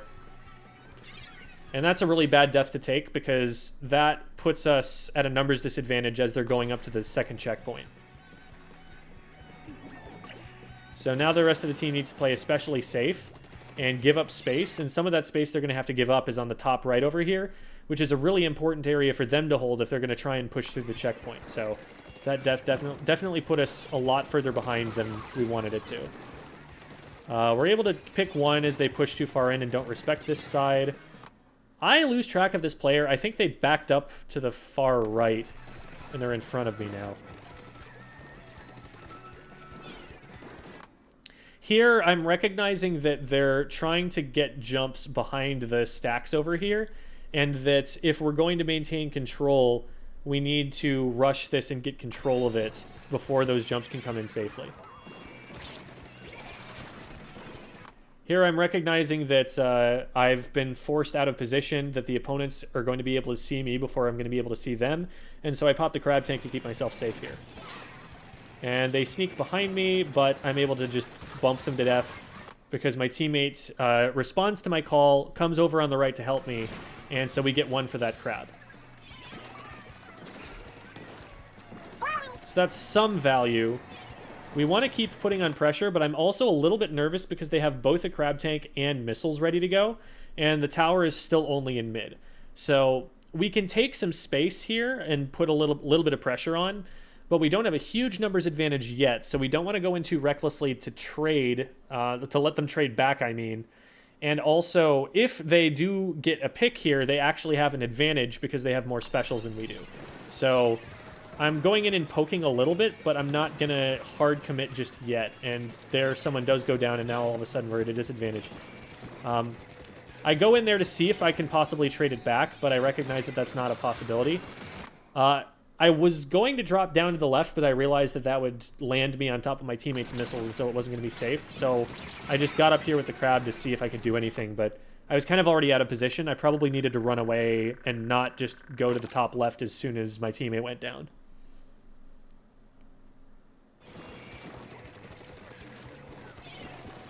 Because, yeah, I'm staying there a pretty long time while the missiles are on. And the only reason I don't drop down is because my teammates' missiles are behind me. I probably could have dropped to the back right and been safe instead of trying to go for this. It's hard to say. Being in the position in the first place is definitely my biggest mistake. Like, I didn't commit in time to going up there with my teammates, so I needed to not commit at all. So we've got a player who's sharking behind the stack there. I'm going to try and get attention over here on the right-hand side a little bit, but then hopefully that'll create something for my teammates to do. Okay, they all came to the right. That's a little bit of a miscommunication there, I think. Because... And I wish I had the callouts to work with. But we've got a player sharking left, so the play is either we get their attention in middle so that that player can flank in, or that player becomes like the base of operations and we work around the left side and I'm flanking from right. But what happens is they cross all the way through mid while nobody else is backing them up in mid. So if they called that, then my teammates should be pushing in from mid with them. And then I'm trying to pinch around the right-hand side here. But I see that it's only one player on our team who's there. And we get one. Now, I should pop this on their plat right now to get control of this. I don't. I'm really giving up a lot of space by doing that. Like, I could have popped Crab Tank on, like, their bats there, and they probably wouldn't have been able to stop me. I don't know. Maybe that was too far forward. Because we aren't through first check yet, but now we just don't get anywhere. I want to take a look at that from the overhead and see what could have worked.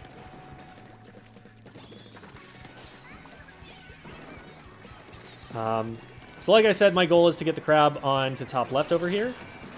And tower's pretty close. Oh no, the Zuka pushed me off and now I just can't get on at all. Yeah, okay. Getting onto bats is more important there. I think, like, I saw that people were watching bats oops, that's not where I want to be. I think I saw that people were watching bats the first time.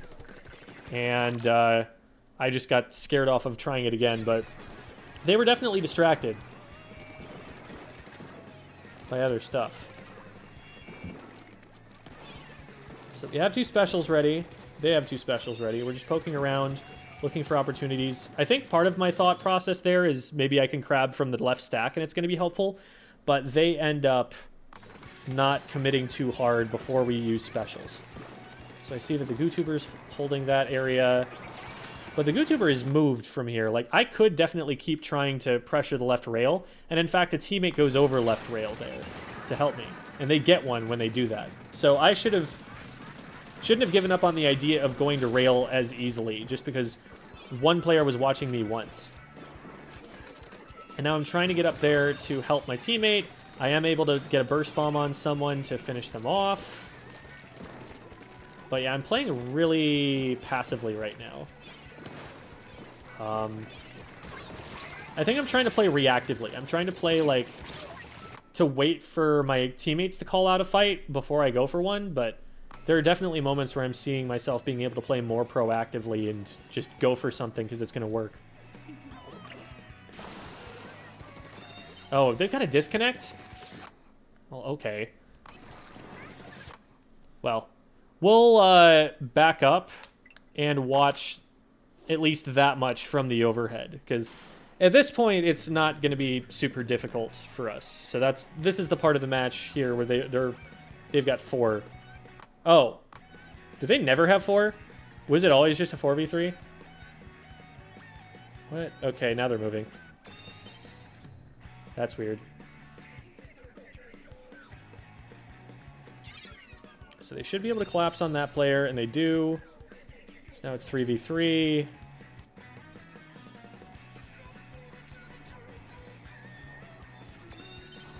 So the tri-strikes go out, and they paint up the enemy plat.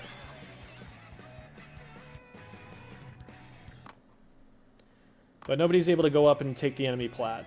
So we get first check, and that's it. What happened in front of me there?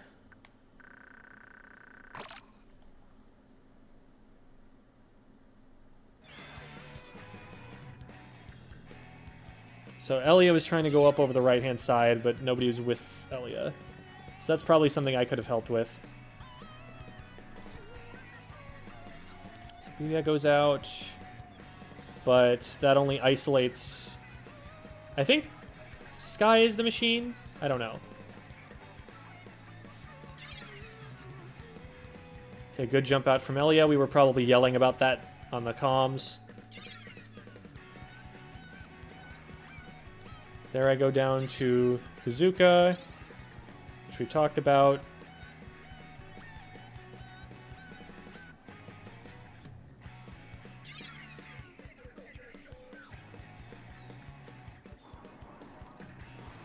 Okay, so we trade 1 for 1. And Graz starts going in, and I'm starting to try and follow up with them.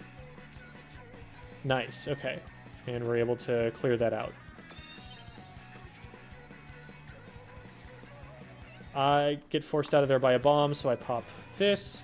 But as soon as I'm calling it out, Ellie is following up and getting that player with me, which is great.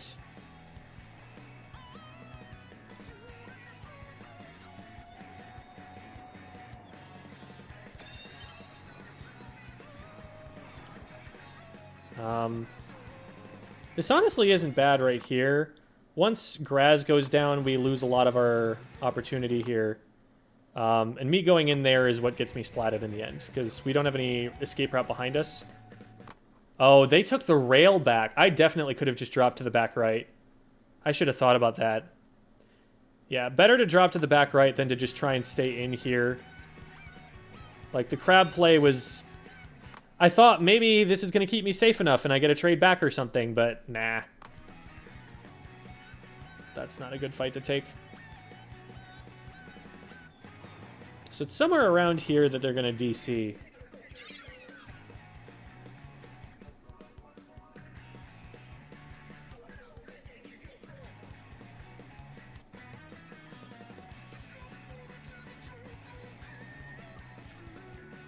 Okay, so we get 1 for 1 there.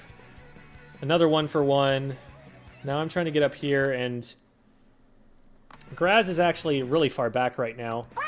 So it's good that I get out of there, but I guess someone had to ride the tower too. It's something to think about.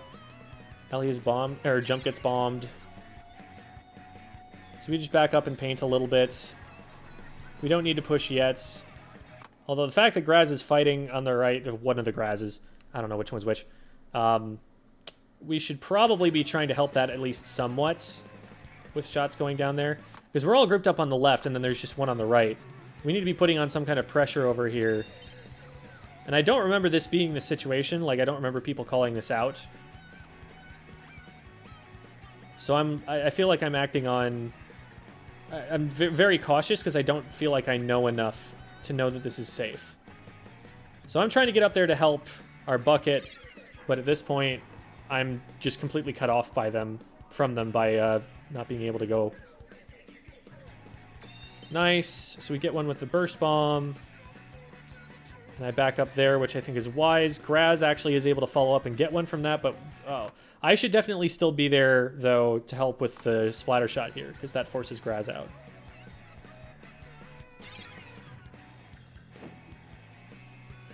Yeah, and that's a 2v1. I don't win that. And now there's a DC. Okay. So what I'm taking from that is that I'm not understanding enough of when we're taking fights, and I'm not putting myself in positions that are close enough to my teammates that I can help them when it's time to take that fight. Okay. What's available here? Hagglefish Tower, Museum Tower, Scorch and Mincemeat Rainmaker. No thanks. And Clam, Eel Tail, and Mahi.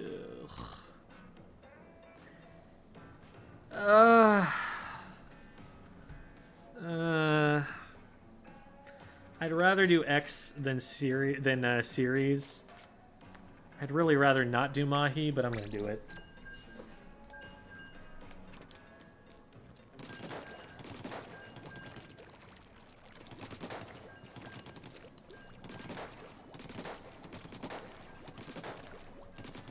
So goal at this point is recognize when a fight is happening and be there to help it, but also to not be quite as scared as I was there of initiating fights on my own.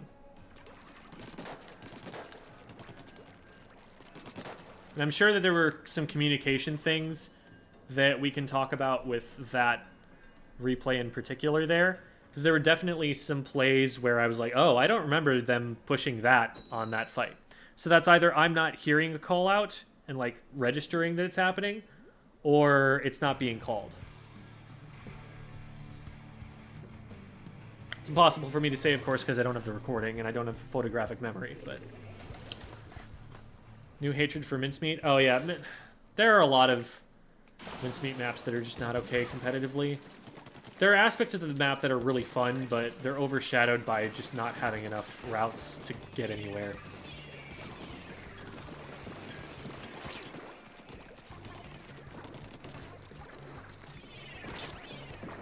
Trying to unfocus my eyes a little bit and spot where opponents are moving and where they're trying to fight. I can probably cut this guy off. Yeah, there we go.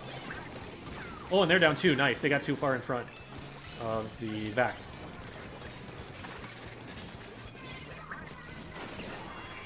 Oh, beautiful.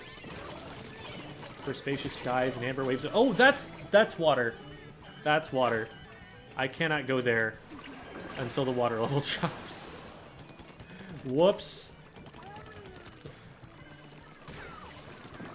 I forgot that Mahi works that way on clams. Because that's available all the time on some modes. If I remember correctly. This player is in some trouble. There's a lot of people watching. Let's see if we can snipe someone with this. So that player's stuck over there. And we're going to score. So let's get this painted over and coming from a different direction. I don't even really need to score. I just need to make it safe for my teammates. Fortunately, that didn't happen. Oh, can I save it? No, I can't. Can I get this guy? Almost. Not quite. Got hit 2 shots.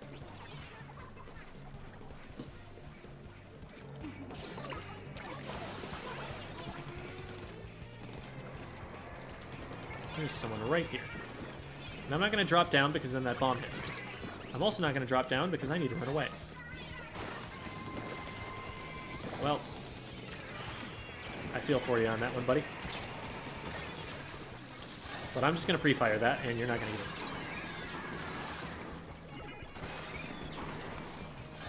it. Well, I'm going to... Oh, I trusted too much.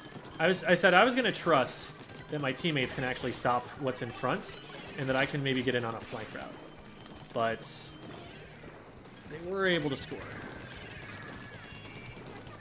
At this point, I've got the clam, and it's not like there's like an anchor player that I'm going to throw this to. Oh my goodness. All we had to do was fire at opposite sides of that pillow, and we would have had them. But what I was going to say is I'm going to play a little bit backline here and charge a special, since I do have this.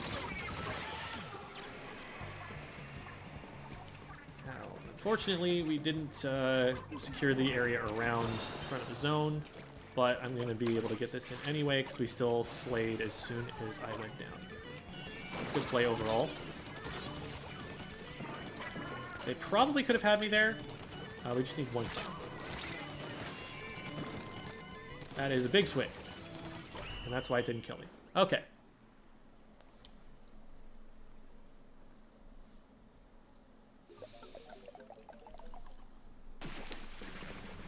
Yeah, the team overall did really well. Like, they were getting picks, and they were getting the splats they needed to. There were just a couple moments where they could have gotten them the slightest bit earlier, and it would have had an impact on what I was able to do. But, like, overall, no complaints there. Granted, the other team had a big swig, but we did well.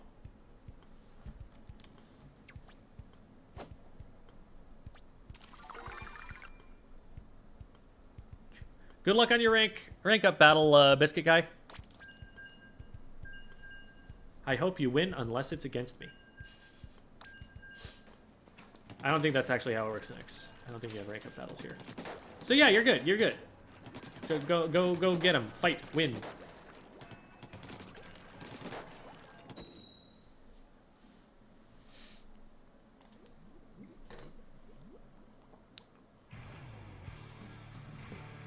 I'm gonna switch to playing an X rank with Gem. No. Now I have to wish you bad luck. Unless you're on my team, I guess.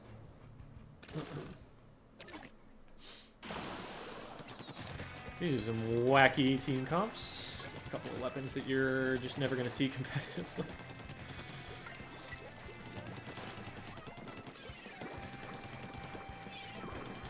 So there's someone on the tent, and my goal is to engage on people that are engaging on the tent. Dapples definitely did not catch me very quick there. That could have been a lot worse, I think.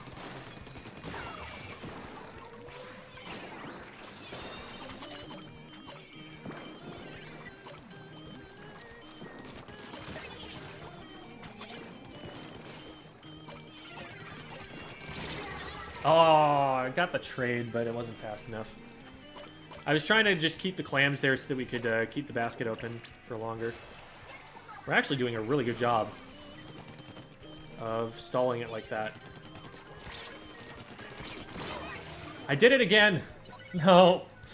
I'm kiting back, but not quite far enough to be able to splat them before they splat me.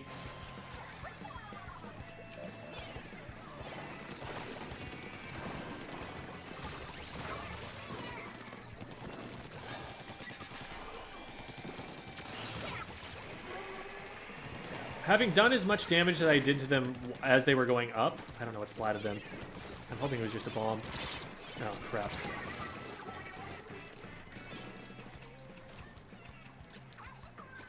I was trying to explain something to the stream, guys. You're not letting me do my job here.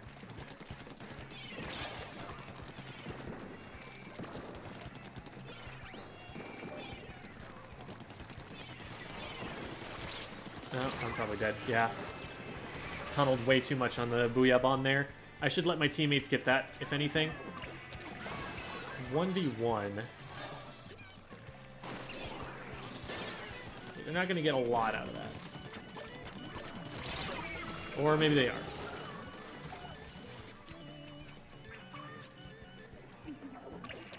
We disengage and reposition a little bit better against the Dapples. I shouldn't be losing that engagement.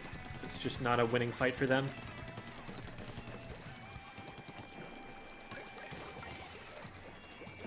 Two down, so I need to be a little bit careful here.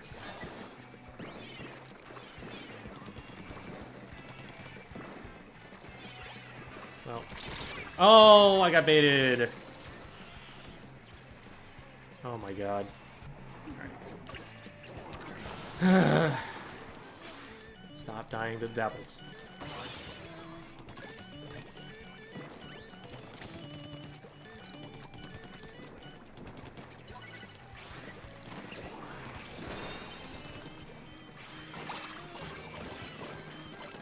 This is game if we get all these in. Oh! Okay. Probably should have just dealt with the Stamper. I probably could have, like, shot them and won. This is the Dapples that are here. We gotta be... No, they're not the Dapples. They did not get the charge fast enough, and so we were able to just shred them. We wouldn't have had time otherwise.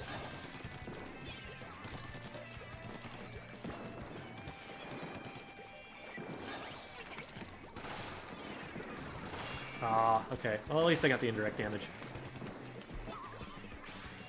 That didn't go anywhere.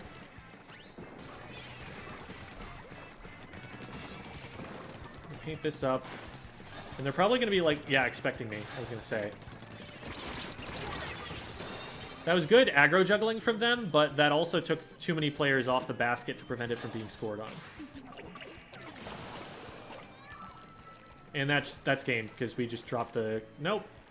Nope, it's not game, because we didn't get the clam throw off.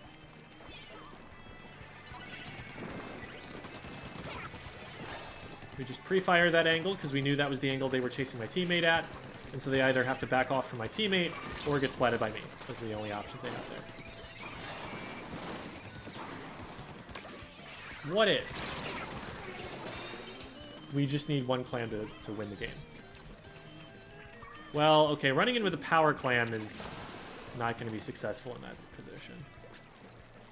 So I guess we didn't really have the resources to do it. I was looking at the clam count. I was like, we got like 14 clams. There's no way that someone doesn't have one that they can get close enough to it. But one of the clams we had was a power clam, and that is not as safe to try and score with. Cool. I'll take 2.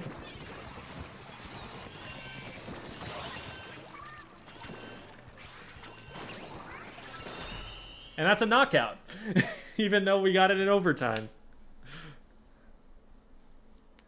Just played with Q. She carried me. Very pog. Very pog. Q, for those who don't know, is the... .Q, sorry, is the backliner for Sayonara. One of the top teams in North America. Is your name Jerry? Cookie from the Grillers called me Jerry, but it's not actually my first name. Cookie just decided that it was Jerry. He made it up. Hi, Voidpire.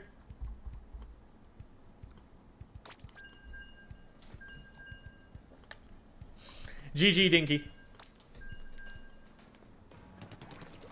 Optimal splattershot build you're running? I mean, it's kind of debatable right now what is exactly optimal, but this is kind of close to what's good for me. I'm running a very, very aggressive build. I'm running comeback plus quick respawn. And so that's good for a certain kind of play style. But it's also like... It's built for me to go in and feed, basically. And that might not be the way that everyone's playing their splatter shots right now.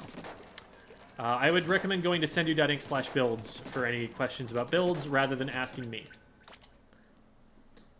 Number one, because it's not a question that I find as interesting, and so it's one that I don't know as much about because I don't pursue that information as much. But for another thing, because there are people who know this game better, who are posting their builds there, and so that's going to be a better resource than asking me.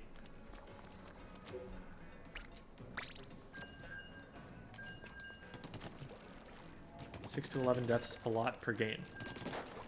6 and 11 are very different numbers, and it depends on how long the game lasts. So if the game lasts like 2 minutes before it KOs and you have 6 deaths, that can be a lot. Whereas if a game goes to like a really long amount of overtime and you're like a frontline weapon that's going in a lot, like a Tetris player or something on like mincemeat clams, and so it's like an 8-minute game and you only die 11 times, that can be pretty good. It just depends. And if you're getting value out of those deaths, then maybe they're worth it.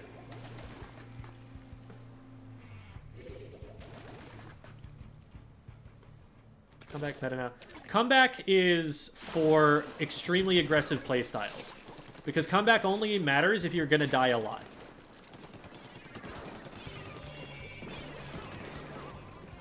So, like, if you run comeback, you are planning on getting splatted a lot.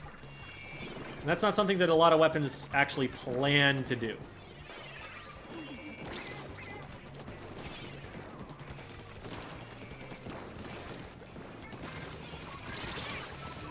My teammate just did not see that there was someone over there. Man. I was just like, okay, you shoot that side, I shoot this side, and then they didn't shoot that side. Because if they had, they would have splatted that player. At least I got rid of the Trizuka there, but I think it got like 2 when it fired. Ugh.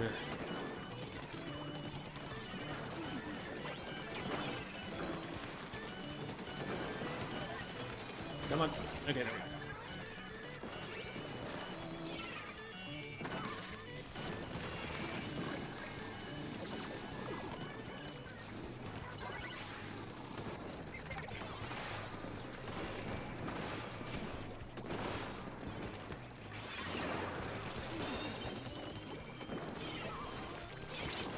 I'm trying to bait them out there because I know I'm marked and that they're going to be watching me on the spot where I'm marked. Man. Wasn't watching to see that they had a charger. That's my bad for not knowing the weapon comps.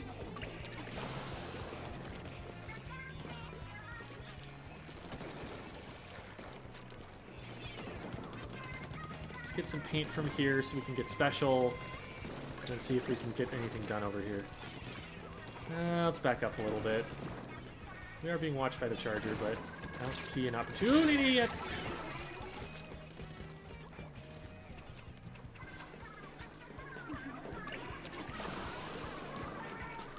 Teammate is on the left. They're this way. Oh, they're backing out. Okay. I kind of want to drop out left and start trying to flank around right, but they're probably watching us.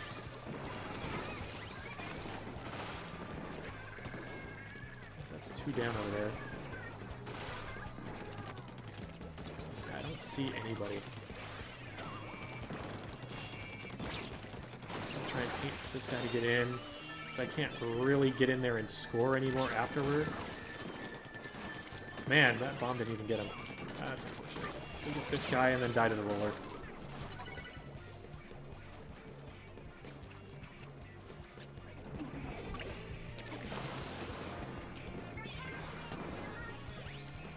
Okay, that's 2 down.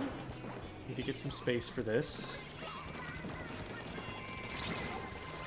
Got 1. I thought I died to that explosion there. Oh, crap. At least I got 1. It wasn't a great way out after that. Let's see if we can push up and get something going. We still are 2 down, so we don't have a lot of clams.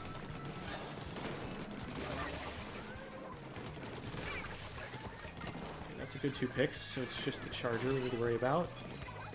And they whiffed.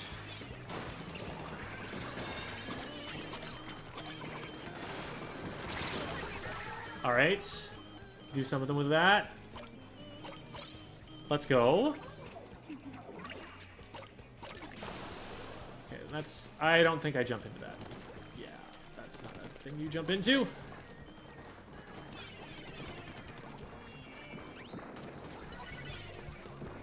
Worried about someone. Okay, so they're already down on left, which is nice. Good shot from Nemon.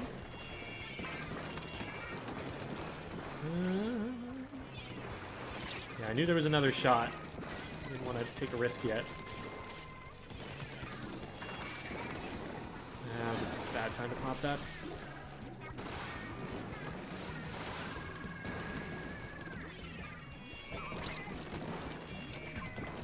We don't have to go in too hard, but we kind of want to keep them away from getting this close. Because as soon as they win a fight, they're going to be able to get access to the basket. And we don't want them to get there that easily. It's only one mistake then that costs us the game, as opposed to multiple mistakes.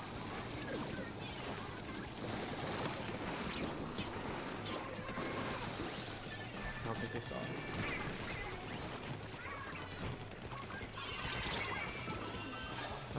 I went in too hard on that. Okay, if they get this in, we lose. God, man.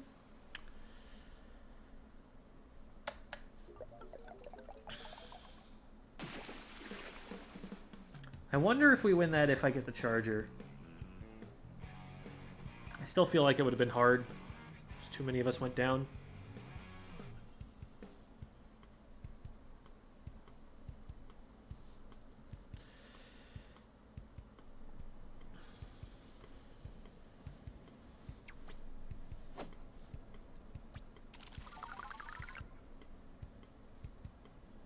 How do I deal with mean teams like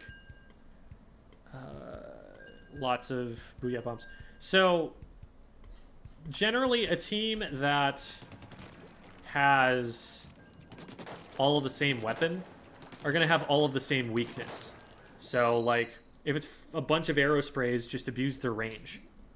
Like get the one midliner on your team to splat everybody and just set them up to do that as best you can.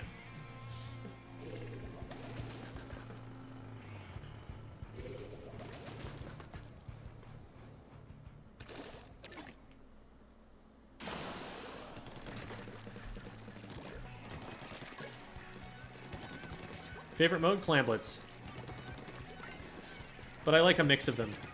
I don't like to play all the same thing all the time. Nope.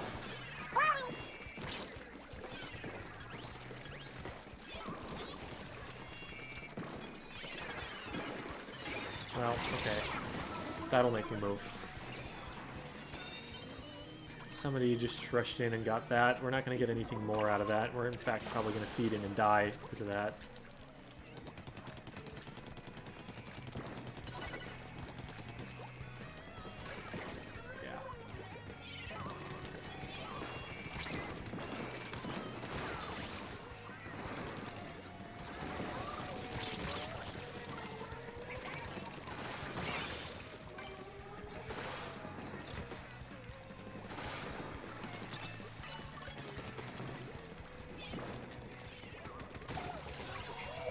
Yeah. We moved a little too quickly there. One on the right. Darn it, they took a really annoying angle for me to protect. Shoot, they'll know where I am because of that. Yeah. Okay, why did they get the chance to go through mid, though? Because that was right in front of my teammates.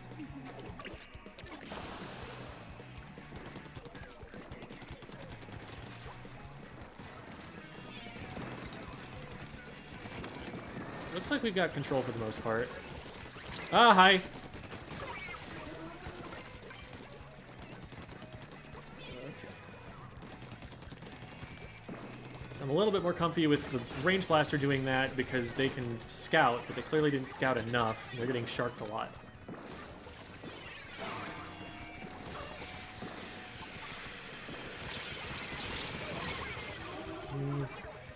If there had only been one player there, I win that trade, but because there was another player, it wasn't safe.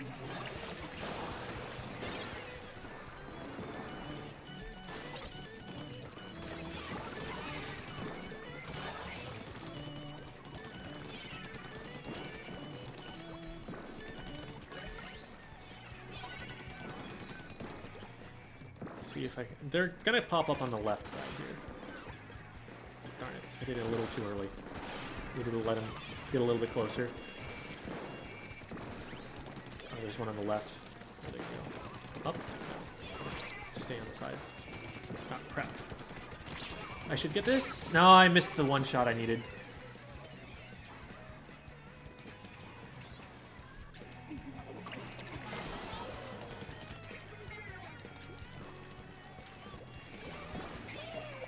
need to stop getting sharked. It's not like they're being especially sneaky about this. They're just kind of walking at us, but we're letting them in.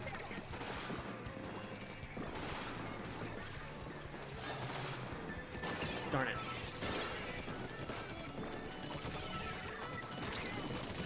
Whew. My aim was actually off, and then the splash wall bumped me into them, and I was like, oh, wait, I can just keep holding ZR. Cool.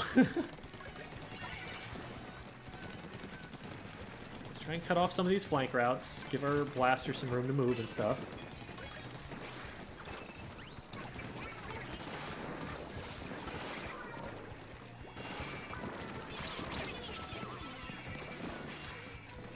Should be able to get that in. And now, if we can hold it long enough, I might be able to jump the pity in, but we're not... we're not holding the basket. We're just pushing to open the basket. We need to hold it.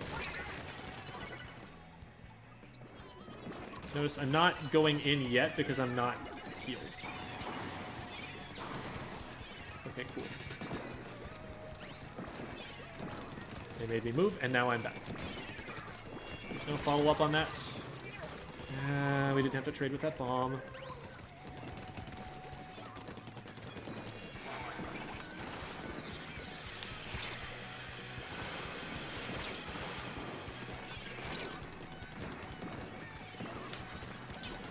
Nope.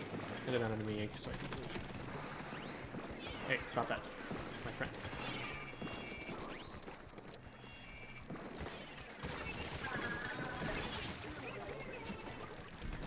Just a couple here. Someone get in front of me or help me or something. We need to save that clam. If we get that clam in, we win. Get either clam in, we win.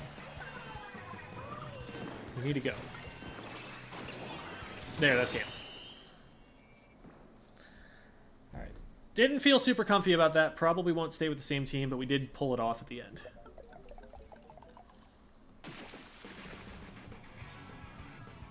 Alright, coming up on 5 minutes before our next lesson, so I am going to hold off on games for now. Although I think that might actually put me at 4 out of 5, so we don't actually get to see my placement. So maybe I'll have to play one like right after the lesson or something. Yup. Ah, dear.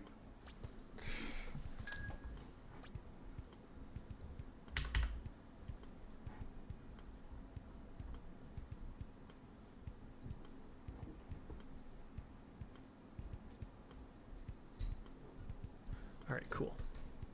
You know what? Let's do one more. Let's do one more real quick. We've got time. Mostly.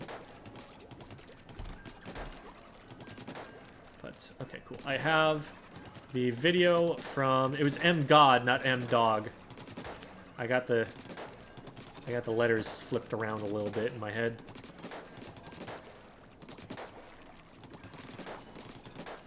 Almost.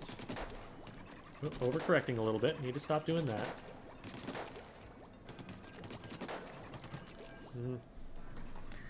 Get my position back a little bit here. Well, too late. Simply KO on first engagement. If there were mincemeat, then we would not be doing this, but... König? It's German for king.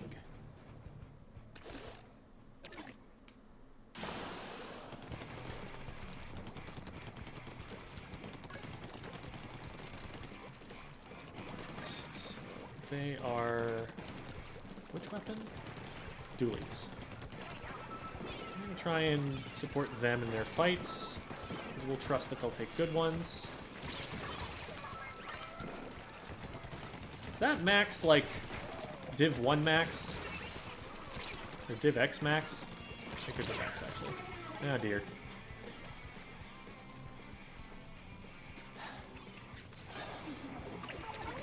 I liked the fights that I was taking. I just didn't recognize that the rest of us were all down. I probably should have backed up a little bit earlier.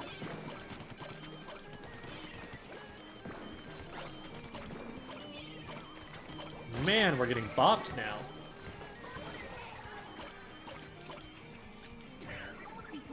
keys.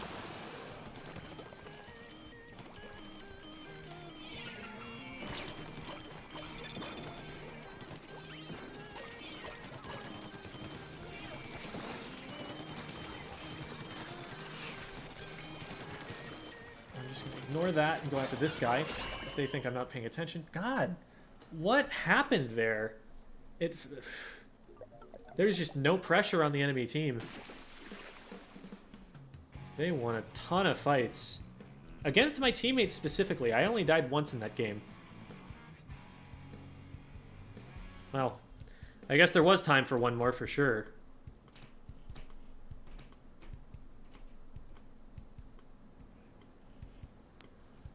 I died twice? Oh. Thought I only died once. Yeah. I'm not happy with that.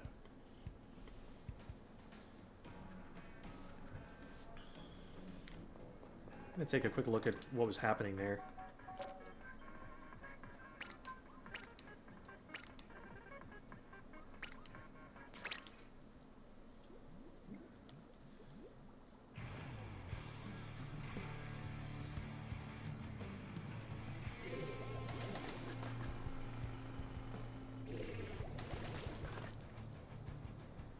Alright.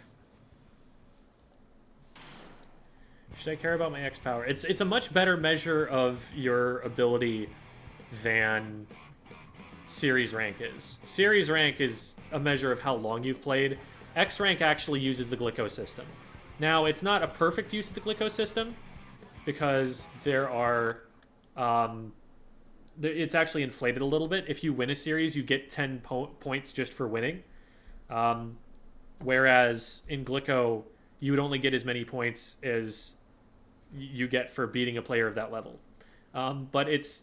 So the numbers are going to be higher and not comparable to what they were in Splatoon 2. But they're also going to be a better measure. So, okay. So this fight is actually really good. The CDS, the Dually Squelchers gets this player lodged in a corner and focused on something else, and I know exactly where they are. They don't know where I am. They're not looking for me. I just dash around the corner and get the pick really quick. And that was a really good play. And then the Range Blaster gets our machine, and I come back and get the Range Blaster. And then, what happened behind that? Like, who... Was there a bomb?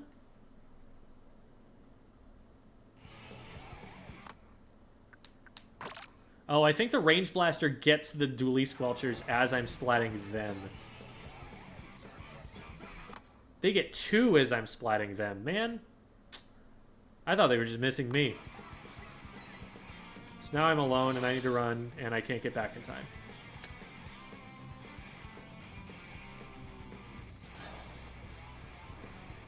So, Zuka, just surprised Zuka to the face.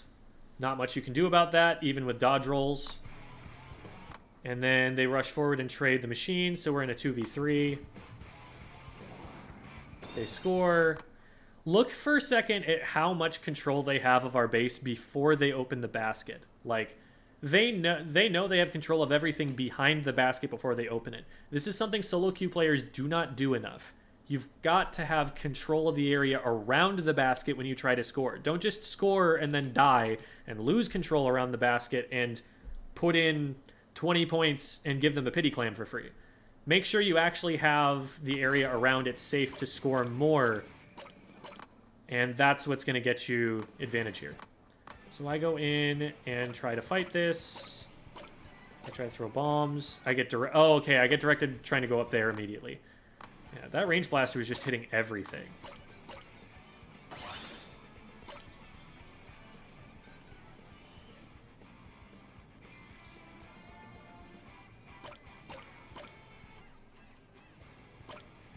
Okay. So we've got to go in and take some ground. And that's just a junior? That's a junior that's ratting around in our base and getting 2? Man. Ugh. That was a bit of a mess. Alrighty, well.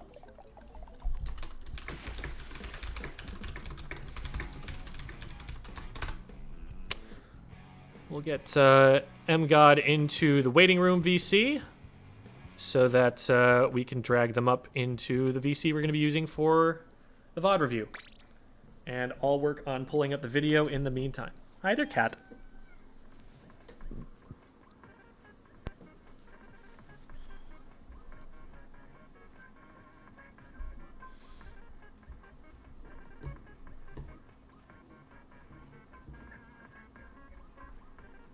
Ah, cat, no.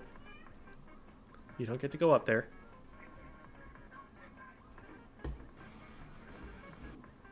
Okay, sounds like they're already in the VC. They are. Perfect. Welcome, MGod. You're on stream now. Hello. Thank you for having me. And I am going live right now with the VOD. So you should see that. Excellent. In I got it. Perfect. Okay, hi there, cat. Sure, you can come up here. This is fine. And now, perfect. It's showing the right thing on stream too. Awesome. Hi there, kitty. How are you doing? All right. So let's have a look and see what we're working with here. So you're playing Splash. And is this solo? Yeah, this is solo. Okay. We're playing Rainmaker on Eeltail. We've got Double Crab, Missiles, and Zuka. It's not a bad team comp. Would probably prefer something other than the Pro for being able to push up while painting with you. But this is a solid team comp by solo queue standards, especially compared to theirs. They don't have a lot of paint except for the Bloblobber. It's only really the Bloblobber that's going to be able to paint super well, which means that like painting for the Rainmaker is going to be relatively slow. We've got Double Booyah, Reef Slider, and Rain. So not a bad special spread necessarily, but I definitely your comp is definitely closer to what a competitive team would run. It's going to be important for you to paint a lot, because your Flingza paints a lot, to be sure, but it's the only other painting weapon on your comp. The Pro doesn't paint super well, and the Carbon wants other people to paint for it so that it can get close to the enemy team. So the more paint control you're able to give, the more impactful specifically your Carbon Roller is going to be. Hopefully, that was my analysis as well, so hopefully the gameplay backs that up. So we get to Rainmaker here. A little patch that's not going to get painted because of the angle that we took. But we go in and we paint the shield. I believe with the Splash, it's actually faster. Like you do more DPS by just holding down ZR to shoot the shield. Okay. And on top of that, you're going to save ink by not throwing the Burst Bomb. So it improves your overall popping power, as well as just puts more damage on the shield quicker.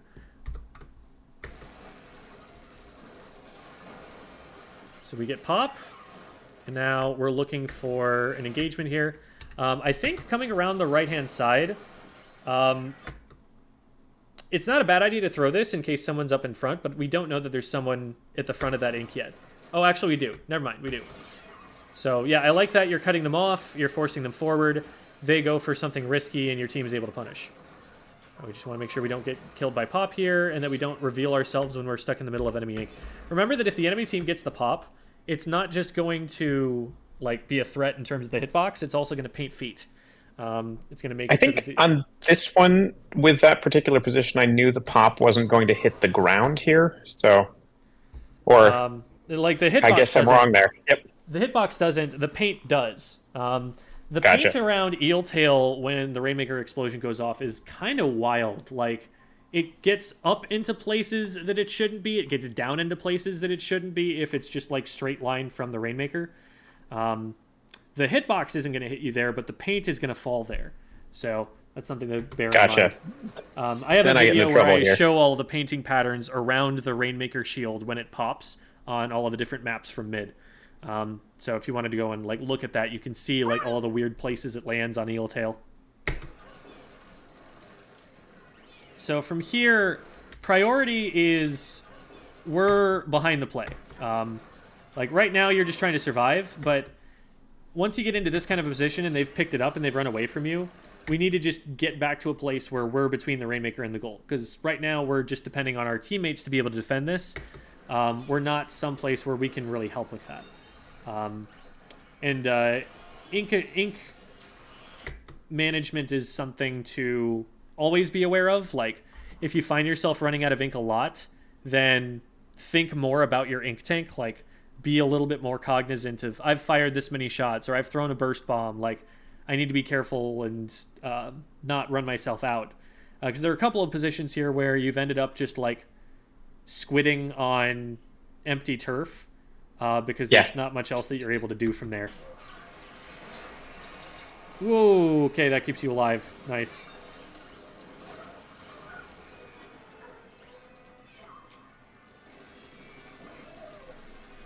So we're just going to get pop here. You do see that there's someone there. I like that you wait until you get in range of them before you start firing. Not only does that confirm that you're going to be in range, it also makes it so that you have more time to get your aim on, and those shots are really accurate. So that's a good fight there. They do throw this bomb while you're fighting them, I think. Wait, where does that come from? Yeah, I saw that. He got it off Yeah, there, right right when there. I started. You can, yep. Yeah, so... And I just missed that happened. Yep. Mm-hmm.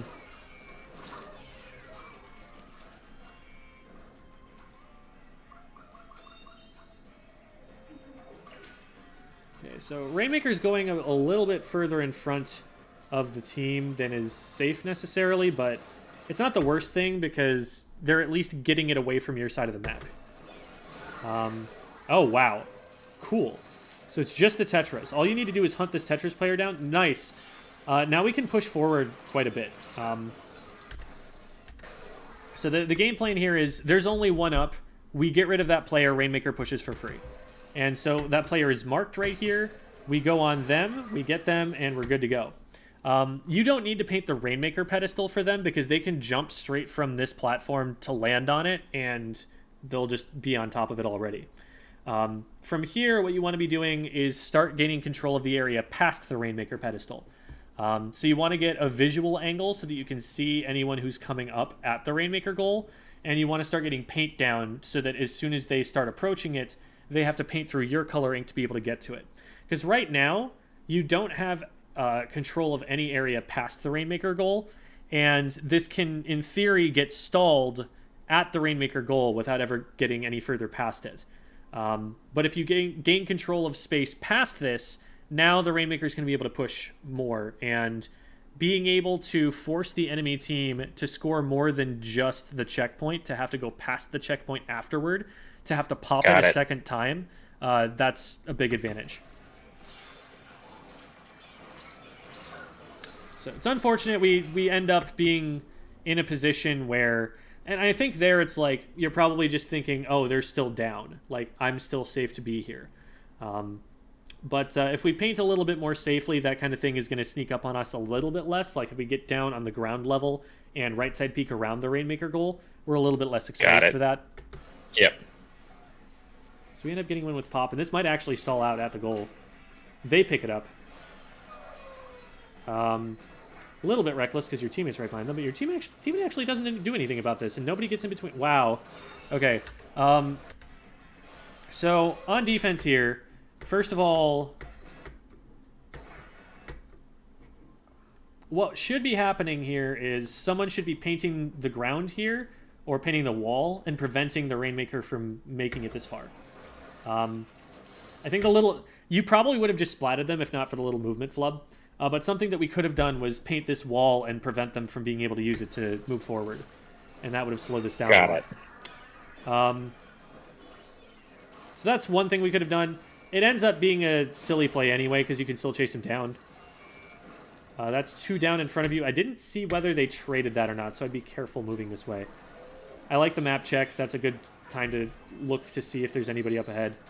But there isn't really anybody who's taking that good of an angle. Nice! Way to take that fight. You took it from an off angle because they were all looking at the Rainmaker. Good job preserving your life here. You've got a crab. You can maybe get this up here and use that to break through. Oh, they used their crab. Cool.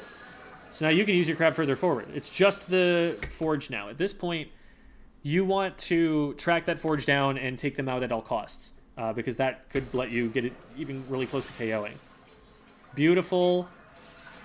And that's going to be the KO. That was a quick one.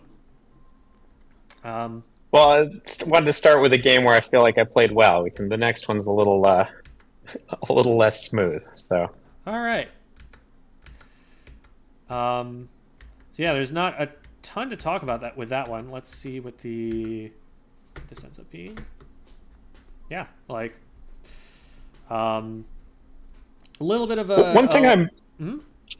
One thing I'm not sort of clear on when I'm having trouble evaluating how well I do on this, like I don't know with this weapon whether I should be really paying attention to like the ratio of the KD ratio or the amount that I've painted or, you know, the number of kills I have. I don't really know how to look at this and tell whether I did like better or worse than any other time. That's a good question because you can't. Okay. These statistics matter, but they are not all that matters. They by no means tell anywhere near the whole story. You can go super duper negative in KA and still be the reason your team won the game. So it depends. Usually deaths are to be avoided, and the deaths column is usually the one that I think has the most impact out of all of this.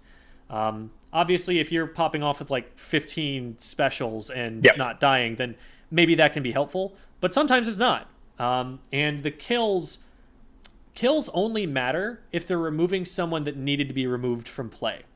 What you're usually going to see in one of in the hardest kind of stomp, in a stomp where like it's just 30 seconds and they KO. What usually happens in that sort of a situation is everyone on the other enemy team is 2-0 in terms of KA or in terms of KD, and nothing else happens. That's how you evaluate a total stomp.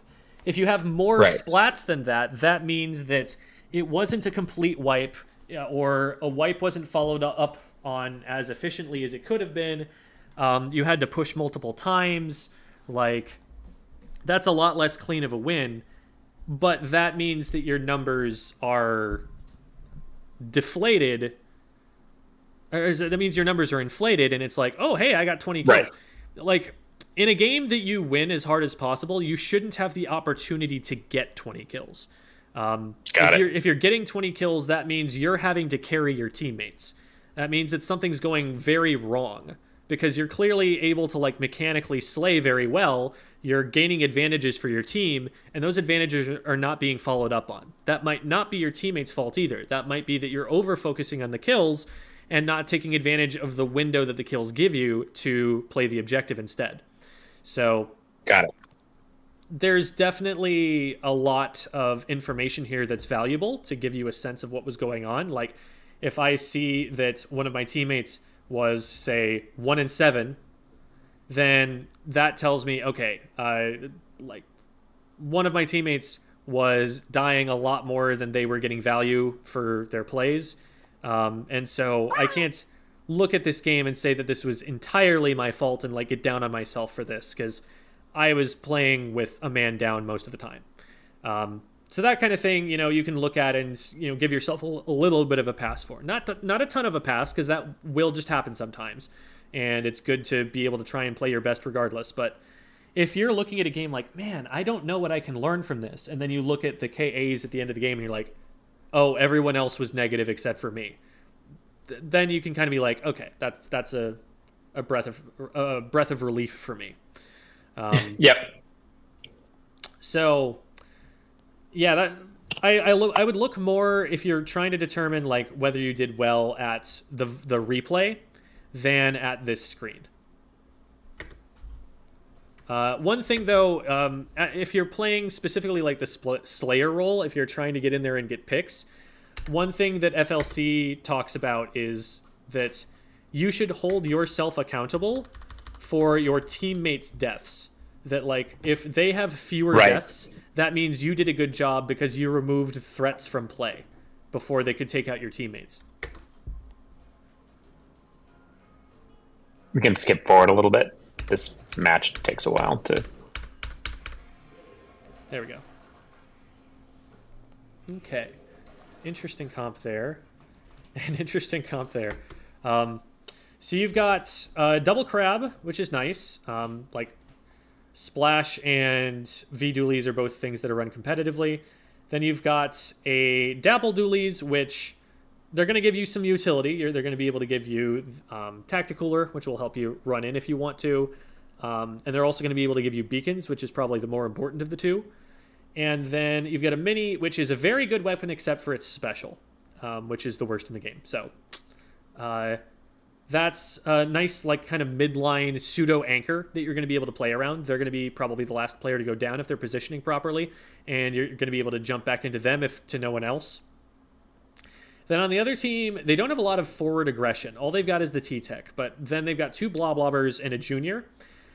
So what could happen here is the T-Tech rushes forward and has no one to back them up and end up isolating themselves a little bit.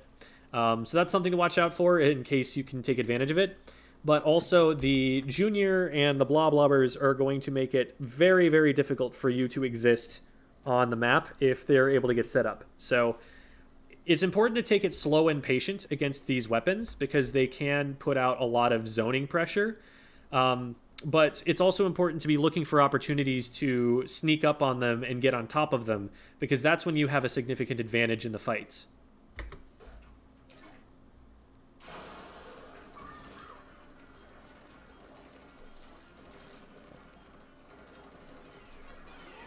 Okay, so we're going straight for zone right away, which is smart.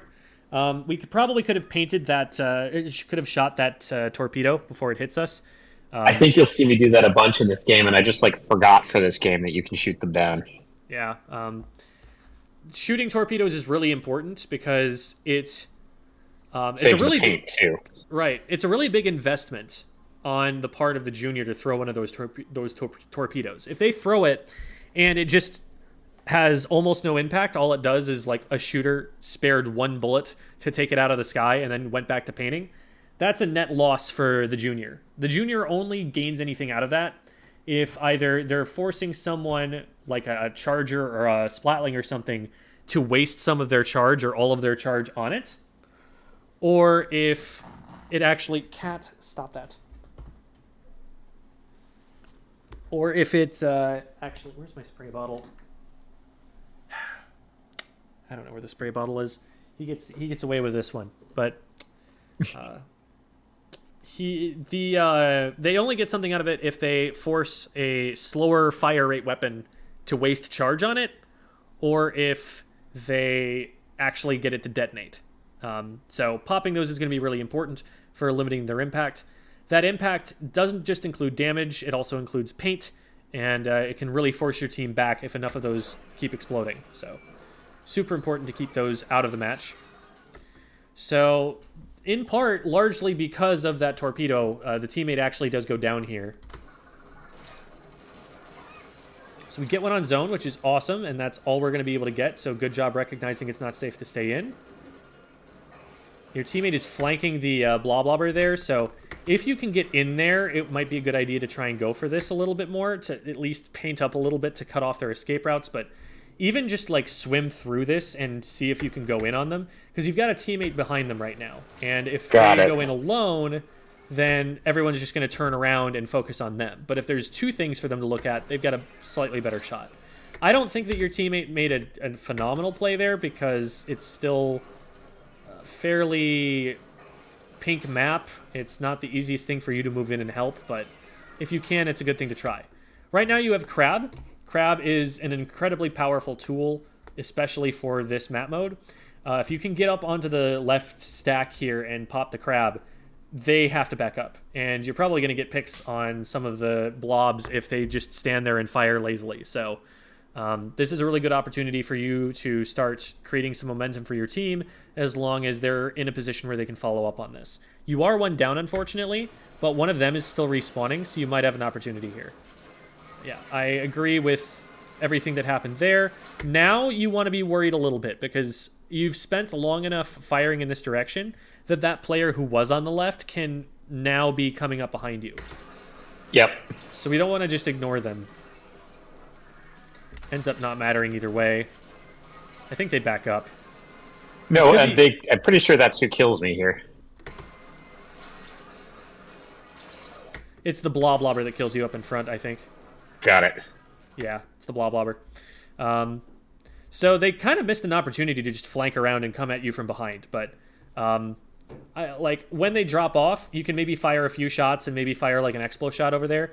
But then pretty soon, especially against like a fast player, you're going to have to go into ball form to protect yourself from this guy. Yeah, and also I knew I had red paint behind me at that point too, and I didn't have anywhere to retreat when I started getting shot there because I.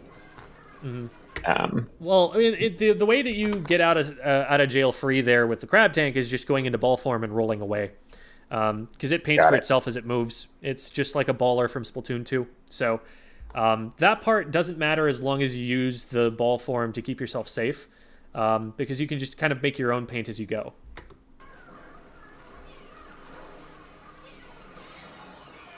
Nice.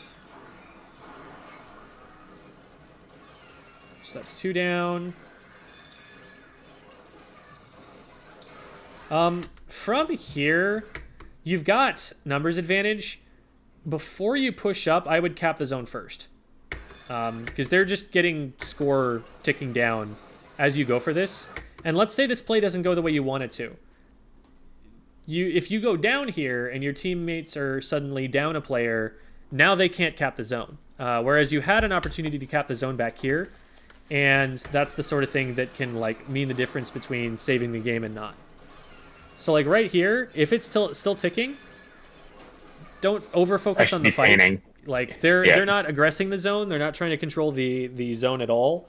So even if they do get your teammate here, if you just get the zone away from them, now they have a penalty they have to work through, and they've made negative progress by focusing on your teammate.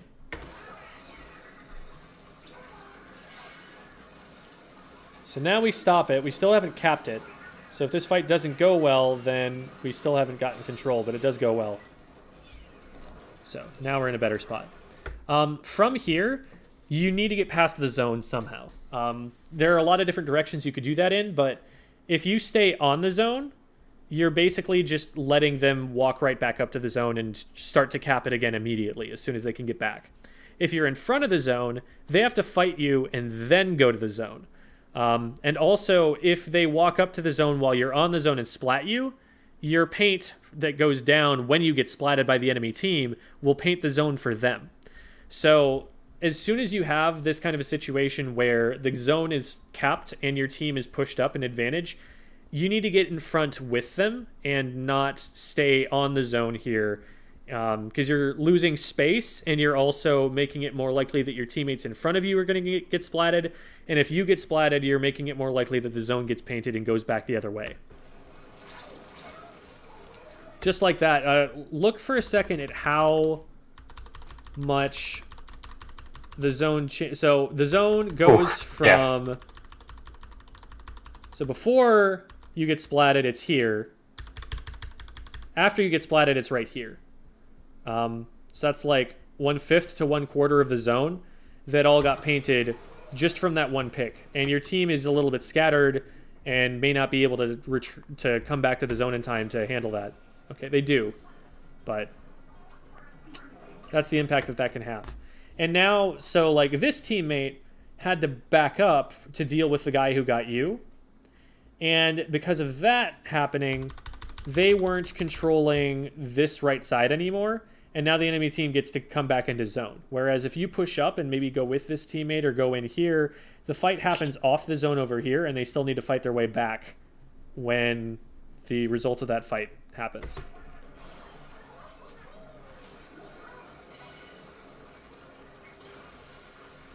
You're staying in the Inkstorm for a while here. As soon as I see the Inkstorm come out, I'm not trying to climb up the wall or anything. I'm probably either going to shark here or just back up. You probably want to back up, get onto the stack, and start painting back through this. At this point, with a player down and a rain out, you're probably not going to be able to just keep the zone capped. And staying in the storm here is going to hurt you a lot. And if anybody had seen you, you know, look at how much damage you have. Yep. Look at how much is on the screen. This is risky.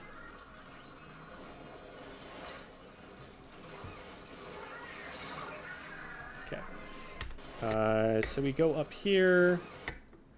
When you come up over a ledge, a lot of the time, if you don't know what's over the top, it's a good idea to sit on the wall for just a second, peek over the ledge with a third-person camera, and then go over the top, because then, as you're going over the top, you can be getting your aim set on where they actually are.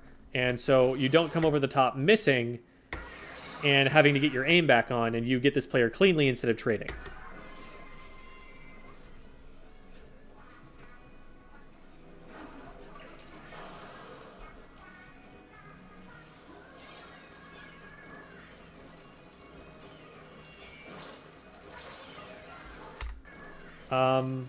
From here, we don't want to keep moving left once we see that the bomb has gone off here and, like, painted all of this up.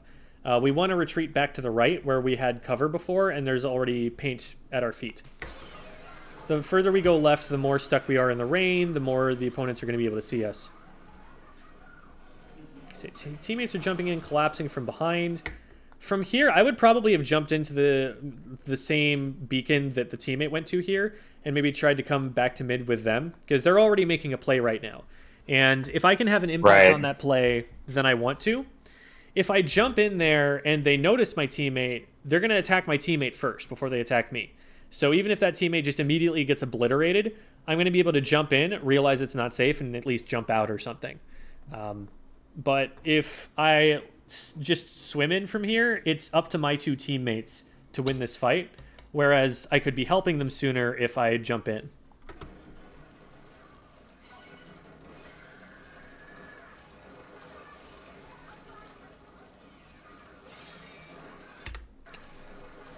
Whenever I try to approach the left stack here, unless there's someone I specifically need to splat who's up here, I usually try to start from the back side. The reason being, from here, a straight line of sight weapon that's standing here cannot hit me because it will hit the floor before they can get the angle that will actually hit me. So I'm safe up until I'm standing about here, and during that time that I'm safe here, I can be painting up all of this so that as I move forward, if something goes wrong, I still have an escape route to back up and be behind this ledge here. If I push from the middle side here, the entire time that they're up here and I'm pushing towards them, they have shots on me. And on top of that, once you get up onto the stack here, you know, there's nobody here. There's no escape route behind you. All of this behind you is pink, so you have to go off on one of the sides if someone is attacking you. The other thing is that as you're coming up over this side, painting all of that, you know, giving yourself a trail is all well and good, but you're spending a lot of time painting the map out here in front and doing visually obvious things, like putting yourself in contrast to what else is around you by putting paint down and stuff. So the approach that you're making here is very visually clear to the enemy team. I'm very surprised that this player does not see you after getting your teammates here and just turn to look at you, because there's nothing more threatening them now. There's no reason for them to be leaving the stacks and going backwards. They should really just be painting the zone from here and keeping control of this area, since they have a numbers advantage and they've just splatted the two players that are nearby. So they kind of give this up for free when they really don't have to. But so from here, we've used a lot of ink in doing all of this. And again, the burst bomb, I would throw burst bombs a little less than you're doing. We talked about that with the Rainmaker shield, but remember that bombs cost a lot of ink, and people typically don't run out of ink unless they've thrown a bomb. Let me show you something really quick. Like, it's surprising a lot of the time, like when people look at their weapon and how fast it runs out of ink when they're just firing the main weapon. Like, that catches a lot of people off guard that, wow, I actually have that much time, because they're always like dropping back into the ink and getting more, and so they're thinking like, wait, I thought that shots depleted way more of the ink tank than they do. But like, are you? Oh shoot, you won't be seeing the projector yet because I haven't put that up yet. So 1 second, let me get this set up so you can see what I'm showing on stream. There it is. Okay, now you should see that. Yep, thanks. So I'm just going to fire the main weapon until my ink tank runs out. And like, look at how long this takes. Still firing. Still firing. Only now can I not throw a sub. And now I'm out. Like, that's a good long time that you have to fire the weapon. But now look at what happens if I fire 2 burst bombs before I do all of that. And I'm out. It's the bombs that are always going to deplete your ink tank more than anything else. So, especially whenever you throw a bomb, let that be like a little alarm bell in your head that's warning you, like, we need to be really careful about ink for the next little bit. Thanks. And so having fired a bunch of shots and then thrown the burst bomb and then gone on to... One second, I need to get the right window up. There we go.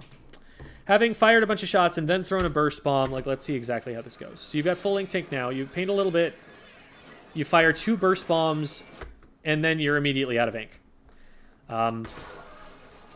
So that makes it a little bit more difficult for you to get off the plat here. It makes it so that you don't have the shots to fire at the torpedo. Not that it looks like you were trying to, because we talked about that earlier.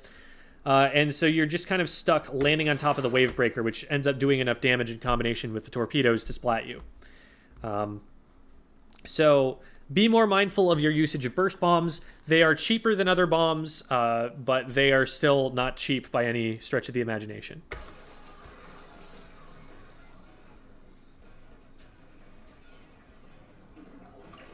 I'm very worried about your dapples. They're going in super deep. Yeah, that was not it.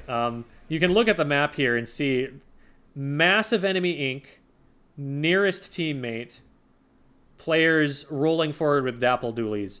There are going to be people coming in from this side to get them. There are going to be people on this side that can turn and get them. Like, this is not a fight that they're going to win.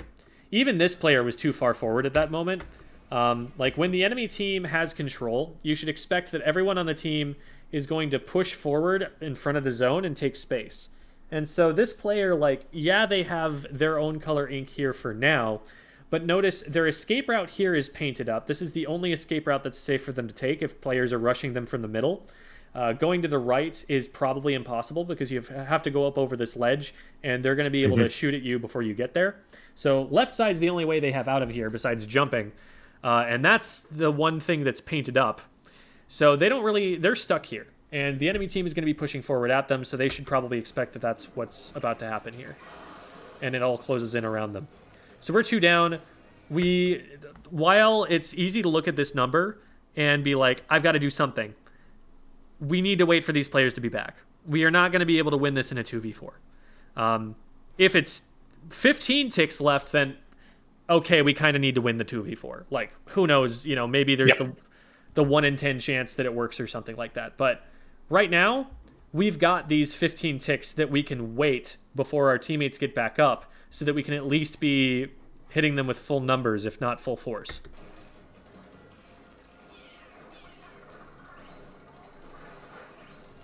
Yeah, I would only throw the second burst bomb for poking if you hit a direct on the first one and you think you can hit a direct on the second one. Otherwise, it's just too much of your ink tank that you're costing yourself. Okay. All right, and this is a time to pop the crab. And this is a time to pop the crab. We need to paint the zone really badly. And then I focus on the wrong thing. Yep. So what needs to happen is we need to put ourselves at an angle where we can hit a lot of the zone. And that's a little bit awkward with the crab here. If we pop the crab a little earlier, we might be able to use it to get the zone after we get this player.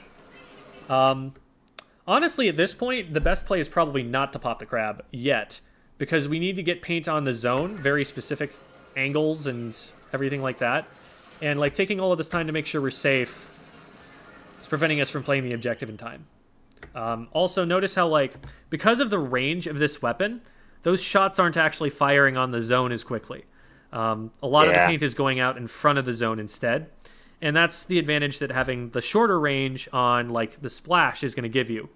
Because the crab tank paints a lot, but it's paint over a pretty wide area and not very concentrated paint on one specific spot. So that was actually probably what you needed to do. But in this situation, if you're having trouble getting your aim on there, you might just drop to the zone with the crab and like use this wall for cover and just paint right side and left side of it to try and get this neutralized. Because going for the kills, it's just going to take too long, and we need to get the zone instead.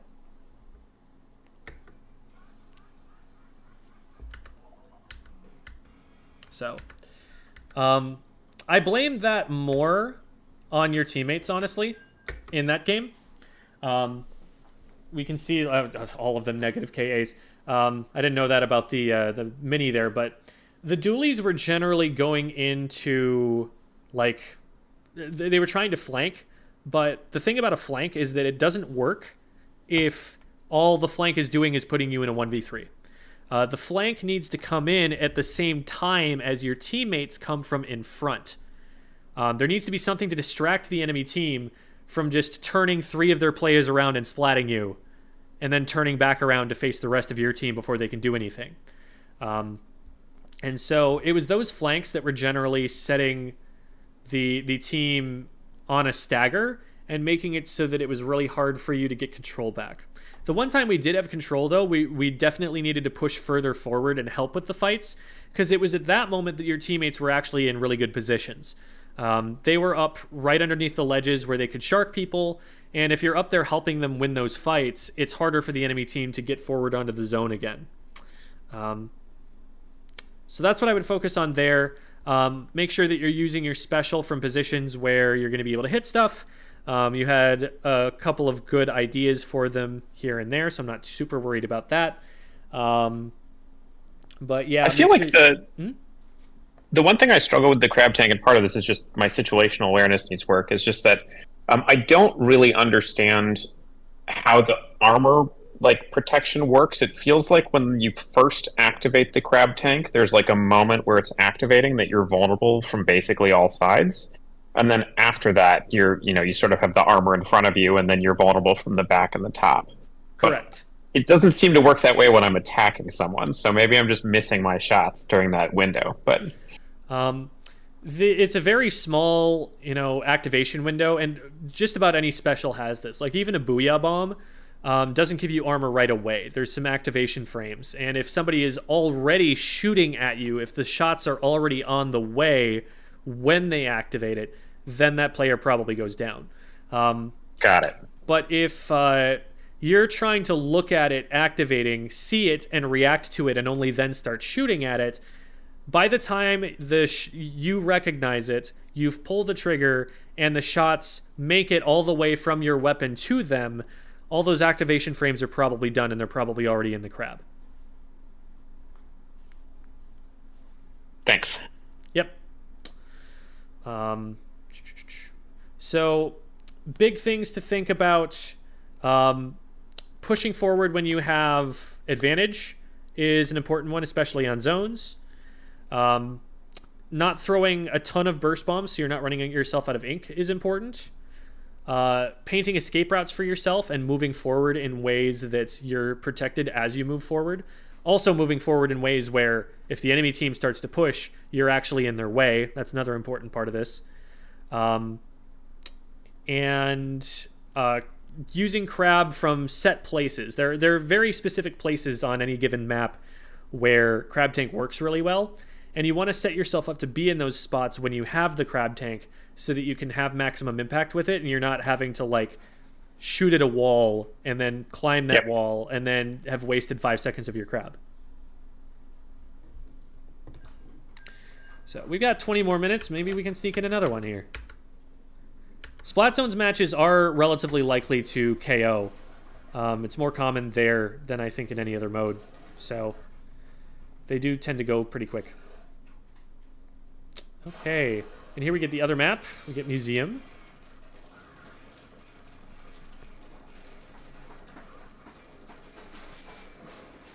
So it looks like we're playing around trying to get an early crab here. A lot of the time, it's kind of like Rainmaker in Splat Zones. A lot of the time, I like to try and rush to the middle and get the objective quickly. Because if you're able to cap the zone, first of all, you're still painting for special when you paint the zone. And so it's not like you're going to get crab any slower by doing that. But the advantage that you have is that once you get the zone capped, all of mid is suddenly your color immediately. Like, you get to 75% of it, Right. and you get that extra 25 in an instant, and you can use that to start moving forward. So that can let you play pretty quickly. Now, one potential worry of that is that the zone is what everyone's looking at, and if they've got like a backliner looking at you, that could become dangerous very quickly. So you want to kind of balance the risk of that with the reward of getting the zone capped early and having all of that paint to work with. That said, your mini splatling is already on the other side of mid. And so seeing that they're going in that hard, it might be good to at least be on the zone and trying to maybe paint an escape route, throw a burst bomb at what they're looking at or something, because otherwise they're in kind of a 1v4 right now.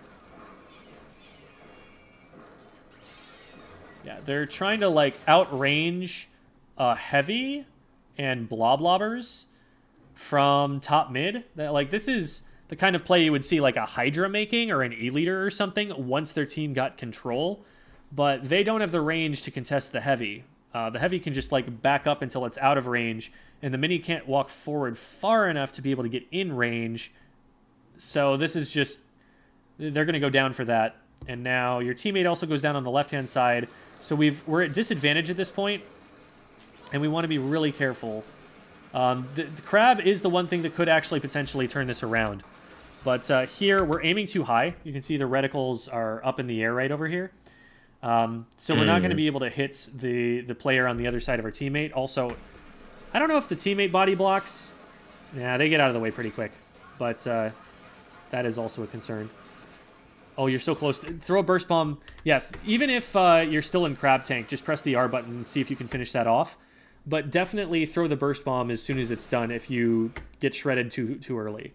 Either way, pressing R is going to do about the same thing. It's going to throw out this like bomb-shaped thing that will do splash damage and is a really great way to clean up a pick. So a lot of the time what you'll see strong players doing on the crab is they'll get rapid fire revved up for like 3 shots worth and then immediately fire the explo shot and try to finish them off with that. Because at higher levels, players are going to respond very quickly to the rapid fire shots starting to happen, and they're going to start taking cover. So you need to get all of your damage out before they're able to do that. And just holding the rapid fire shots down is less likely to work, especially if they don't have their aim on right away. So definitely get that burst bomb out quicker, or, you know, explo shot or whatever it is that ends up coming out of the weapon. And now, again, once we've got them out of the picture, I wouldn't throw the burst bomb by dropping down, first of all. You don't need to drop down to be able to hit this from that range. And dropping down gives you access to less of the zone to paint. There's only one player left on the zone right now, so there's not a lot of threat to you standing up on top here.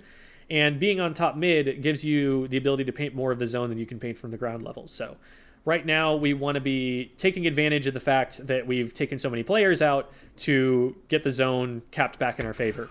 And the faster we do that, the faster we can push forward in front of the zone, and the more space we can have between them and the zone when we start holding them. If we take too long to cap the zone, they're able to respawn and get right back to the zone before we're able to get into lockout positions. So the speed in transition right here from when you get advantage to when you have the zone capped and you're ready to start moving forward, you want to work on compressing that and making that as short as possible.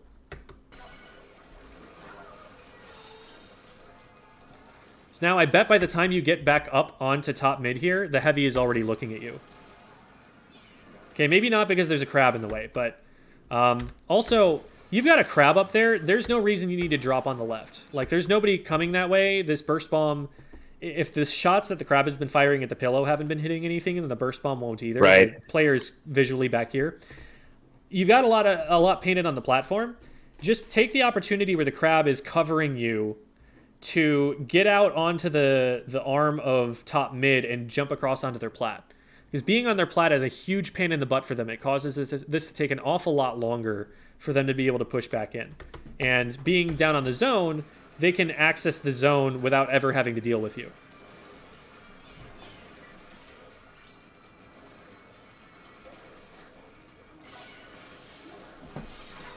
Okay, nice. We end up taking one out. But they're able to cap in this time, and I legitimately think that if you'd been on their plat already, they probably don't get the opportunity to cap off of Right, play. and they're much more likely to see me doing that and stay up there rather than sneaking forward like this, too. Yeah. You know, take the forward route rather than the side route. Yeah, these players would probably have snuck out anyway, but if you know that you're holding, 2 players back on plat, then the other 3 members of your team who aren't as likely to be able to jump across and get onto the plat than you were in that moment, they can handle this 3v2. Because you get 1 here, I think. So I think you do have more. Yeah, okay, you get the 1. So you have more of an impact on that fight. You helped out with that, but I don't think you would have needed to help out in that fight for it to go your team's way. And there's a lot of time here, again, where they're 3 down right here. The immediate thought should be, we have advantage, we play objective. They don't need to get their time ticking down this long before you're painting the zone again. That area you just painted, way less important to the game than the zone. So just get paint on the zone faster once you have that advantage. There, nice. What we could do there, especially once the zone is capped, is get fire, because I think we can probably focus on painting the zone a little bit with your main weapon, but then use the crab to push them out. Because I think if we have crab just a little bit longer, we're able to get at least 1, probably 2, by looking in that direction with it.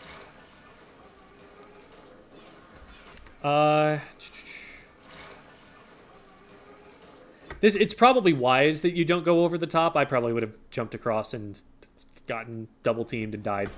But now we're 2 down.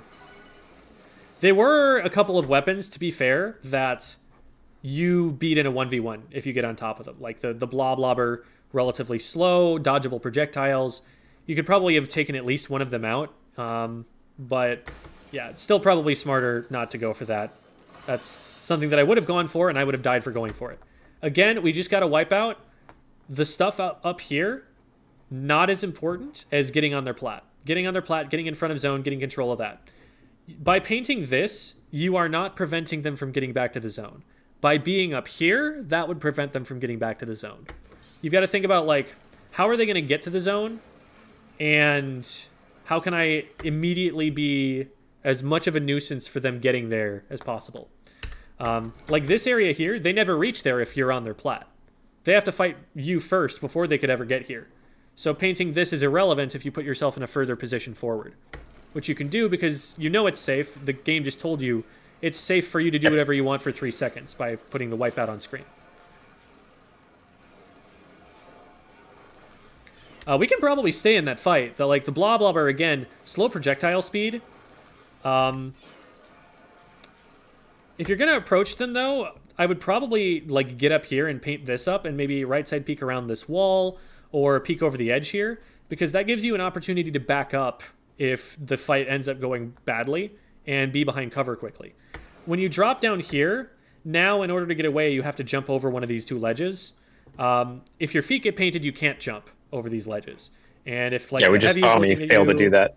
Yeah, if the heavy's looking at you, that's a problem. If someone gets a bomb on you, that's a problem. So you just immediately run in and then realize it's bad and back up. Whereas you could have taken the high ground and been able to get away a lot easier if something went wrong. If you're gonna go for the play over the top here, this player is shooting at something else, not at you. This player's a backliner. Just jump over there and go after him. Even if you jump across and they're hitting shots on your way, you can probably cut their sight line by getting around the corner here. And now they're pressured because they need to back up to stay safe from you, and you've taken their backliner out of play. And maybe then you can chuck a burst bomb down at this guy or something and help your teammates out. But just dropping down there puts you right back into a position where you can't stop them from getting to the zone. And you're kind of hovering here around this side of the zone a lot whenever you have advantage, whenever you have the control of the zone, and it's kind of just letting them back in. Whereas if you put yourself in between them and where they want to be, that's when you're going to cause problems for them. So now we should be able to use this crab. We're backing up into the storm here. And this might just be that we didn't recognize it was going, but there's some splashes here. Some, like, you see those little white flashes? Yep. Those are the splashes. That's what gives it away. When you get into a position like this, I would paint my feet right here and hide under this ledge to see if someone's pushing me from the front. If someone's pushing me from the front, I jump, because retreating is just going to put me into the rain and make me die faster, and I can't move forward. If nobody's pushing me from here, then I just, like, hop up here and swim around and get back behind the zone eventually once the rain goes away. Because, like, if you paint your feet down there, the blobs actually can't hit you because they have to drop over the ledge. So just a dot of paint at your feet, get right up against these ledges, and they're kind of stuck. And they have to really either commit to you or back off because you're a sharking threat.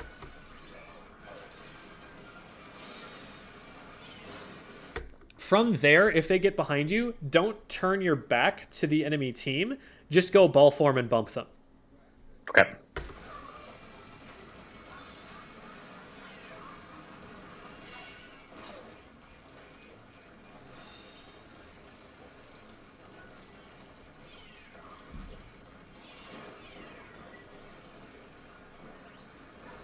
And here, notice how, because you threw 2 burst bombs there, you now have to sitting in the ink again. Sit back in the ink. And your team ends up taking a fight while you're doing this, and you're just not able to help that out at all.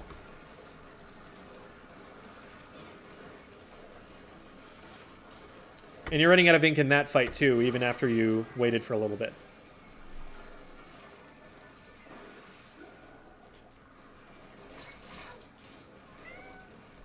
Meow. Hi there, cat.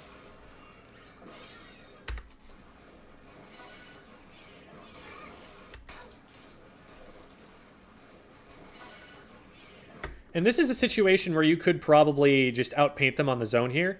It looks like you're using burst bombs to paint, and that is really ink inefficient. Like, yes, they do a lot of burst paint, but because you're running yourself out of ink, you're going to have to wait a while. And so after these burst bombs go off, they're very shortly going to be able to just cap the zone while you're recharging.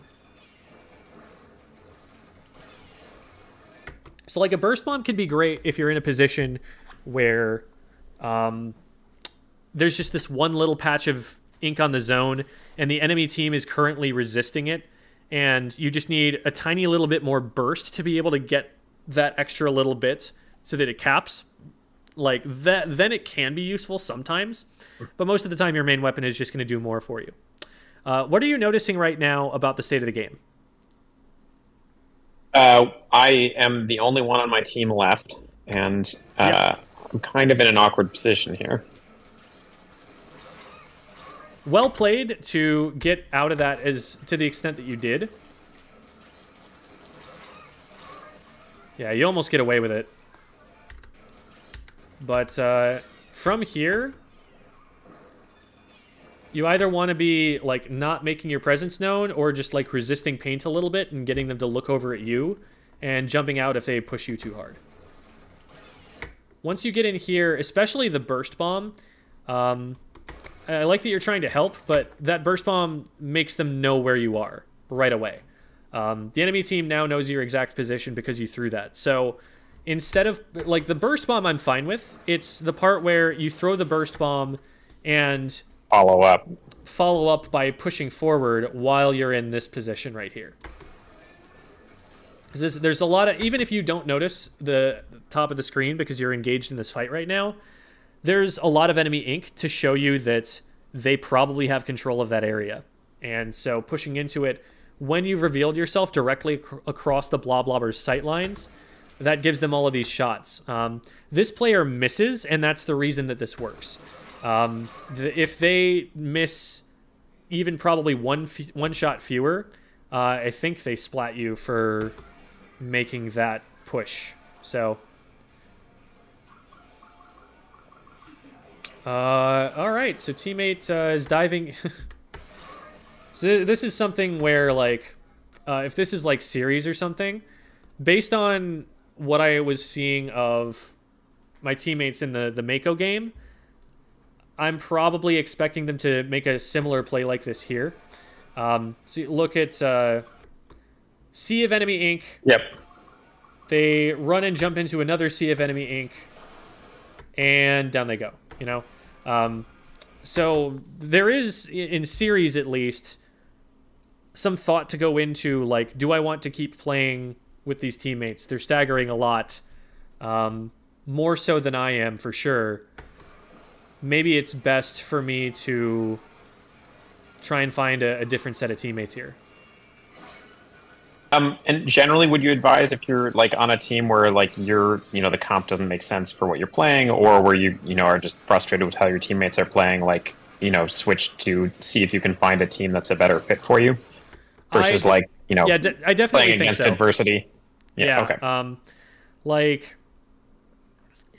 In competitive play, you get to choose who you play with. You get to choose your teammates, and so trying to learn how to carry in a situation where someone might just be like running in and dying.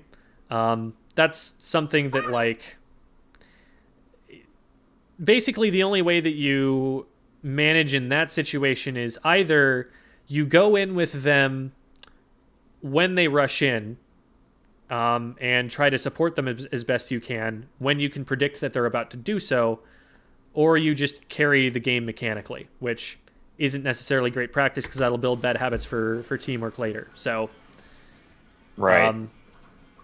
I think it's totally valid to just, like, say stop and go for different teammates if you think that'll give you a better chance of being able to rank up. It's a strategy that you have available to you, so you should try and take advantage of that opportunity if you think it's going to be better for you and your chances of ranking up.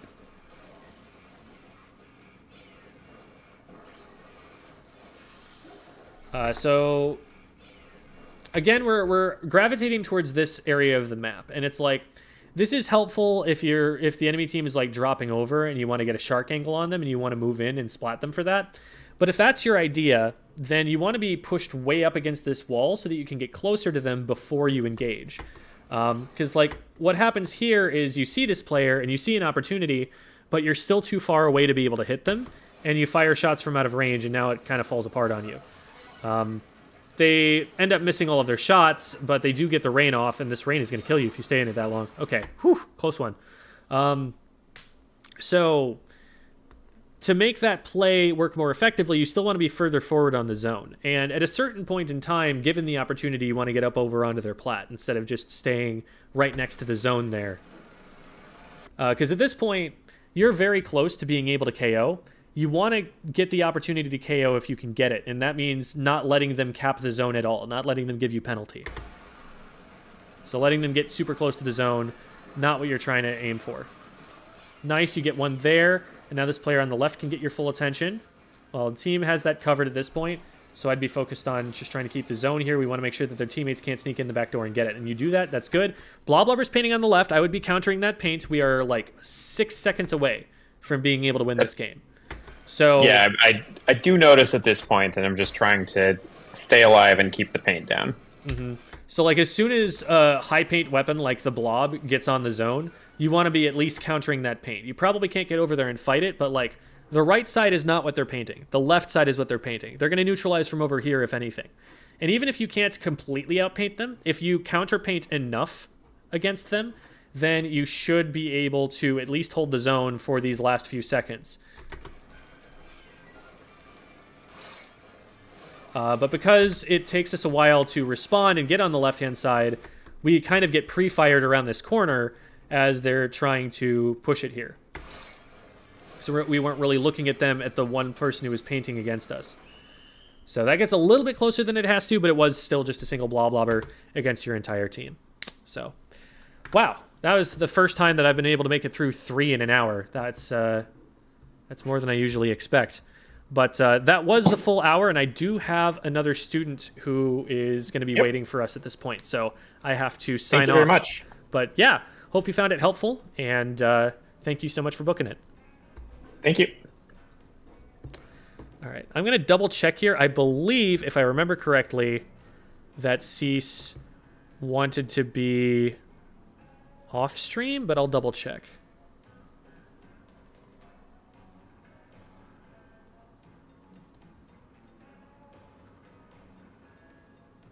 Oh, never mind.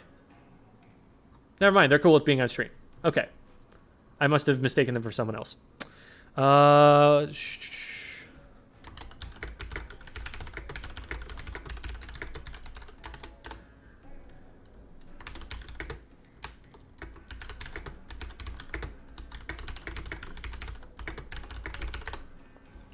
Okay, so context here.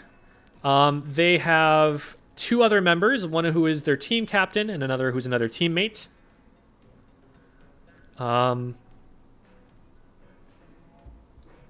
me check to see if they're in waiting room already. That might be the case. Nope, not yet. But this will be Cease. On one username, they're Starry Cease, and in another name, they're Sea Slug. So I'll just go with Cease, because that's the common denominator there. But in the meantime, I can work on getting their replay code put in.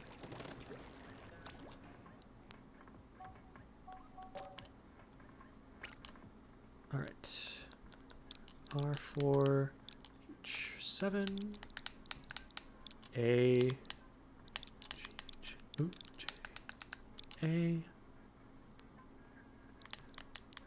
and L9, 2, P, TT, 8. There we go, got it. Downloaded and ready to go.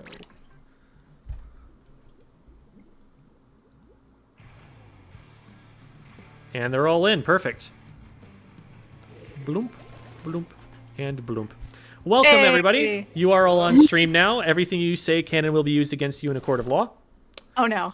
I wouldn't expect anything else. Welcome, everyone. So you should be able to see the stream that I've got going through Discord. That is the same as what they are seeing on Twitch and YouTube at the moment. Mm-hmm. Awesome. So let's get started. And now I'm looking at a different screen, and I have a different method of unpausing. So I need to remember that that's the case. Sometimes I'll just hit the space bar when I'm looking at a replay code. Like, nope, that's not how it works. Been there. All right. So let's get started here. So is this a scrim that you guys are playing with each other? we This is weren't able- actually Sorry, you go. this is actually solo queue. We were gonna scrim, but Okay. this is just a ranked anarchy battle. So We had a scrim that we wanted to get VOD reviewed, but the update happened before we could get it. So yeah. okay. So this is Anarchy Open, and you guys are still all like playing together, right? Yeah. This is like, okay, Red Dragon and Rigel. Got it. So looking at the comp, the biggest thing I would say about this is that you guys have double splash wall. And that, so you've got one burst bomb, and that's about all of the bombing that you've got that you can do. Something like, especially a suction bomb, if there's a weapon you have that you play it, but that's not, I don't know, there aren't that many good suction bomb weapons right now. I guess you've got the splatter shot. Splatter shot would actually probably be, if you guys play it. Like, I actually main Red Splash Shot, mains. but I was trying to get a Sheldon license to get the 10 attack. got it, okay. So Red's like, a scary, scary man with the splatter shot. Or the, yeah, swap the squeezer out with a splatter shot, and I like this comp a lot. Because having bombs to throw on tower is really helpful, especially ones that will stick there and are very easy to land on it. So that's super nice. And then you still have the same special, and you have a lot of aggressive frontline power that you can throw forward at people. So, okay. Solid comp otherwise. Nothing you can really complain about with any of this. You've got a good mix of specials. You have a crab tank. You have the ability to push the enemy team back with the 52 and with the short range shooters. In this case, you've got a one long range shooter, but I'm commenting on the comp that you guys normally run. So nothing that you can complain about there. That's just a really standard team comp to run around an E-leader. Enemy team, not so standard. They have so they have a Hydra, and they also have an Aerospray. So that's a lot of Booyah Bombs, which is pretty good in tower control. Booyah Bomb is one of the most powerful specials in tower control because of its ability to just completely stop a push dead for at least a good 5 seconds or something. And if you do that, that means you can end overtime as long as one other person can run through the Booyah Bomb, get to the tower, and get on tower after it's been cleared out. So it gets to a point when you're like 15 seconds from the end of the game and the enemy team has lead into Booyah Bomb that it's GG unless you can splat the Booyah Bomb user. So that is something to watch out for. But the Aerospray is going to be completely useless in like main weapon fights. It really needs its Booyah Bomb to do much at all. It's bad DPS, bad range. So the bad DPS unless it's like right on top of you sneezing on you. Otherwise, so many shots are going to miss that it's probably going to lose anyway. So, and then the Stamper is not great at taking close range engagements. It's going to be good at like trying to zone you guys out and getting picks that way, but its biggest weakness as a weapon is a bunch of short range shooters, and that's exactly what you guys are used to running. So that's going to be a rough matchup for it to go into. And then Carbon Deco needs paint, and the Stamper and the Hydra are not going to give it as much paint as it would like. If the Aerospray is able to put down aggressive paint, then that will help it. But typically with these short-range spray shooters, you can't get far forward with them safely. There's like a splash can paint its way forward and then paint in more dangerous spots on the map because it's a really good fighting weapon, and if someone drops on it, it's capable of actually taking that fight. But an Aerospray trying to push into a team with like a 52 on it doesn't really have a way in, so it's not going to be able to paint the spots where the Carbon Deco is going to want to shark. So their team comp is definitely a lot less functional than yours is for a number of different reasons. So we'll see how well we're going to be able to capitalize on that. Beautiful shot. Thank you. And The Hydra, I think, and I wish we could have recorded our callouts as well, because we've been trying to work on that as a group more. None of us But have I think, cards, sadly. That's the only yeah, I think I can sum up our callouts as the Hydra. Oh gosh, the Hydra. Please get Hydra. I'm dying. Hydra. Hydra, and then screaming. So I'm just gonna sum that up. Not exactly, but yeah. That. Yeah. So your job as an E-leader is as soon as you see a Hydra to go and bully the crap out of them so that they can't do anything to your teammates. Because this matchup, it in the 1v1 matchup, the E-leader wins, right? But it's important to remember that this isn't a 1v1 game, that this is a team game. And in terms of, like, if these two weapons, these two backliners are put on the map and never take any shots at each other, if they never fight against the other backline weapon, the Hydra is actually the better backliner because it has sustained damage. It has a steady fire rate when it gets charged. So it can remove more than one player from play reliably if it's allowed to get into a good position. So the Hydra being here actually necessitates that you play specifically to bully the Hydra. If you don't bully the Hydra, then the Hydra can splat your 3 teammates faster than you can splat their 3 teammates, and they actually win. So it's up to you to take advantage of the 1v1 specifically to keep that player off of your teammates. And if you do that, then yes, your team should win this because you're basically forcing them to fight in a 3v4 because the Hydra is never going to be able to help them with anything. But that is something to bear in mind, that like because you have a Hydra, you're kind of obligated to be working around that. Now, you've just gotten 2 picks in the first 14 seconds. So you're already off to a really hot start, and your team should be able to push up here. And even though the Hydra is still scary, if your team positions carefully enough around this, they should not be able to stay there for too long, and you should be able to set up situations where you can force the Hydra back. Okay.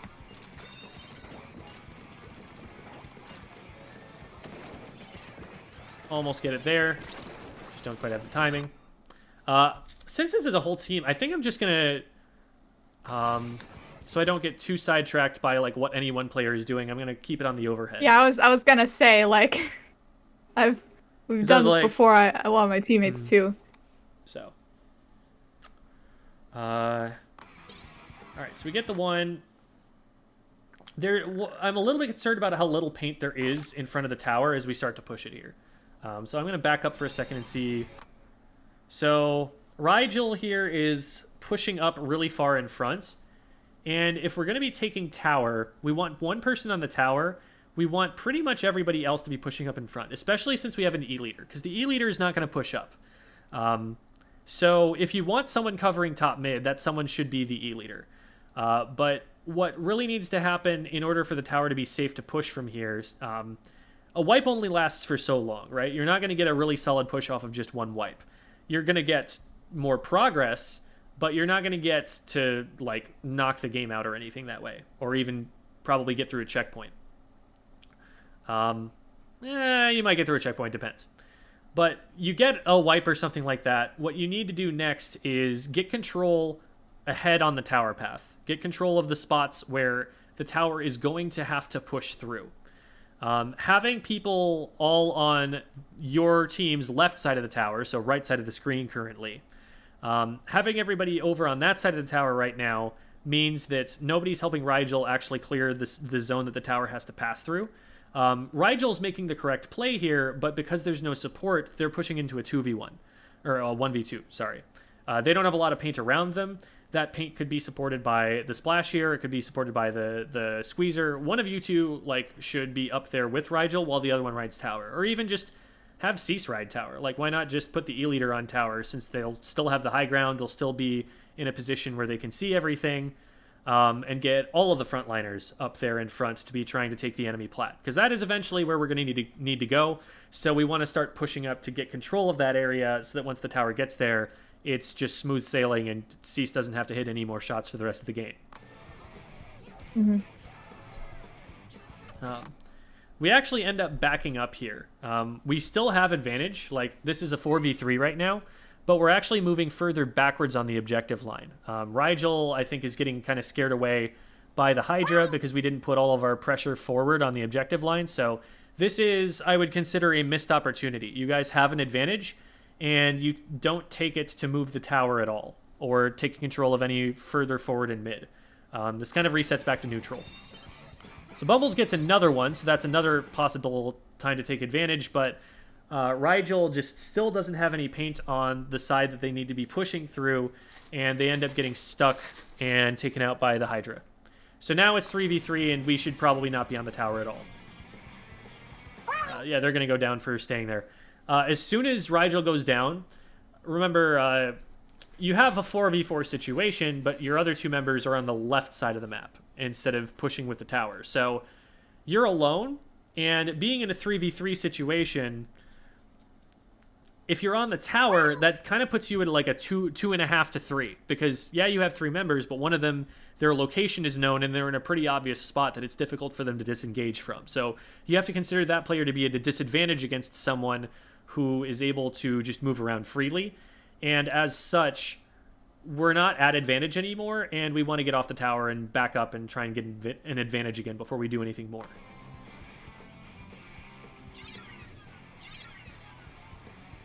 So now Cease needs to leave. It looks like the Booyah maybe landed someplace they didn't see it or something. Yeah, I needed to leave, but I think I was forced to leave. Yeah, you left all the way to spawn, in fact. Yes. So, like, from here, seeing how much paint the enemy team has on the right as they would approach you, you got to remember that they have a carbon deco. Carbon Deco is the ultimate ambush weapon. It is going to Ninja Squid to you, and if you leave any paint near enough to you that is connected to any place they could possibly have been, you should expect that there is a carbon roller at the edge of that paint. So, as soon as they drop off... Oh, it's not even them, it's just the Booyah. So, in any case. So, Splash goes in for a trade, Rigel goes in for the trade. These trades are not advantageous to you. We talked about this a little bit earlier on, so maybe you all heard it, I don't know. But a trade goes in favor of the team that's in control at that moment. So, right now, you guys are down 3-4. A trade right now puts you in a 2v3. A second trade puts you in a 1v2.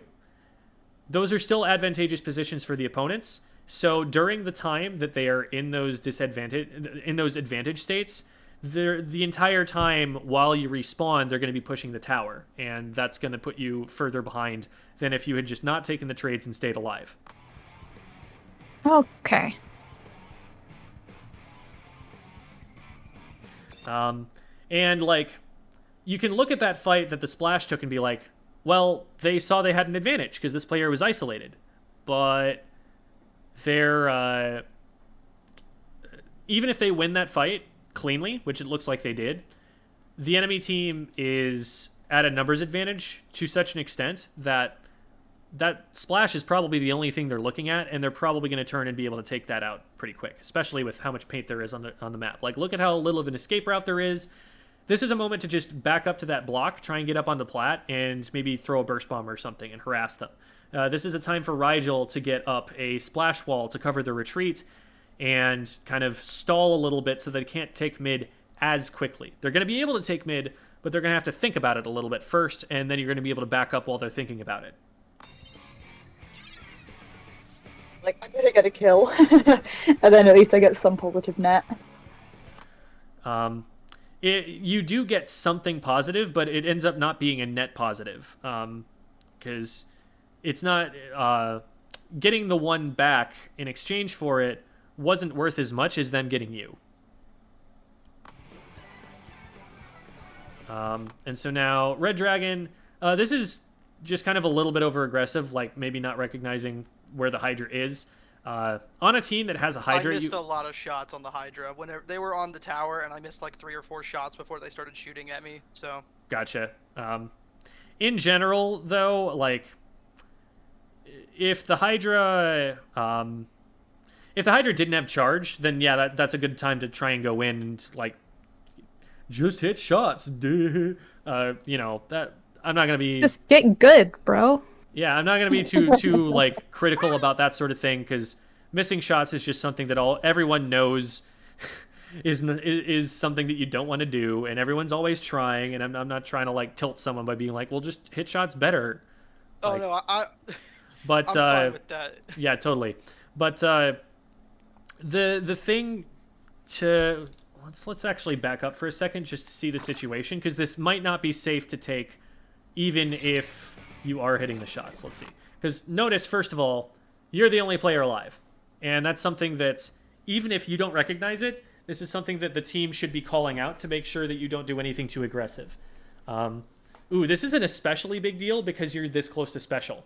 If you're this close to special, just get the special, wait for your teammates to come in, and now you have a special you can use to start forcing the enemy team back and to kind of break out of the neutral state.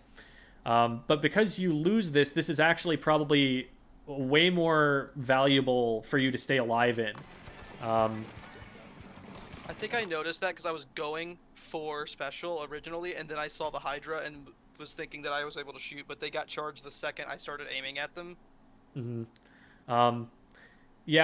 With the Hydra, you just gotta disengage from this because their DPS is too fast. You're a weapon that's like slower than a splatter shot, and a splatter shot gets shredded by this thing. Splatter shot maybe hits 2 shots on the Hydra before they go down. It's just one of the fastest DPS weapons in the game. So if you don't know where the Hydra is already, you don't want to take an exposed position, especially if you're the only member on your entire team for them to be looking at. Yeah. So, That's generally just not going to go in your favor. They're going to Booyah Bomb now, and that will cut your teammates off. And so now Bumbles, who is also cut off, what's happening here is a big stagger. Do you know what I mean when I say like the feed stagger loop? Yeah. A little. So to explain really quick, if one of your members goes down, then you're in a 3v4. Now, if you continue to try and push forward and take that fight in the 3v4, what's more likely to happen is that you lose the fight because you're down a member. Then, when the member who went down in the first place respawns, they're still in a 3v4 because even though they're respawned now, in the meantime, somebody else lost a fight. And so this can just keep happening, where somebody goes in before the rest of the team is back up, they're at a numbers disadvantage because they're going in before the team comes back up, and they keep the team at a numbers disadvantage. And it'll just keep going and going and going until everyone chills out and waits, or somebody wins like a 1v2 or a 1v3 that they shouldn't win. Those are the only two ways out of that cycle. You don't want to count on someone having to win a 1v2 or a 1v3. That's just like super unlikely to happen against opponents that are even with your skill level. And if they're not even with your skill level, then you probably didn't go down in the first place. So really important to recognize when you're at a numbers disadvantage and not go in and not expose yourself and wait and paint patiently for the rest of your team to get back in before you try again. Let's go back and see like when this starts, because I have a feeling this has been going on for a while now. So we're already down. So I think this starts here with this tower push we tried. So we get one. So now it's a 4v3 and we're starting to push. So now it's even. And now we're behind because Red Dragon goes down. And I think it's from right here at like 4:29 on the clock that the stagger starts. So first of all, Bumbles and Sea Slug stay in. And so Cease ends up going down, Bumbles ends up going down, Rigel ends up going down. At no point in that entire fight did we have numbers advantage. And then Dragon comes out, and Dragon goes down to the Hydra. And so now we're still not at a numbers advantage. And then Bumbles goes really far forward when the rest of the team is very far back and not everyone's up, and they go down. We're still staggered. They get lead at this point. We're still only 3 up, and we're still pushed really far back on our plat. Look at how much paint they have on the plat. Look at how much control they have. Rigel's out there kind of on their own here, and so that's a risk. It is only now at this point in time that, and even now Bumbles isn't quite all the way back into the fight, but at least all 4 members are back on the map. But the last time that we had that situation was at 4:29 on the clock. So it's been 40 seconds or so that we have been at a numbers disadvantage when a respawn timer in this game is only like 10 seconds and you get back in by about 12 or 13. So this entire time, because we've been going in too early, we've been costing our team more time in the long run because once we go down, they're having to wait for us. And then when we get back, they're already going down, and so we're having to wait for them. And actually, we do end up going down, so that stagger doesn't really end there, because they were able to take such a powerful position and get so much paint in the time that we were down, because they had a numbers advantage that whole time, and were painting more than we were as they moved forward, that they're now in full control of plat, and an even fight in terms of numbers still isn't even because of the positional advantages they have. And now we just wipe because we have nowhere to stand. Like, this was mostly because they had so much paint on the ground, and by the time we got into a position where we could defend, we had nowhere to stand that was safe. So, if the game were to end right here, I wouldn't be surprised because they have such a powerful position on us. But there are ways back in from games like this. What we need to do, though, is we need to take favorable fights. We need to take advantageous fights and wait until we have an advantage before we're going in on anything. So we take out the carbon, so that's a great start. And now we want to get forward and take fights with the numbers advantage. Unfortunately, the I think it was like 3v2 there does not go in our favor. And part of that it was probably because we're having to fight uphill. I'm going to go and look at probably... Let me see who it was. Okay, so the fight starts here. It's Bubbles. I'm going to look at Bubbles' perspective for a second here to see why this goes the way it does. Yeah, okay. So the problem here is we're pushing uphill towards enemy ink.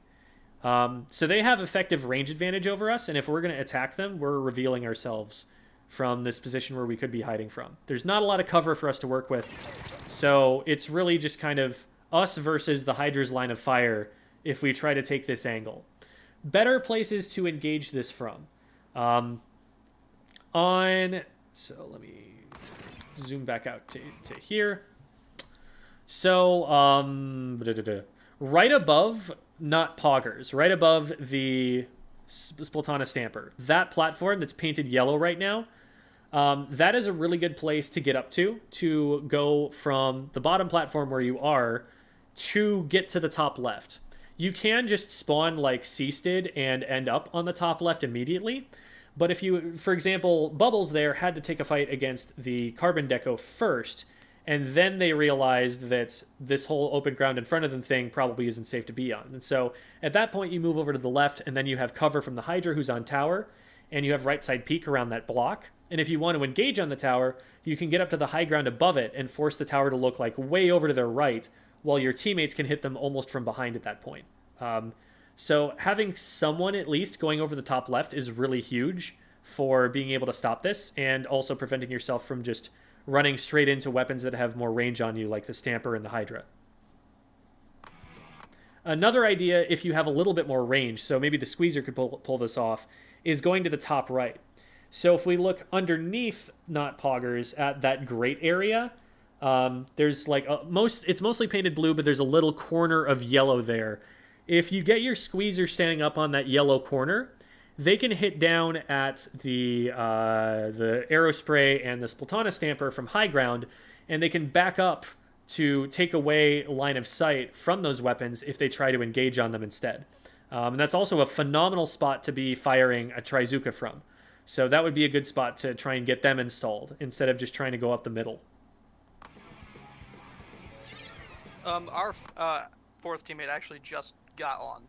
They're in Awesome. the waiting room. Oh, hey! Hi, Rigel. Hey! Glad you could make it. I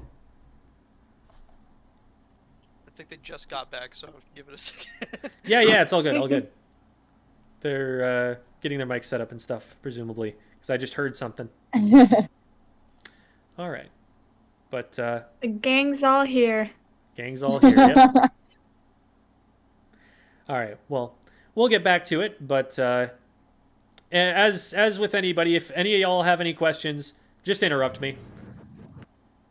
Totally fine. I was gonna add real quick, because I'm watching stream, I can see the comments. I like the recent one here that mentions we're underestimating the range of the Hydra, which, I mean, I'm far back. I think I should be the main person taking Hydra at this point. That should be my main focus. I don't think I did that until much later into this match, which helped.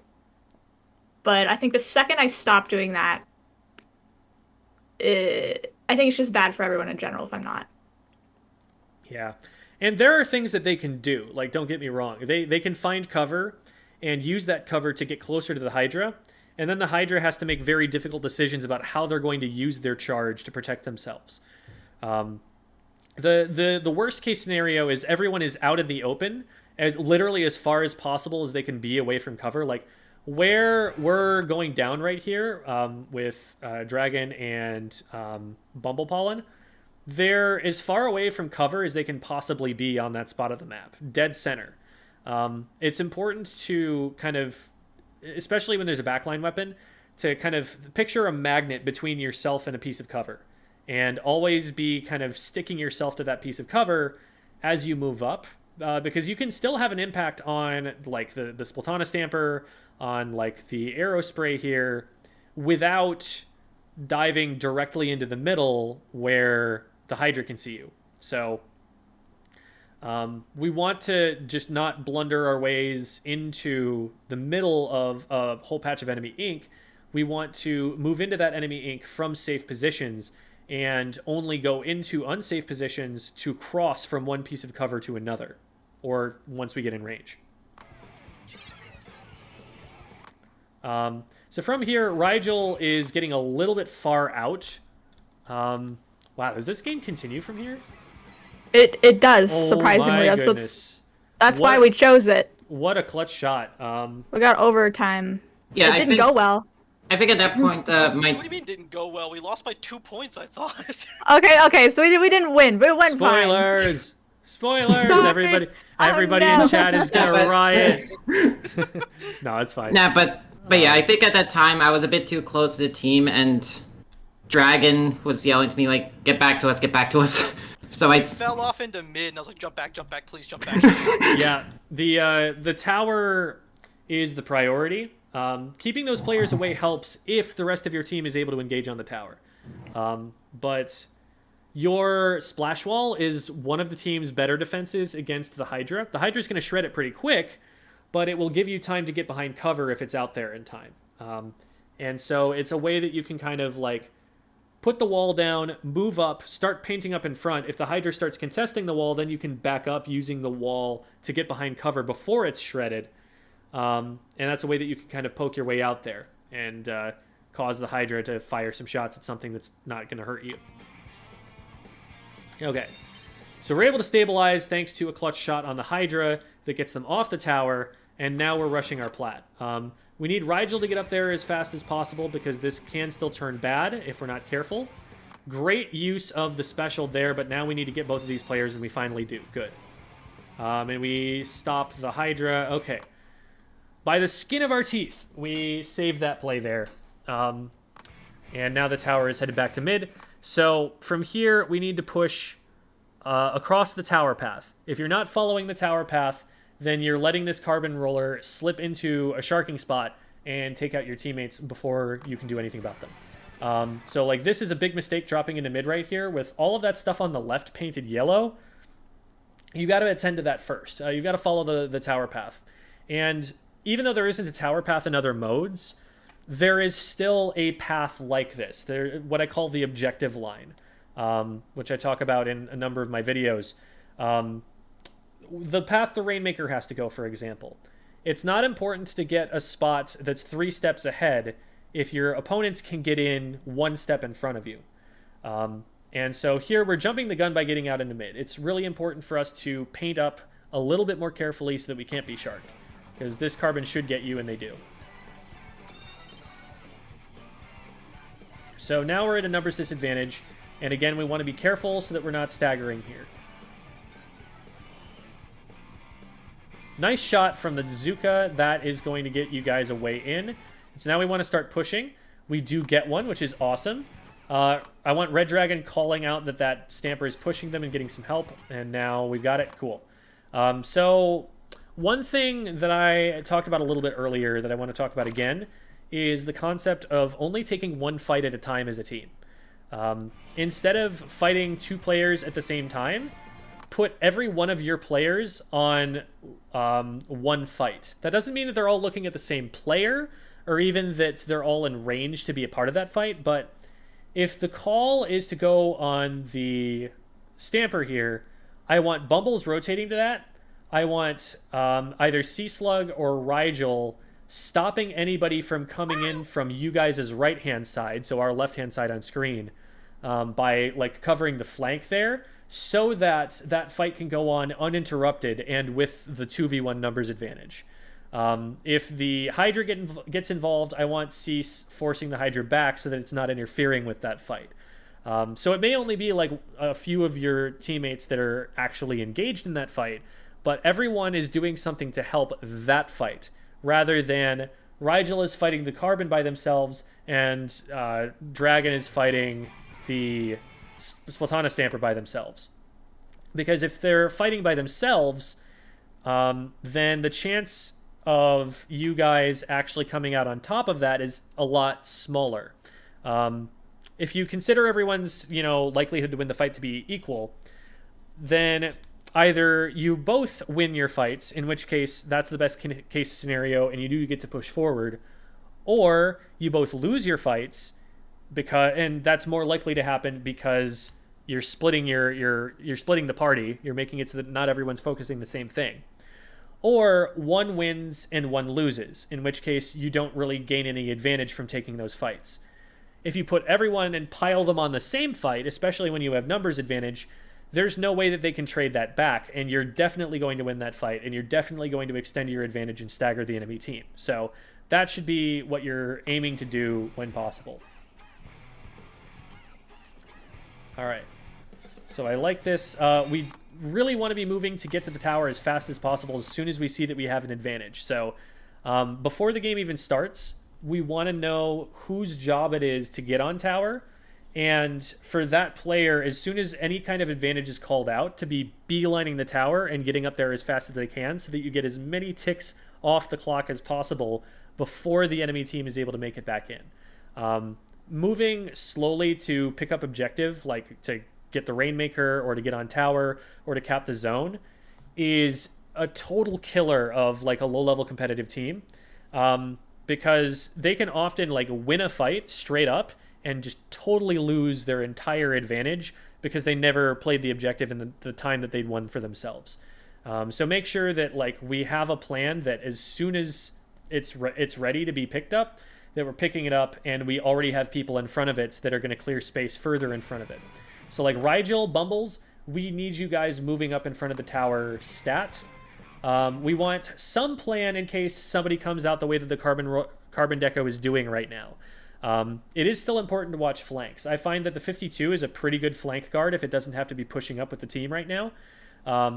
There's a lot of things the 52 can do here. The 52 could be going up over the block and putting a wall out in front of them and using that to lock down Plat and let the teammates get up to Plat. And maybe then we let the E-leader be watching the flank and be keeping the flank covered. Since we have a long-range shooter on tower, maybe you just say, Dragon, it is your job to watch the left and make sure you don't get flanked on the left. We will cover you on right. You will ideally not have to worry about right at all. Just worry about the left and make sure you don't get flanked from that direction, and you should be fine. There are a lot of ways that we could divide that up, and it's really kind of up to the individual player and the personal preference. Your play styles, who wants to play aggressive and who wants to play more of that supportive role. It depends like on that more than anything else, who you should have watching that flank. But you want someone watching that flank and the others focused on clearing the Plat in front of the tower so that you can keep moving up.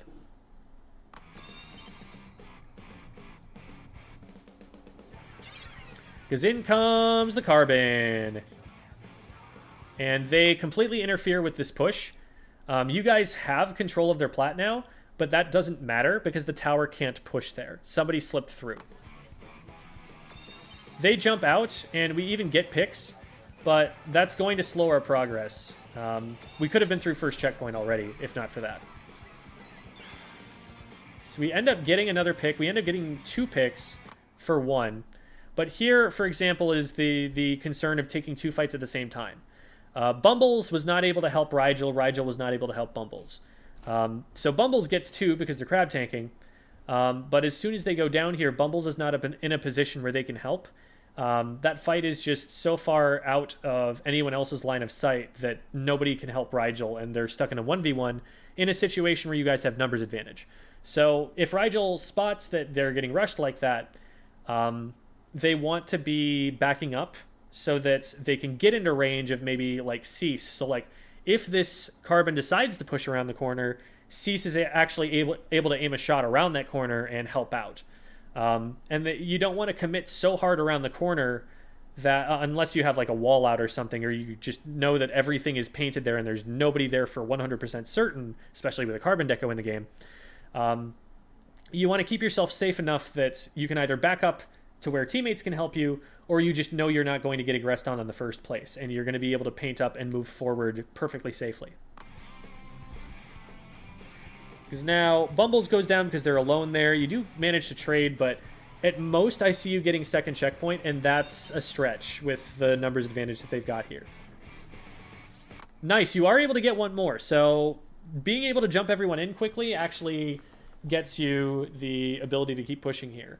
Part of that might be, because if the Hydra goes top right here instead, they can probably at least hit Rigel. So I don't know how safe it would have been. But you guys managed to get in here, and you've got 2 down. So now the only thing you have to worry about is this Booyah Bomb from the Arrow Spray.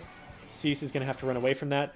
Ideally, Cease, if you're able to see that soon enough, you want to run away in a way that puts you away from the tower but doesn't take you off the plat, because that way it'll make it easier for you to get back up on the tower if that's what you end up having to do later. But Okay. now you're able to set up on here, and nice, that's several down. You just have to worry about the carbon here, which, to be fair, is not an easy thing to do, and now Cease is stuck kind of alone with them here. So I think the front line... I want to see if there's anything the front line could have done to be in a better position to defend the tower there from the carbon. It's like we get... It's a 1-for-1, and the Hydra's down. So at this point, Bumbles and Red Dragon's only concern should be this carbon roller. Like, Bumbles... Okay, you are actually walking backwards and shooting at it. So you're going to be able to clear the tower. Carbon's going to get Cease, though. So Bumbles being on tower, they're probably not long for this world. Dragon goes down. Bumbles is actually able to win it, but probably because Dragon went down. Because the carbon was focused on Dragon before they got the Bumbles. That's probably the reason they're able to live here. And this is still not an advantageous fight at all. Rigel ends up trading. Bumbles gets one. So you guys are winning some like 1v1 fights, and that's the main reason that you're able to do this. But if the enemy team were to take off angles, if the enemy team were to use their numbers advantage effectively, this in theory should not happen. You shouldn't be able to hold this push for as long as you have.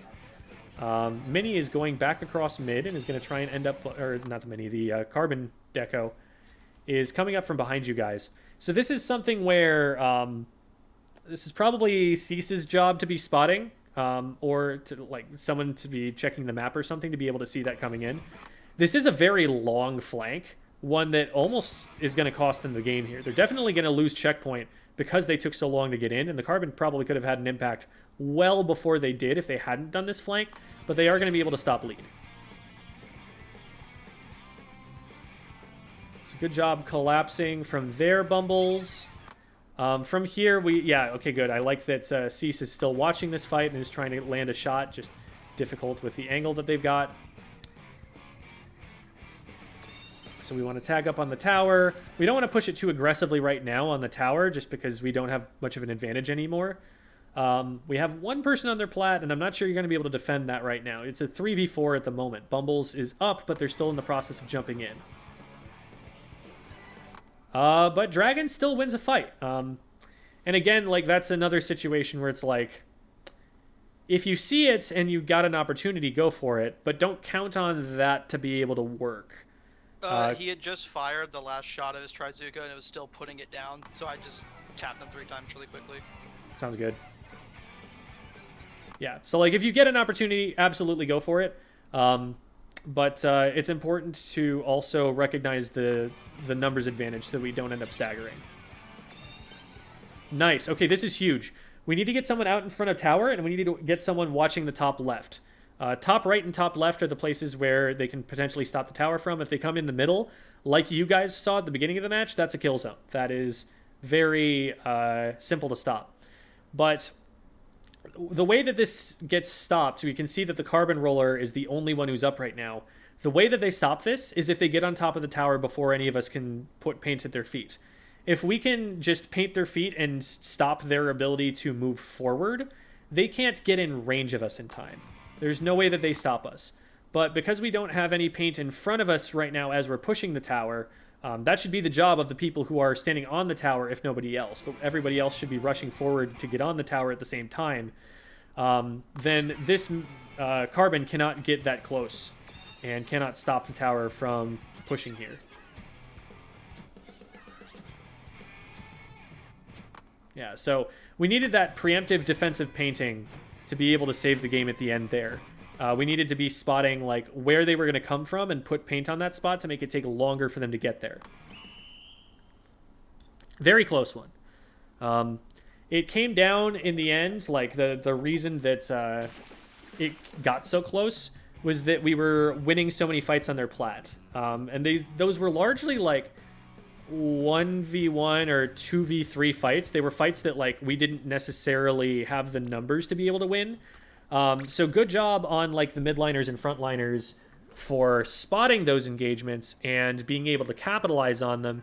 But it also wasn't like a sure thing. It wasn't like strategically what you want to be doing.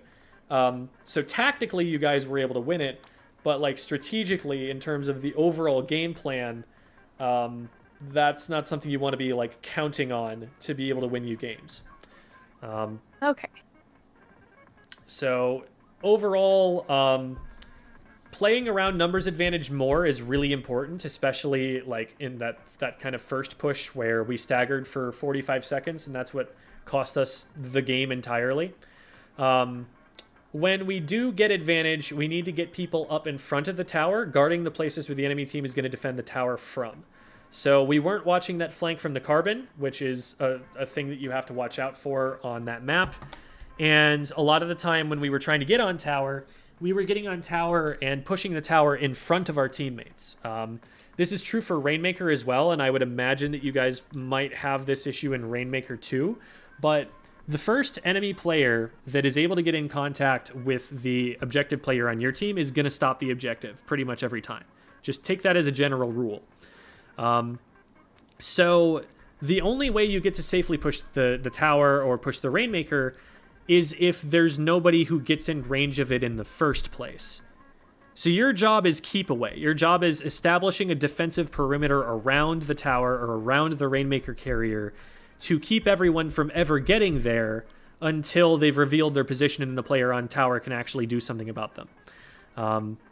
You have to make them fight against you before they fight against the tower rider, is another way to think about it.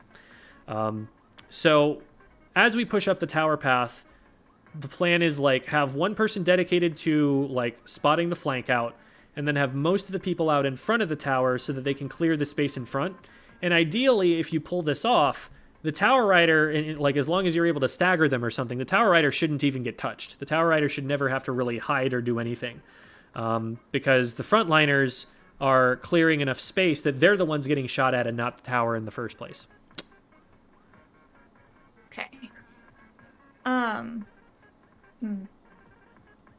just trying to like, my brain's like, whoosh. I'm trying to take it all in. Did you have any, I think advice for the whole team's pretty much this whole video, but if you had any advice for individual plays, that would be cool too. Yeah. So it's a little bit tricky because Dragon's not playing their typical role, and that changes the team dynamic a lot. Because it seems like Bumbles and Dragon are a little bit more aggro, and that Rigel is a little bit more like supportive, which I think is a good like combination of play styles for the weapons that you guys play. Like if you've got shot and splash, and then you've got the 52 to like wall things off and cover angles, like I think that's a pretty good combination of ways to play. But here, for example, like Red Dragon is taking the Squeezer up into positions where a lot of the time it might not be, it's a little bit more aggressive than a Squeezer might tend to play it. You want to put yourself in position with the Squeezers where you're covering a really long sight line, whereas with the splatter shot, you need to get up really close to people. And so there might be cases here where you're not using your full range to your advantage because you're used to playing a shorter range weapon. Like things like that can happen. But the biggest thing I think on the front line, you guys are, when you got up into aggressive positions, you were doing pretty well in your fights, but try to be a factor in each other's fights more often. Like try not to get into the position where like Rigel's on one side of the spinner and Bumbles on the other side, and there's no way for them to get across the way if they need to.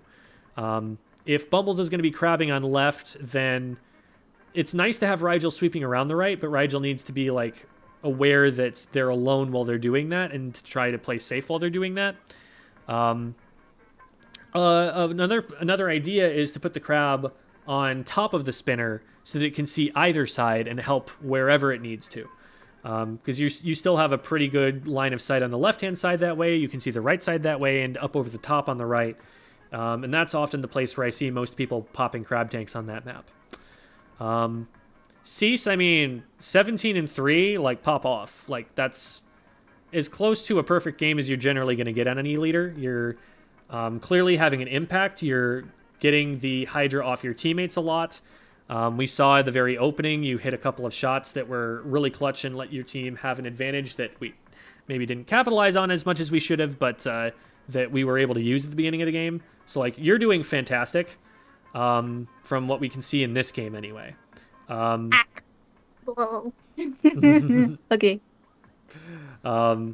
So it's mostly like, how can we get the front line to go in at the same time and back each other up instead of going in one at a time or go in two separate places?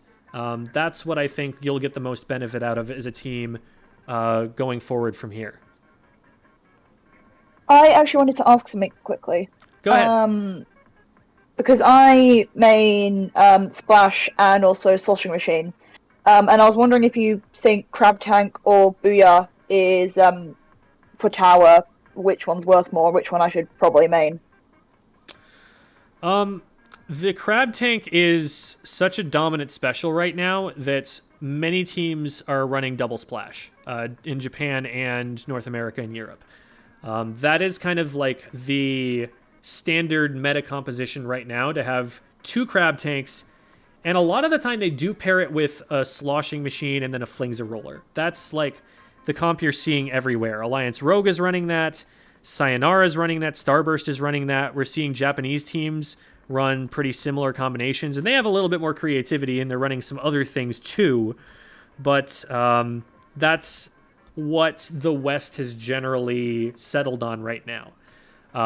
So that would show that there's priority on there being more Crab Tank than Booyah Bomb. However, they still are running Booyah Bomb. They're both very good.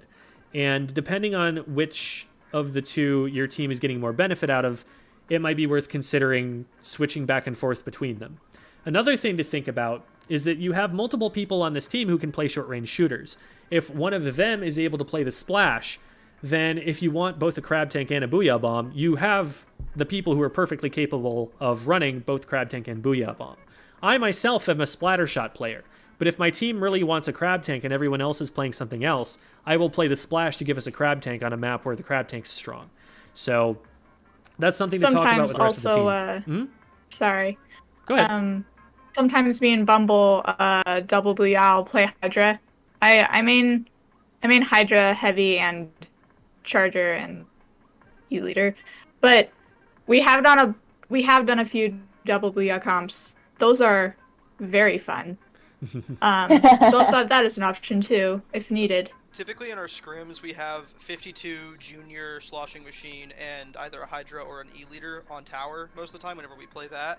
And we've come close to winning so many times. Like, almost every single one of the scrim games are really close. On tower, at least. Our worst game mode has to probably be Clams, though. Oh, yeah. It's just a very different game mode from the rest of them. Yeah, so Junior is tending to fall out of favor these days because people are at top level. Big bubblers are getting shredded in like 2 or 3 seconds. They're just not lasting very long. So especially with like a Crab Tank looking at it, or just like shooters staring at it. So it's tending to start to fall out of favor even in tower at the very top level. So if that changes your thinking about that at all, then that's something to think about. But Machine is phenomenal there because of its hitbox. It's able to hit up over the top, and it's able to booyah the tower off. You said it was Machine, Junior, Hydra, or E-Leader, whichever is better on the map. And what was the fourth? 52. 52? Yeah, solid. There's never a bad time to run a 52. It's just like maybe there's a better time to run something else. So I do think that we might end up switching out who runs 52 because Rigel likes to play quite supportive, and when Rigel takes fights, he has a bit of an issue of taking fights alone. Even if they're like two people there, Rigel will take it. And I think maybe we were thinking about having someone else try running 52, like maybe me or Red, who play it a bit more aggressively, and having Rigel play something that's a little bit more support based. Okay. I would say that you look at the weapons that are on like that meta team comp I was talking about, the double splash machine Flingza. The Flingza is really the support. All the short range shooters are some form of like hybrid aggro support skirmisher kind of thing. They can really play a lot of the roles very well, but they're not explicitly supportive. They're maybe there to cover a certain angle. Like I said, covering the flank angle as the 52 is a really easy thing to do. Like it's your job to watch that. But like most of the time, you're doing something to push forward as any of those weapons. So the idea of like a short range shooter as paint support is not as strong of a thing as it was in Splatoon 2, where you could like paint for armor and immediately make everyone better at fighting. It's more like maybe you're a splatter shot that paints up for Azuka and tries to get a pick before they rush in, or you're a splash that realizes they're close to crab, decides to pop a crab at a crucial location to get space for the rest of the team to push in, and then they push in with the rest of the team when they stagger another crab in, or something like that. That's what we're seeing a lot more of than someone is there to just paint the map with a shooter. If someone's going to paint the map, it's generally going to be with something like a Flingza that's going to get you missiles and also provide very safe paints that, like, that player is going to be able to anchor because they're just not going to go down. If there's somebody like on the back line who's trying to aggress them, they're just going to fire missiles at them and then back up or something. And if a frontline weapon tries to push in on them, they have the range to deal with that. So that's typically how that's playing right now. With a backliner already on your team, you probably want everyone just kind of like painting and pushing up as they go. Because putting someone on paint support and someone on anchor means that there's just not that much frontline aggression.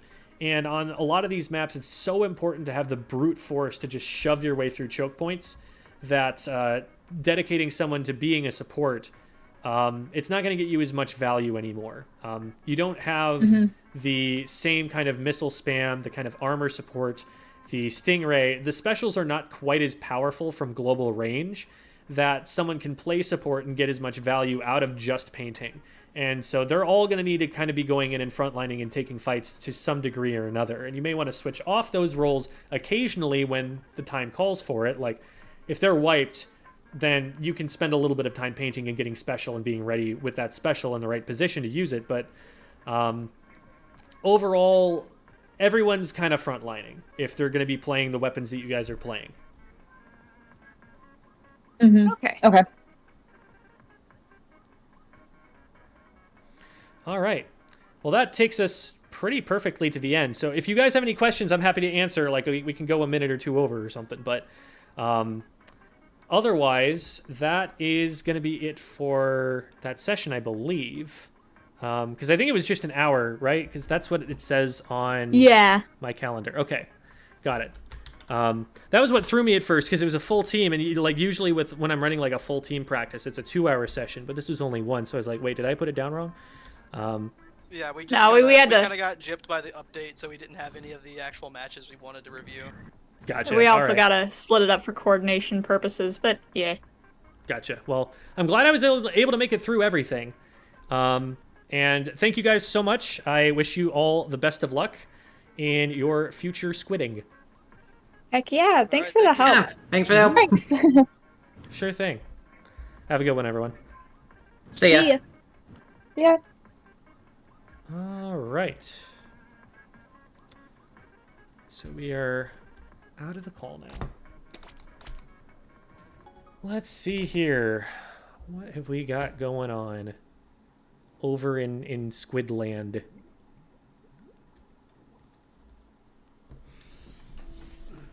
Hi, Methylese, I think is how I am pronouncing that.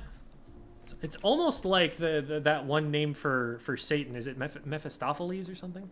I don't remember exactly how it is, but it's not quite there. Maybe it's Mephi lies. Meph is a liar. I don't know. So we're still on Clamblitz. And then we've got... I'm just looking to see if there's any flounder. If there's flounder or brine water, I'm playing it. But there isn't, so... Okay. I think what I'm going to do first is I am going to make myself a little bit of food. Because remember that meal that I was finishing around like 1 p.m.? That was breakfast. So... I'm pretty hungry at the moment, and I am not going to play as well if I'm hungry. It's always important to recognize those sorts of things. So I'm going to go and whip something up really quickly and make sure to eat that before I start playing again, but I will stick around and be doing some Q&A like I was before. So maybe we can overwhelm the chat with questions before I get back. Just missed a rotation of flounder and brine water? Big sad.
All right, I have soup warming up.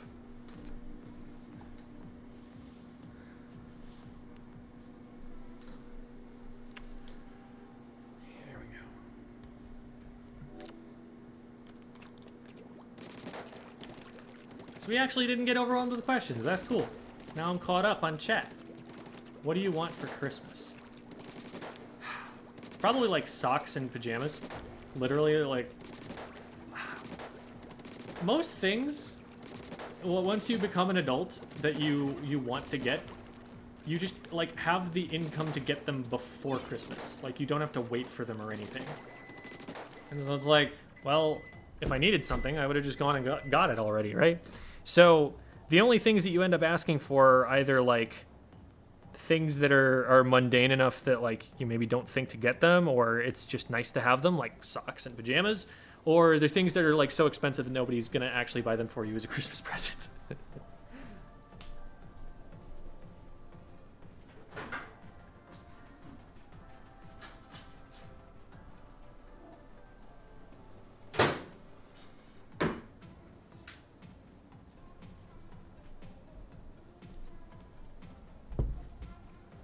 It's not like you only get stuff when your mom decides to buy you stuff.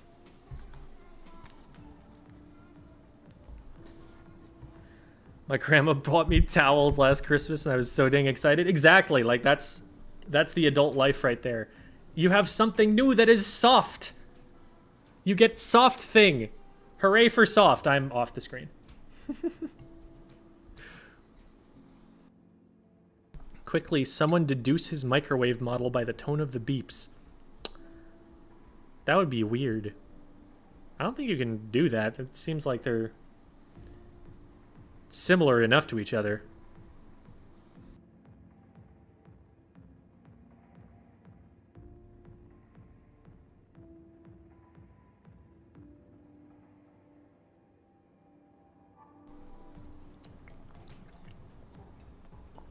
Living in a cold state, getting wool socks for Christmas is the best thing. Yes. Oh my god. Warm socks. So good. So good. Inkling or Octoling? Inkling. I've got his IP address already from that. All I want for Christmas is pants. Yeah. Got a cup for Christmas last year, and that was exciting. Ice cube maker. I've been wanting it for a little bit. Yeah, like if you know that there's something they've been wanting for a bit, then that's cool. But it's also like, okay, if they've been wanting it, why haven't they been getting it? Is it... Sometimes people just like don't buy things so that it can be a Christmas present or something, but... All I want for Christmas is... How do you pronounce that? The... Pronounce... Blahaj. I know it's not that. Blowhigh. Okay. Or is it Blawhigh? Blauhigh? Blowhigh? Okay.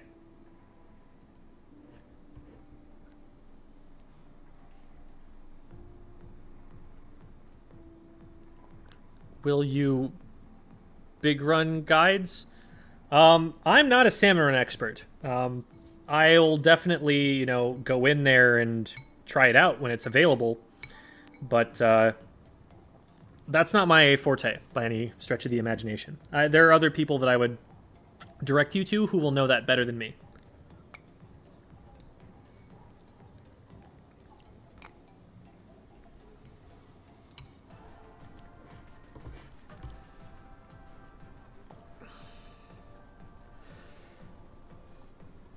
Didn't get it because it was expensive, and I said I'd get it for her if she waited till her birthday. Okay, so it gives you time to save up. That's nice.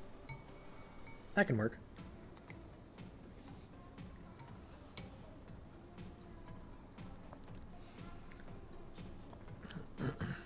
Had's me. Got it. So they run salmon run stuff. Cool.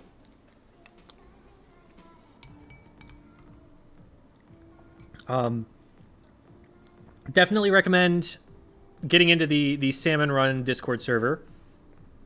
Anything that you can learn from Marty Bubbler or Brian or any of the other top runners who do content is going to be very useful.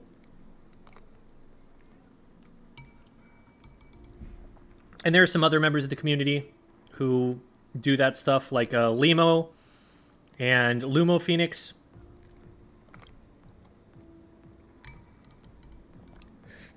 So all of them are good people to look into.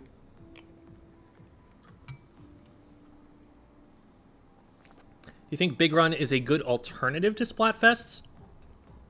Well, it's only in Salmon Run. Like, it's not going to...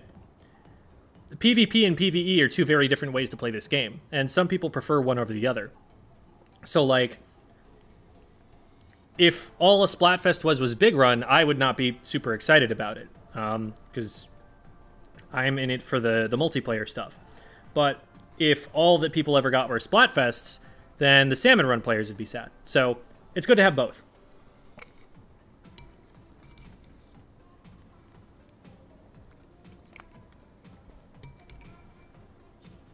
What I was thinking would happen is that they would have big runs during Splatfests. That's what made the most sense to me. Hey, it's a pop gun raid! Carbine, the harbinger of the guinea pigs, coming in to announce their presence. How's it going, Pop Gun? You guys doing like a Looty preview, talking about the new Looty divisions and everything? I'll have to go and check that out. I'm actually really curious to see what you guys had to say about that. For those who don't know, the Looty divisions just got released, I think, was it yesterday or like the day before or something like that, very recently. And so there's a lot of drama and a lot of talking about who ended up where in those divisions.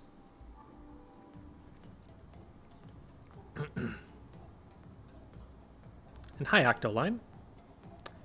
Do we know if Splatfest Power and X Power have any correlation or represent similar skill levels? They're both using Glico. Like, The Splatfest power is just straight up Glicko as far as I'm aware. It's, in fact... That's funny, actually. I didn't think about this. Splatfest power is probably the best ranking system in the entire game. Because it's just a Glicko power. It's not based on winning a series like X power is. Because X gives you, I think it's a guaranteed 10 points for every series win, regardless of what the level of the players you were playing against were at. So it inflates you artificially. I don't think Splatfest power does that, because there's no series system. So that would actually make it a more reliable measure of your capability, at least for Turf Wars, because that's all you can play, than anything else in the game. That's kind of silly.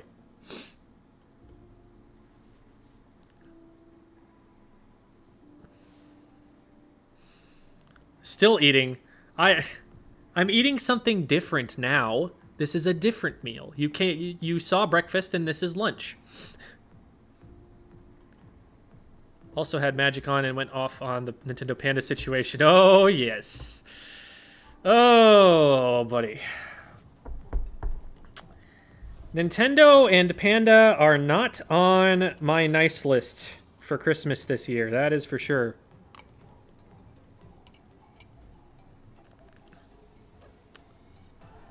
They finally did get rid of Alan Bunny as CEO, but I think that's too little too late. I don't know if people are going to stick around on that sinking ship.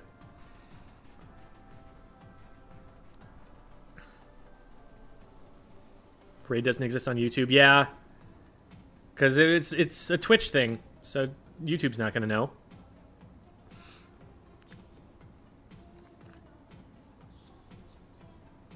Yeah. I think the way that X Power works in Splatoon 3 is fine. Like, yes, it's gonna inflate the powers a little bit. Like, the numbers are generally gonna be higher. So it's not as comparable to previous systems.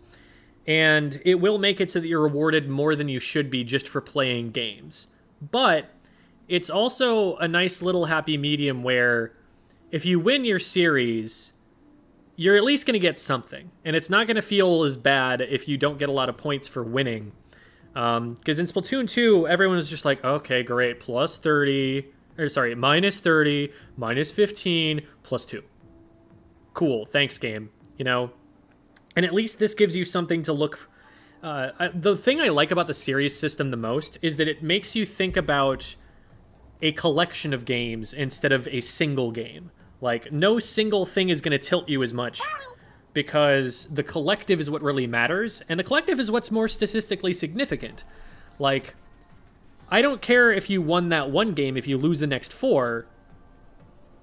Like, it's the totality that it should be looking at more. It makes you look at your rank more holistically. So, if that means you have to, like, fiddle with the system just a little bit to squeak another 10 points in there, I don't think that's the worst thing in the world.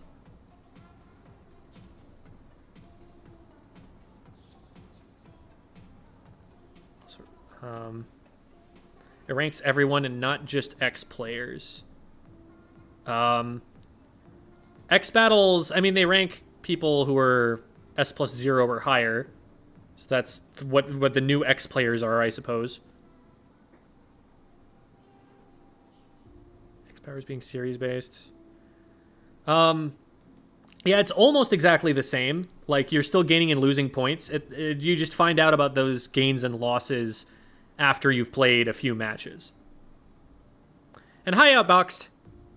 Did you get any weapons to 5 stars? I'm close on a couple of them, but I don't think I'm there yet on anything.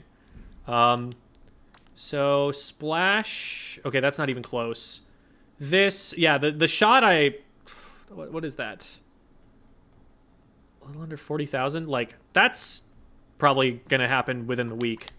This one's not super close. This one's a little bit closer. So yeah, the shot's close. The others are just 4-star and are maybe like halfway at best.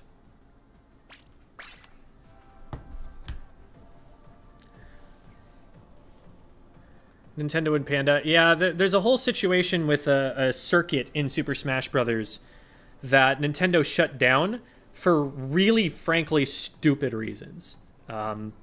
Stupid reasons that are harmful to the Smash community as a whole, competitively. There's a lot going into that. There's a lot of coverage on that situation. I'm not going to go too far into it now, but I've definitely tweeted out about it. So there are some articles and things that you can read. Ludwig did a pretty good job covering it. I follow a bunch of people from Beyond the Summit that have pretty good insight into it. So, any tips to getting adjusted to X battles? Fairly new to Splatoon. I felt a big jump from normal Anarchy to playing with top 500s every game. Learn is the best I can say. Take every opportunity that you can to learn. You've got to... If you get beaten by something, think, why did that beat me? If you beat someone, think, why was I able to beat them? And just kind of keep bouncing back and forth through the ranks until you're able to learn from the players who are higher up and see what the players below you are doing wrong. Dinner will be at midnight, yeah. Stuck in S rank because of constant losses. First I figured I just topped out skill-wise, need to get better. Doing basically everything I can to get better, and yet still losing. I mean, you're focusing a lot on the results there. You're focusing a lot on, like, winning and losing, on whether you win the game or not. And there are too many variables that go into a win or a loss. Is it your positioning? I don't know. Is it that you're throwing too many bombs and running yourself out of ink? I don't know. Is it that you're not paying enough attention to the game state and seeing, you know, who has advantage at that moment? I don't know. Is it that you don't know exactly how to play the objective optimally? There are too many things there, and I would need to, like, see your gameplay to know what to advise you in particular about. Do you have stats of player base spread? Not that I've seen. They had those stats when they introduced X rank in Splatoon 2, and that was the only time I've ever seen them publicly announce those numbers. So that gives us something of an idea, but it was from 4 years ago, so it's definitely not current anymore. Would you like a new ranked game mode? I think we're fine with what we've got, but a new ranked game mode would be exciting, and it would be fun to learn a new thing. I think we've got a good mix from what we've got, though.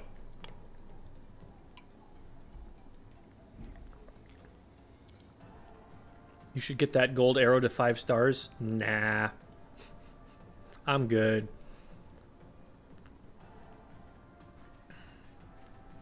What reasons? I am too far beyond the context of that question to understand.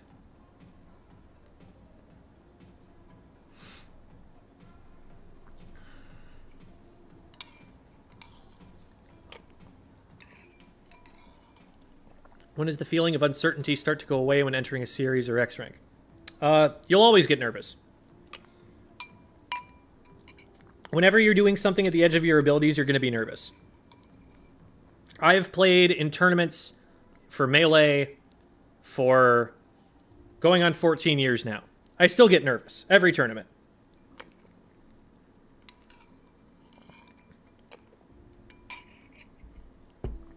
The nerves don't go away.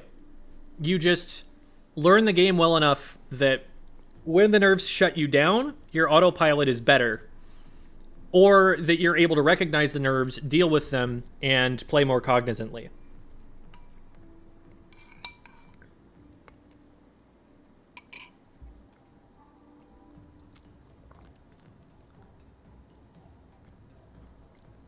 Tips for helping a 52 stop feeding, playing super aggro.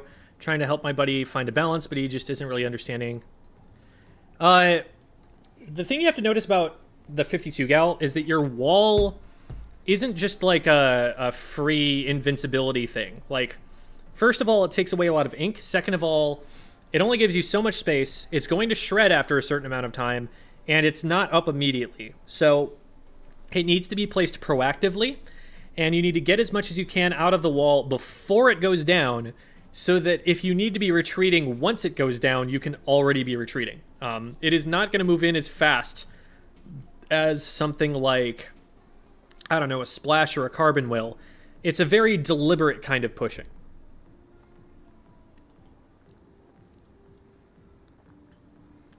What do you think a new ranked game mode could be? The speed, to go back to the question, the speed of the 52 comes not from how fast it's going to move up, but from it being able to take engagements sooner than any other weapon will. Because the splatter shot or a splash are going to have to bide their time and wait for a good opportunity to engage someone. The 52 can just be like, nope, there's a wall there. This is my opportunity now. So that's why it moves fast. It's not coming from taking the fight quickly. It's coming from being able to take the fight sooner. That canceled rocket game mode like? I never heard about this. It sounds like you're describing Tricolor Turf War, but I don't know.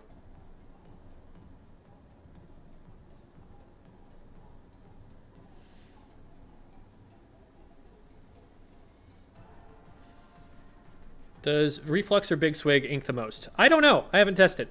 They seem very comparable, but I would need to do a side-by-side comparison frame by frame. Even then, I would need to execute very well to be able to pull it off.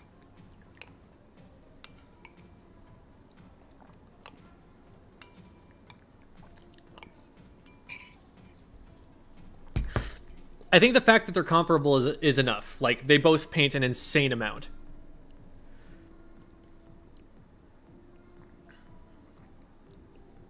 How do you encourage yourself after a losing streak? When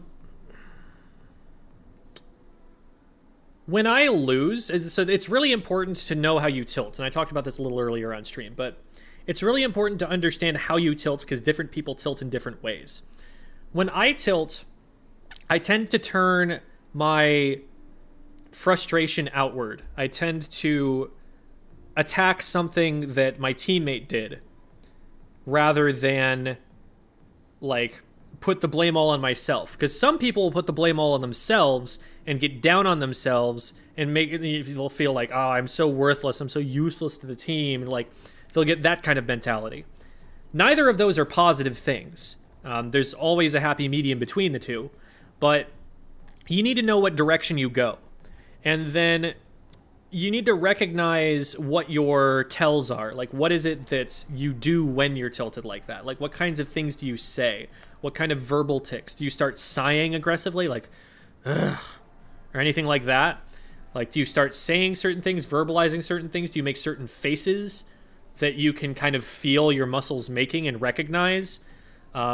Look for, like, what it is you do when you tilt. And as soon as you recognize that, stop. Chill out. Take a break for 10 minutes. Get some water. Touch some grass. Pet your cat. And just give yourself time to breathe, to relax, and then come back to the game once you've got all of that in your head. And when you do, what you'll probably notice is like, oh, wow, I was tilting like crazy and playing terribly. And that's kind of how you're going to get yourself out of that. But ideally, you catch those alarm bells of what you're doing when you're tilting before it gets too bad and stop yourself in advance. That's harder to do in some cases than others. You know, once you get towards the edge of your ability where you're getting more nervous, you're more likely to tilt at that point. So it gets harder depending on what it is you're doing.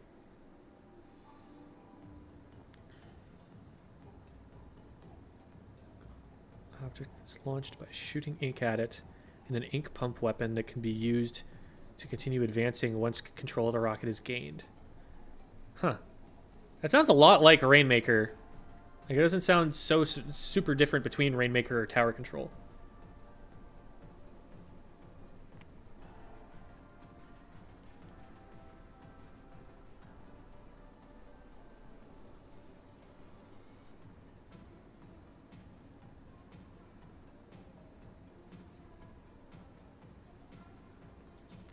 Have you thought on a new concept for a new brush? Something that creates a snowball while pushing the brush on the ground and launches the ball when you lift the brush. That could be fun. You'd have to balance that out in other ways. Maybe like pushing the snowball is slower, but it gives you that option. But then the snowball would have to have it'd have to have equal utility to being able to run around and not have to deal with enemy ink, which sounds difficult to balance.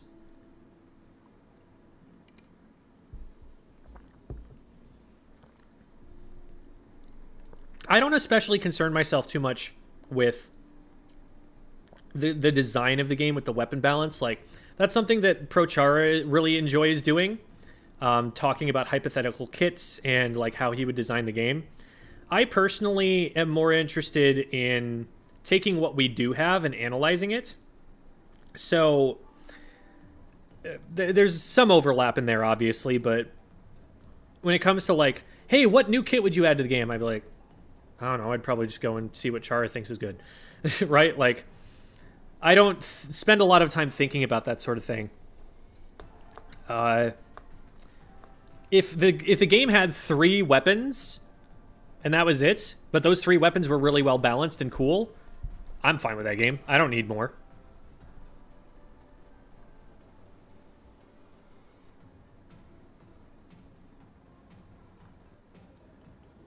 Quick question. Could you do a standing backflip? I'd probably hurt myself trying.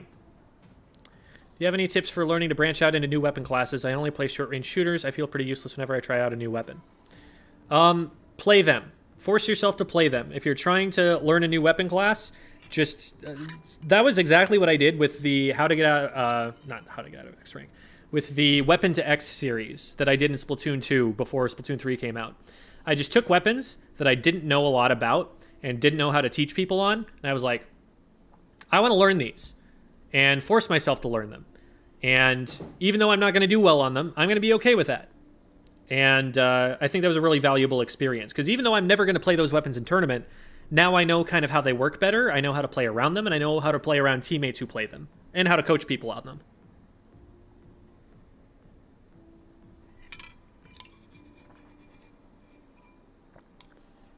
Almost done with the soup. Now we are done with the soup. I'm going to go put the bowl away.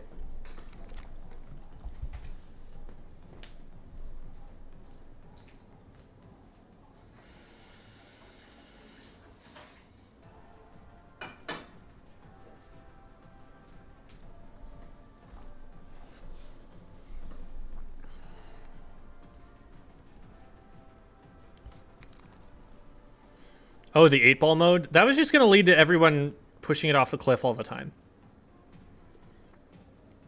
First time stream watcher, real happy I managed to get you. Oh, thank you. Glad you're enjoying yourself. Would you like to have tricolor in normal rotation after the last breakfast is gone? Yeah, I mean, why not put it in now? I'm down. It should be a separate mode. Like, it shouldn't replace standard Turf Wars. It should be another thing you can lobby up for, if you're going to add it that way. But definitely get it in private battles whenever. Like, now even.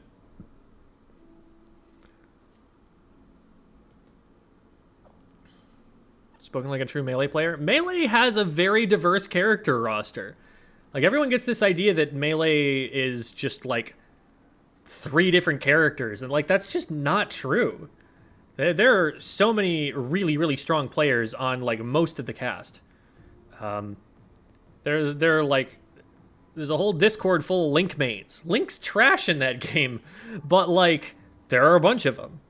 If you want to play him, you can push him to a pretty high level. So I don't know where that all comes from. Brawl was worse for that, and Brawl had an even bigger character roster. But with Brawl, it was like, does your character do anything to Meta Knight? And for the vast majority of the cast, the answer was no.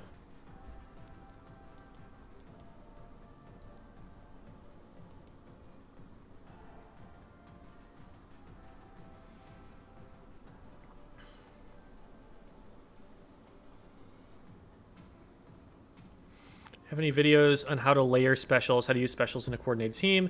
Part of a new team, we're struggling some to be together with specials. I don't talk about how to layer specials so much because it's a pretty complicated topic. Like, it's complex. there are certain things that certain specials do, and you play around each one of them differently. So, like, if someone throws a Booyah Bomb, you have to act in one way, whereas if someone pops a Tacticooler, you're going to do something completely different. So it's not like just a timing thing. It's also like a positioning thing. If you throw a Booyah Bomb, you got to have people in position to be able to pick the players who are being displaced by it. If you've got a Tacticooler, you've got to be in position to go and grab the drink if you want to use it. So different things do accomplish different tasks. And you want to figure out what tasks your specials accomplish, figure out what tasks you need accomplished, and run the things that are going to accomplish those things so that you are able to keep control of the map or the objective. So there's a lot that goes into that question. But thanks for the idea for maybe future videos. Tips on how to think about fights when playing the Knot. Your job is not to start fights. Your job is to finish fights. Your job is to show up to a fight and delete someone before they even know that they're in a fight. You shark. You use your range. You use vision of the enemy team to be able to sneak up on them because you've got the point sensor. But your job is not to be starting anything. Your job is to just, like, either get a free pick because someone doesn't know you're there, or to follow up on a fight a teammate is taking.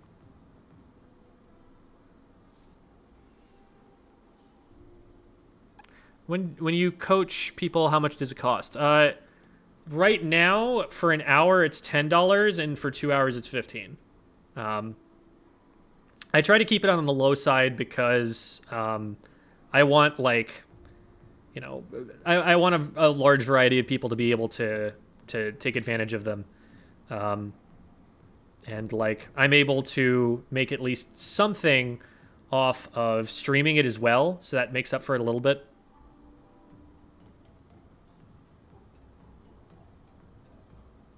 But all of that you can find on Metafy. Least favorite weapon in the game right now? By least favorite, do we mean worst, or do we mean the one that I play the worst? Because, like, I'm trash at E-Leader. I'm not going to have fun playing that weapon. That doesn't mean that it's, like, bad or anything. It just means that I don't have the skills to play it.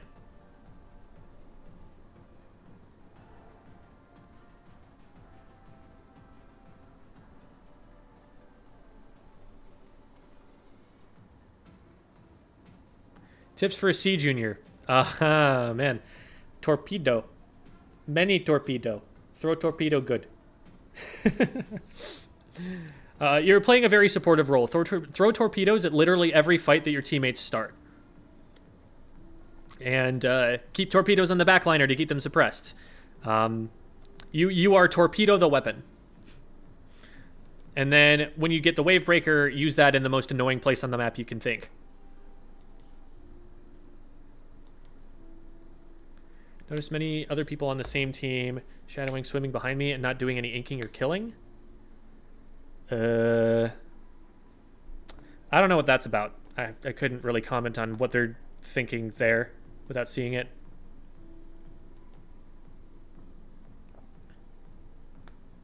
Wish I could play melee so I could be a Peach main. Peach is sick. Peach is so cool. Peach is one of the most technical characters in the game, and nobody even realizes that.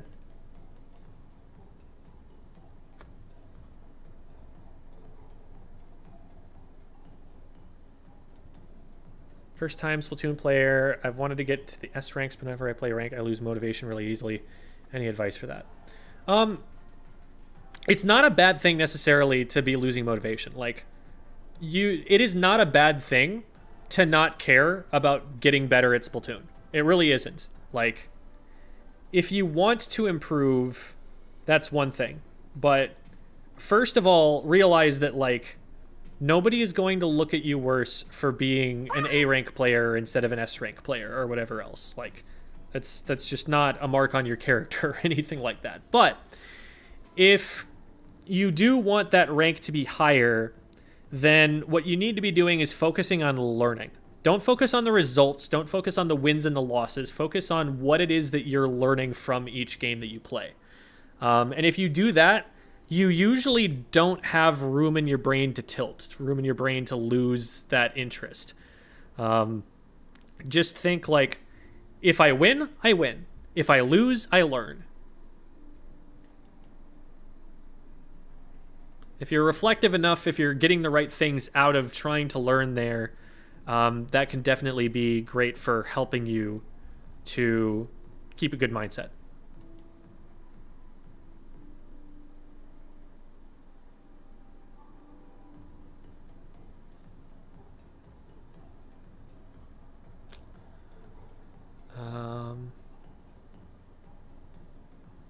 Tips on Wiper.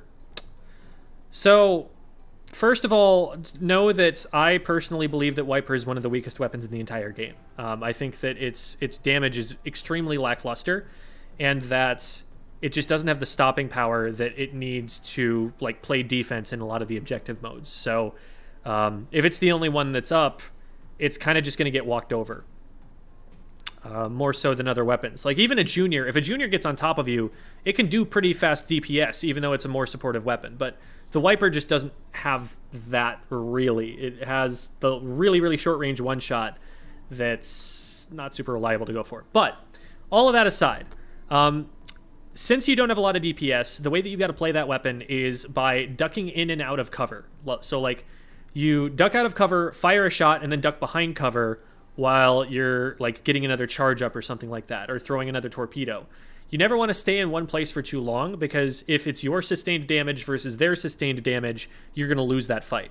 You need to apply bits and pieces of damage here and there and hope that either you can follow up on them at a later time or that your teammates can follow up on them. And you just move around, distracting, taking attention away from what the opponents are trying to do. And that can have an impact. It's just not so much of an impact a lot of the time that like you're always going to get a lot out of that. So use your strafe speed. Your strafe speed is really good when you're firing the weapon. Use your torpedoes a lot. Throw your hammer. You probably don't want to be like actually hammering in with the hammer. Maybe sometimes you can shark and get the jump swing off or something like we talked about earlier today, but that's about all I can recommend for the hammer usage. When I use tactical, or should I prioritize it as a shield or a place where my teammates can easily access with no interference? Depends on the situation. On tower, use it as a shield. That's great. If there's nothing that you want to shield them from and you want your team to run forward, then you're not going to get anything out of putting it in front of them because they're going to run past it right away. You should call the C Junior the Junior Senior. Yes, because of the sticker. Yes. The Shoshinsha mark has an alternative, if you've seen the TikTok that I made about this, for older drivers. And that is actually what is on the Custom Junior. Any new tips for new Nautilus mains? Get your aim on. Learn to always be getting charged before you swim around a corner or something, just in case. And finish fights instead of starting them. Tips for Carbon Deco, mainly Inkzuka aiming. Inkzuka aiming is a little wacky. I've made a little TikTok about this before, but the thing about Inkzuka is that where it tells you that it's aiming isn't really where it's aiming a lot of the time. So when you pop it, it's going to tell you, like on screen, there are going to be arrows moving in a straight line at about chest level right in front of you. That is not how the projectile flies. The projectile arcs upwards above that line and then comes down to pass through that line on its way to the floor. Like, if you fire it from the floor, as soon as it touches that arrow, it's hitting the ground. But it's going to be above it from the time that it launches until the time that it gets to its furthest reach, to its longest range. If you're up above, that arc isn't going to end when it hits the floor. It's going to go even higher. So if I'm aiming at this target from right here, and I aim right at eye level with the arc, that misses. I need to aim in front of it, and that's how I'm going to hit it. So your shots, as a rule, need to be aimed much lower than you think they do based on where those arrows aim. You need them to be like a foot or two in front of the opponent's feet if you're at eye level even most of the time. And if you're above their level, you need to be aiming even further down. Like, I could probably hit them aiming even this far away with the Trizooka. Let me confirm that suspicion, but that's the trick with Trizooka aiming. That's why people miss with it so much. There are also 3 separate hitboxes on the Trizooka, so it is theoretically possible for them to actually curve around things. And sometimes you can use that to your advantage, actually, because maybe one projectile hits the wall in front of you, but the other ones curve around, and I have hit shots that way. But, like, I bet I can aim it right here, and I still hit that guy, right? Like, it's insane how much higher above that reticle the shots actually go, because they're going to go up from that line, get high above that line, and then come back down to that line at their max range.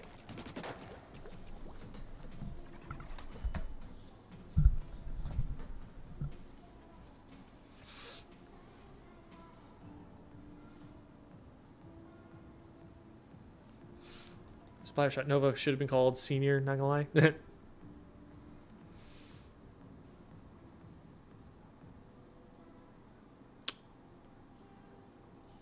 Back to Woo Woo Woo Borb.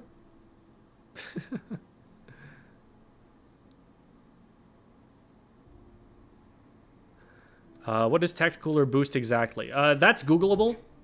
I'm gonna go and Google it. Tacticooler. It gives you 29 AP of swim speed up. So AP, 1 main is 10 AP, 1 sub is 3 AP. So a pure of gear, so 1 main, 3 subs, is going to come out to 19 AP. So this is the same as 1 pure and 1 main of swim speed up, 1 pure and 1 main of run speed up, 57 AP, so that is your entire gear build. That is 3 mains and 9 subs of Intensify Action. 3 mains, 9 subs of Quick Super Jump. 3 mains, 9 subs of Quick Respawn, which applies regardless of whether you actually splatted opponents, unlike Quick Respawn, but it can be negated by Respawn Punisher still. Special Saver, which is 57 AP, but it is negated by Respawn Punisher. You just keep all of your special. And a full gear set of Ink Resistance up as well.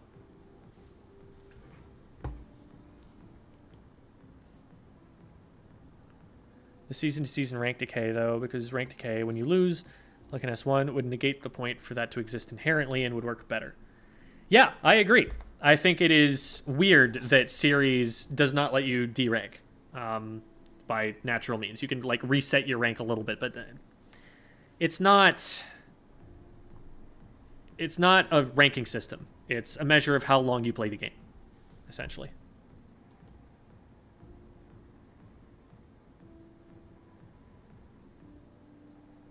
Yeah, you can definitely get jump scared by Zuka shots, even without a scope. Tips for Inkjet. Absolutely. Inkjet is my favorite special in the game, and I was a Tentatek Splatter Shot main in Splatoon 2. I have played this special a lot. So Inkjet is very situational. Like, I'll go on record. It is nowhere near the best special in the game. It's near the bottom right now, because it's so vulnerable in the air. The big danger of this is that you just get shot out of the air before you can do anything with it. And the better the players you play against get, the more that's going to be a concern. But here's how you inkjet.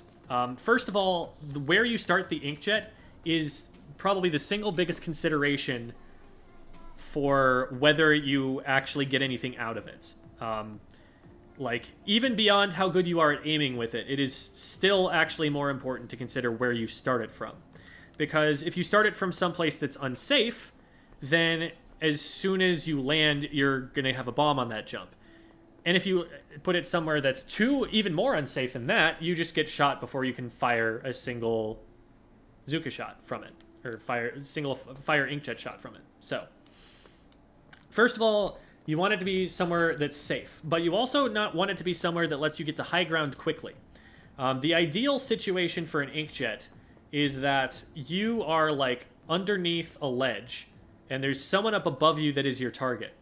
Because then you're able to just launch, hit that at point blank range, and already be high up so that you can see over the top of cover and hit down on players that you wouldn't be able to reach from other places. So like, if I were to inkjet from right here, that would enable me to hit that player down there because I'm up over the top of cover. But if I inkjet from, you know, let's imagine that this wall weren't here and I dropping off a ledge over here put me in a position where, like... Actually, no. Let's say that this platform just extends infinitely over in that direction, and I were to inkjet from, like, way further back. I might not have line of sight on this player because I can't see over the top of them. Height advantage both gives you the ability to hit over cover and puts you far enough away that a lot of weapons just can't reach you. So, height is really, really good for the inkjet. And so that's something you want to be seeking out in your inkjet positions.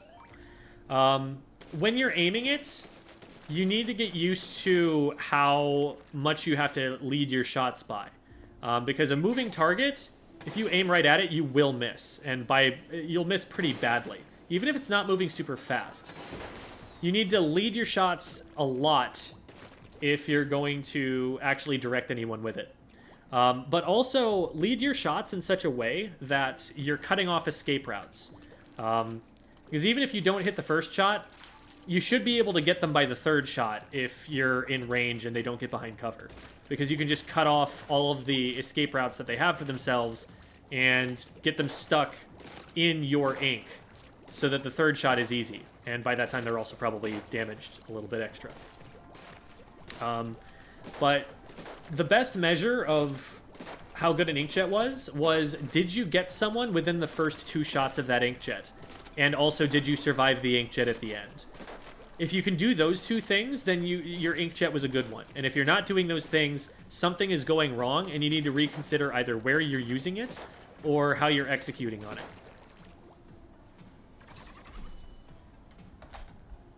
Say a Wiper's DPS is slow, but you never talk about its insane mobility. So, there are other weapons that have better mobility and also better DPS.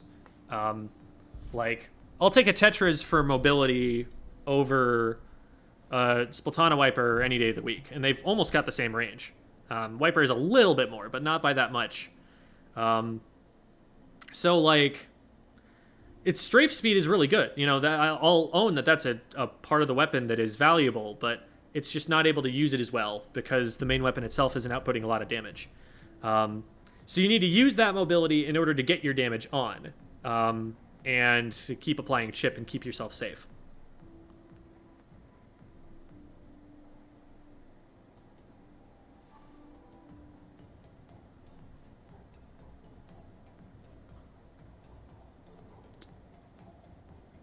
Was a T-Tech main, yes.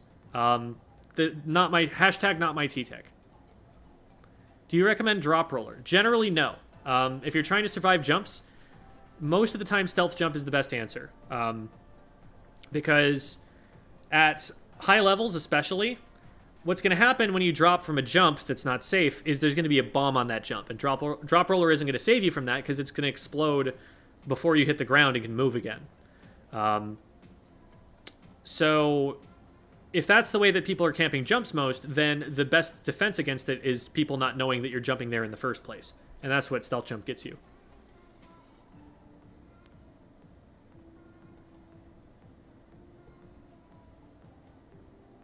Is the tactical cooler boost good enough for it having some use because speed isn't really scary for special and respawn is for in case of feeding? Tactical cooler is generally only used in Rainmaker at top level right now. Because it gives you the ability to zoom with the Rainmaker. It also makes it so that since the Rainmaker is going to die anyway, like that's a guarantee, it's either going to die or knock out and win the game. If they die soon, then that's going to let them get back in pretty quickly, and that can be helpful.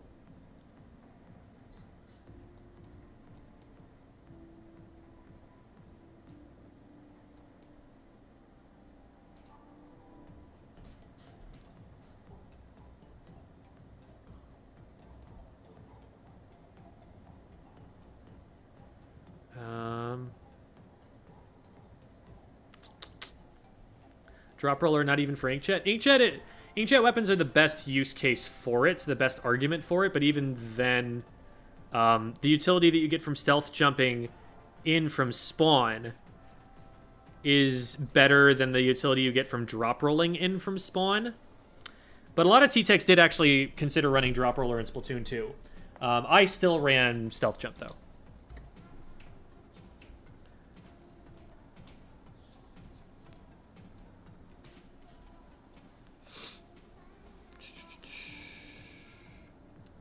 Stamper and Wiper are two very different weapons in terms of how they're playing. Like, Stamper's a lot more aggressive. The Wiper is going to play a lot more like a gnat. Good build for Sploosh-O-Matic. Do you recommend running Drop Roller over Stealth Jump? I recommend Stealth Jump over Drop Roller for almost every weapon. For Sploosh, I feel like it's all just run speed or swim speed or something, but sendu.inc/builds. Anyone who ever asks me about builds, I'm probably going to say that. Just go there, look at what top players are running on those weapons, players who are better than me even at my own main weapon, and think about why they're doing what they're doing. And that's my answer for builds. If you can't make jet landing spots, you're a bad person. Well, that's unfortunate. Do you think there will be a surplus of X-rank players playing series to get S+10 near the end of the season? Maybe. Hard to guess what their behavior is going to be.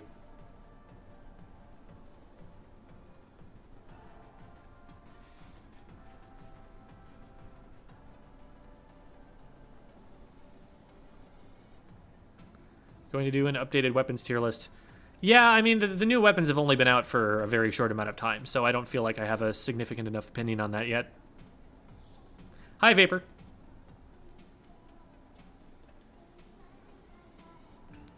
you think MPU without damage could be healthy for the game? Yeah, I think MPU without damage was a great idea. It was the damage up that was the problem with MPU. But after they've got a whole bunch of data on like which weapons are good and which weapons are struggling, they can decide like, okay, here's how we're going to selectively buff these weapons. They just need to make sure that when they do that, they're not making it buff the weapons that are already strong. You know, it's a tricky balancing act, especially if they're going to make changes while MPU is out. Chara compared Tetris to Wiper. Yes, and I have no idea what he was on about. Like, I need to kind of listen more to what he thinks about that. Because Tetras are going to go in. They're going to commit to a lot of fights. A lot of the time. And maybe, yes, they're going to try and play skirmisher if someone's diving with them. But a lot of the time they're not. And a lot of the time they're just flanking. So I don't feel like the Stamper, or the Wiper, sorry, is capable of playing that aggressively and getting much out of its kit or anything like that. I feel like in its current state, it is forced to play differently. And maybe it could if it were designed differently, and maybe that's what he's getting at, but I don't know what aspect of the weapon he's comparing there, other than, like, it's being annoying.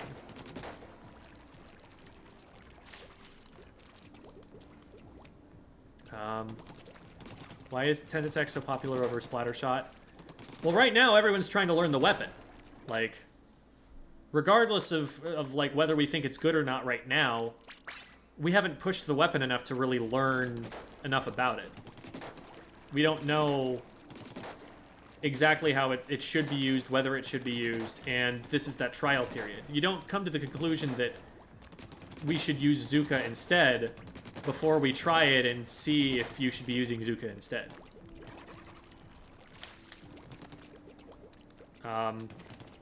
I have a very low opinion of Tri-Strike compared even to, like, other analysts. I personally think that it's worse than a lot of people say that it is, but I am not, like, any kind of foremost authority on that subject either. Like, maybe people are using it in ways that I'm not seeing, that it's being more effective or something, but I just... I don't see it being very effective when it's used against me, and I can't figure out a way to make it especially useful when I use it myself. So that's what I can speak to.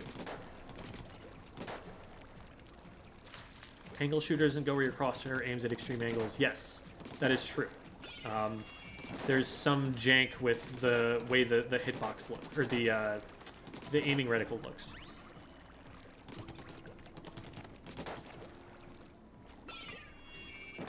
What's wrong with Tri-Strike? To me, it's super solid. Like, so Trizuka gets you like at least a free kill most of the time if you're using it in good places. A lot of the time it can get like doubles and stuff because people are so bunched up on the maps in this game.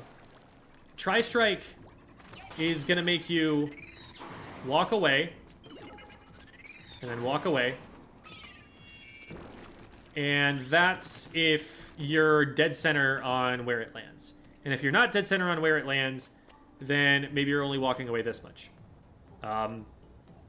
That's just not a lot of displacement. Like, you have to move further away from an individual missile to not take damage from it. Then you have to move from, like, the maybe halfway out of a Tri-Strike. And there are, like, 10 missiles being fired at just you individually if they're soloing you out on it. It just doesn't move you as much as any of the other specials that displace people do. I don't know how much it paints exactly.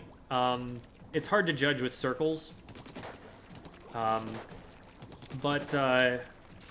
Booyah Bomb forces you to, like, swim all the way over to, like, here to stay alive. And you can do nothing but swim, otherwise you will get splatted. And sometimes you just get splatted anyway because you were in a tough position. Maybe you were airborne or something like that. Or maybe you didn't see it coming up through a wall at you. But Tri-Strike, not only does it not do that much when you throw it, but when you are in it, you cannot swim. You can only run and jump. And you can't use your main weapon or do anything else. So it's extremely vulnerable. You're kind of a sitting duck. You've got this big glowing thing on your back. And you have to throw all three of those things before you're going to be able to move again. Missiles let you swim. Trizuka lets you swim. And even though those are very vulnerable states, they're still much more defensive than the Tri-Strike is. And the Tri-Strike's also really awkward to aim. Unlike a bomb, like, I can land a bomb up on that platform with that dummy right there. That's possible for me to do from here. I don't think it's actually possible for me to nail that target right there with a Tri-Strike. Like, let me paint up and see, but I'm pretty sure that I cannot do that.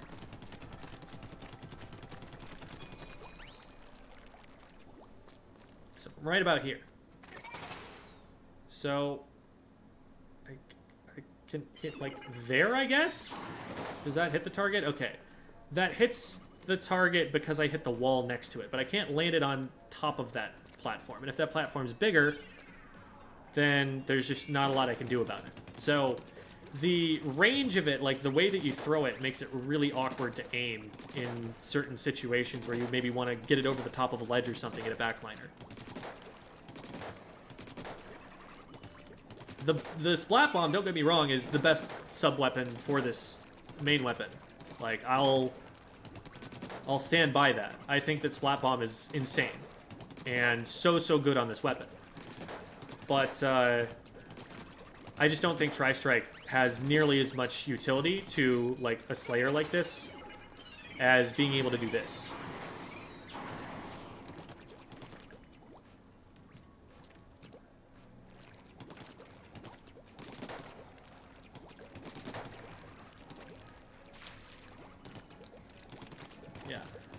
There are a bunch of different ways that we could buff it, and, you know, whatever it is they decide to do will probably be good for the game, but I think Tri-Strike needs a little something personally.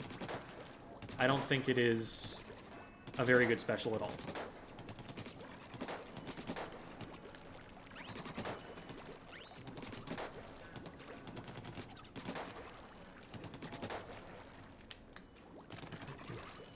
Custom kits? That would just immediately break the game. Like, you would get the most disgusting combinations of specials that let you, like, put out so many missiles, or that just give you damage combos that are impossible to fight against with anything else. I actually like that the kits are based purely on what the developers want to put on that weapon. We just need the developers to make good choices.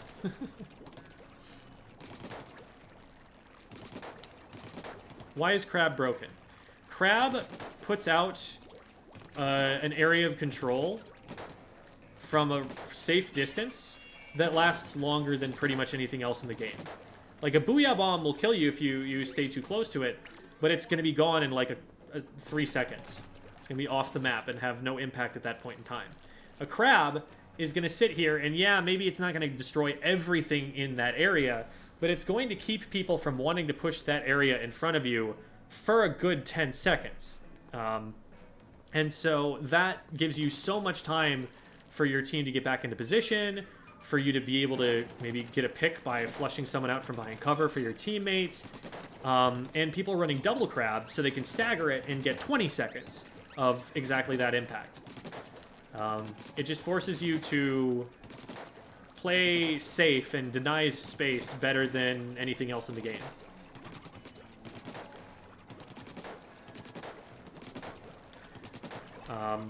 It also is a remarkably safe special to be using. Yes, there is counterplay. You can get headshot and you can shot in the back, but you can also just go ball form if you suspect that that's about to happen and be basically invulnerable. Even if the shield gets shredded, you just pop out of it and swim away. So it's very safe for the very high impact that it has on a game.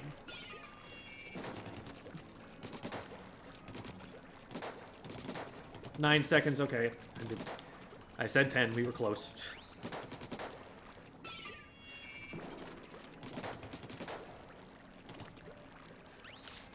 Opinions on T-Tech? I already talked about it to a pretty significant degree. I think T-Tech is significantly worse than V-Shot. Unless Tri-Strike becomes more desirable, I don't see a use case.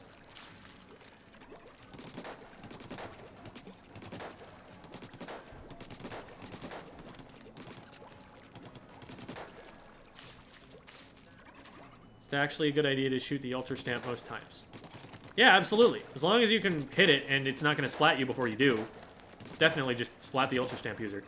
Like, it's one of the easiest specials in the game to counterplay. You just get off of its, like, center line, you flank around it, and you can shoot it in the sides, you can shoot it in the back.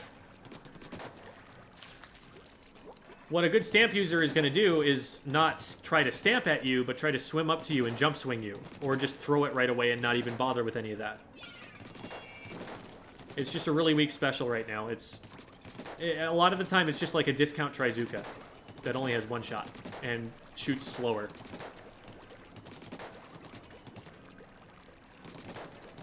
Is Squeezer worth picking up with its current kit?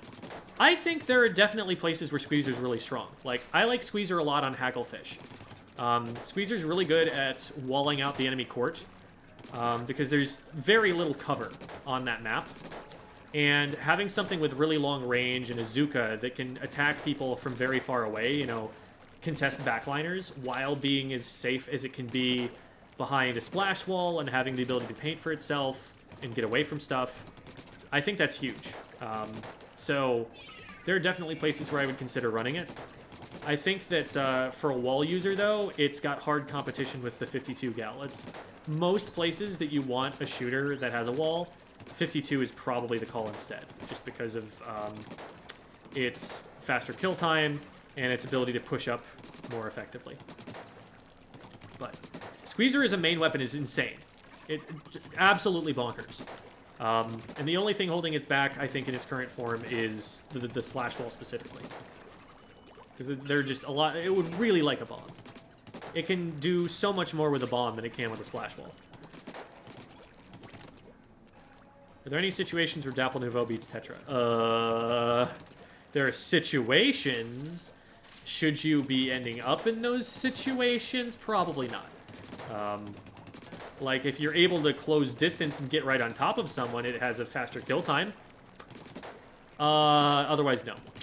Straight up, no. The range is just way too short. Would you say Squeezer is greater than Pro? Absolutely. Oh, no question. Pro, compared to Squeezer, never a reason to use it. Like, Pro doesn't paint better. Pro doesn't have better range. Pro doesn't have a better fire rate. It does, like, 4 more damage per shot, but that doesn't matter because the Squeezer still 3 shots. If it's just main weapon to main weapon, Squeezer is outclassing Pro in literally every way.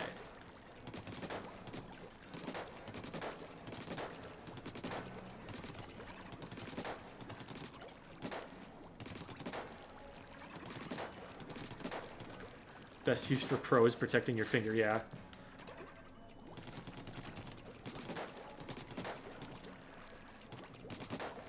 No, yeah, like Squeezer hurts your finger. That's one of the considerations. Like, do you want to increase your chance of injury while playing silly Squid Game? Thoughts on Forge Pro? It's a solid kit that you shouldn't play because there are different weapons that do it better. Like, I call Forge the best weapon in the game that a top-level player should never pick up. Because it does useful things. It's a nice weapon. But if you're using it for long-range crossfire, Squeezer's better. If you're using it for Booyah, there are plenty of weapons that get Booyah that get, faster and are more impactful. Like a machine is probably the best Booyah weapon right now. But even, like, if you want more Booyahs, then you go for an arrow spray. If you want... which you shouldn't want, by the way. Don't go for the arrow spray. Please don't choose arrow spray. Anyway,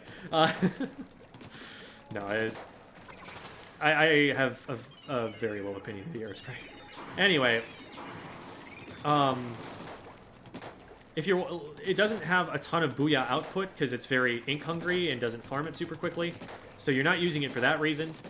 Long range crossfire, like I said, better done by other weapons. If you're looking for, like, a shooter with a bomb, you've got the splatter shot looking at you that has Trizuka, and so it's still a good special, but it's able to paint a little bit more. Like, there's so many niches that it fills that are useful that are just done a little bit better by something else. The question is, like, should I pick this weapon over something else? That's always the question that you're asking. It's not just like, is this good? Is this useful? Can I use this to do good things? Because then, I mean, every weapon in the game has something it can do. Big Swig Roller can paint. That's about all it can do. And that's probably the worst weapon in the game right now. The Undercover can skirmish. Like, you can say that it does those things. But if you're trying to do those things, is there something that does that thing better? And the answer with the Forge is that there's always something that's going to do that better. Unless your biggest concern is just, you don't want to learn Squeezer because it hurts your finger.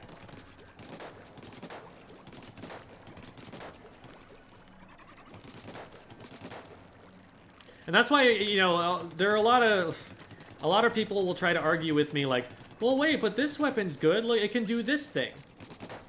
And that's not an argument for why to use the weapon. Because being able to do something is something that's, like, every weapon should pass that bar. Every weapon does pass that bar. Every weapon paints. Every weapon does damage. Every weapon has some unique ability that is different from what another weapon has. It's not a question of whether it has a thing it can do. It's a question of, is that thing better than the alternatives? And that's something that I think it's a little bit more difficult for people to analyze, and so they just come to the conclusion, well, if it does something good, that must mean it is good.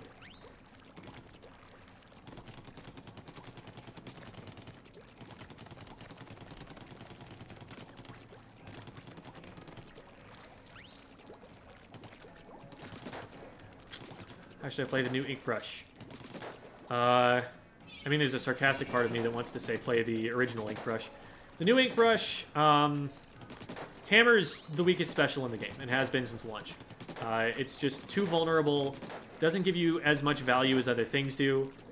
like I said, best use case is to try and shark with it and get jump swing picks. But the brush is already pretty good at sharking and just getting picks with the main weapon, so that's redundant utility. And then you get the ability to throw it once, which if you wanted a special that did that, you could just pick an Ixuka, or a Trizuka. So, it's not great. And mines are a lot weaker for it than a bomb are. Mines aren't useless. Mines definitely do things, but they don't do enough, I think, to justify wanting to run them on that. I think you would still prefer the bomb in a vacuum. Mines, they let you, like, create some annoying situations. They let you collect some information, but they don't really play, I think, to a brush's main strengths of being difficult to hit and threatening if you don't hit it.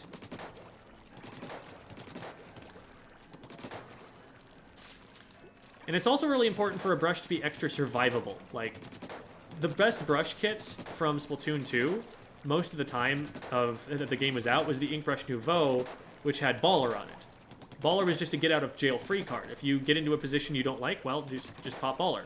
And it had Baller really quickly, so it was able to keep itself safe in a lot of those positions.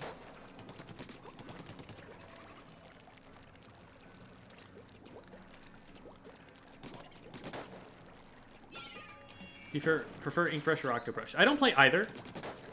I think the Zipcaster kit is really fun, and I think as soon as Zipcaster gets buffed, that weapon is going to fly. But I haven't been seeing enough from Octobrush right now to feel like it's in a great spot in that regard. I think right now the best brush kit is probably the vanilla Ink Brush. It's a very well-designed kit. It's one that's relatively fair, one that works. Very functional weapon. Not like super special or meta-defining, but if you run up against someone who's playing the brush, you have to respect it. You have to play around it the right way. I think actually the biggest problem with the brushes right now isn't even the weapons, it's the maps. Because the maps don't give you flank routes. The maps don't give you as many places you can sneak up on someone from. So it's easier to spot a brush coming because you only have to look in 2 directions instead of having to look in 5, like you had to in some Splatoon 2 maps.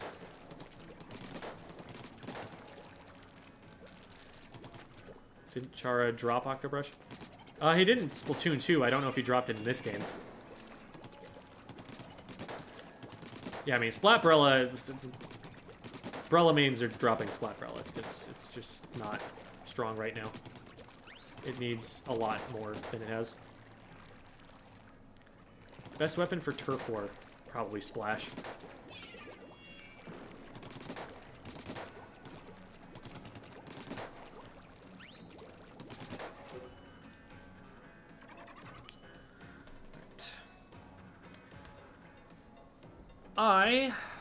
Let's see. Oh, I've already actually got a power in that. When did I get the 5th match? Oh, right, before it all started. I'm gonna see if I can't get my X power up a little bit.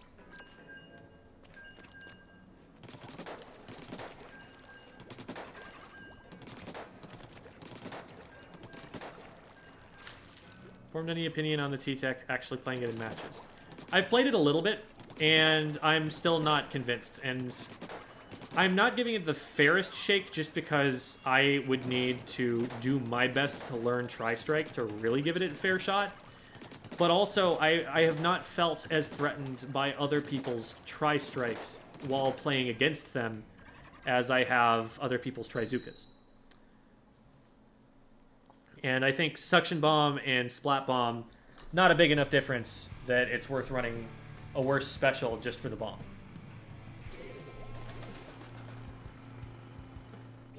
That might be Simply Sam. That might be my former teammate. Okay, since it's Flamblets, I'm going to take this area and see what we can see. Got someone on the right, someone on top mid, 2 on top mid. See if we can get a Zuka and then go in with that.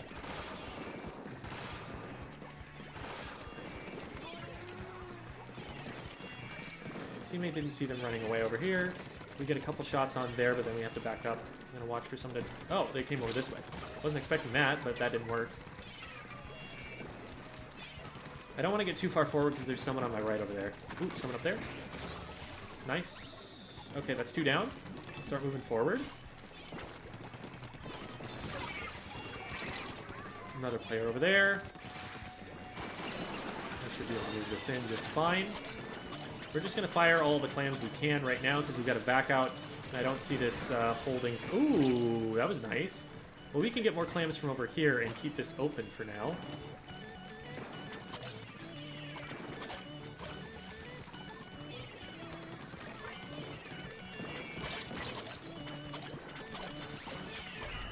That was clean. Let's go. Didn't die, scored a lot, splatted some players. Very nice.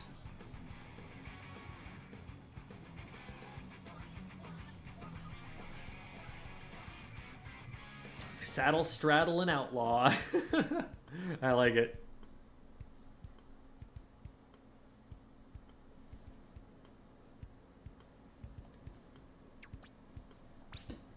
Very cool. All right.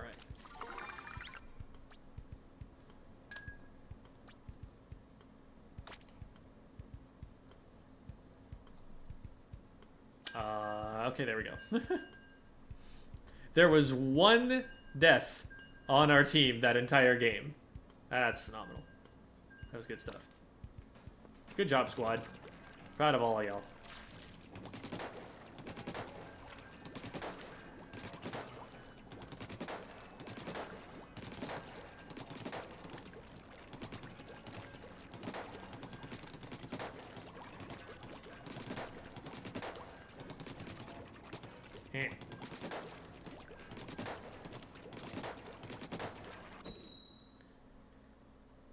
Was that you, Sam?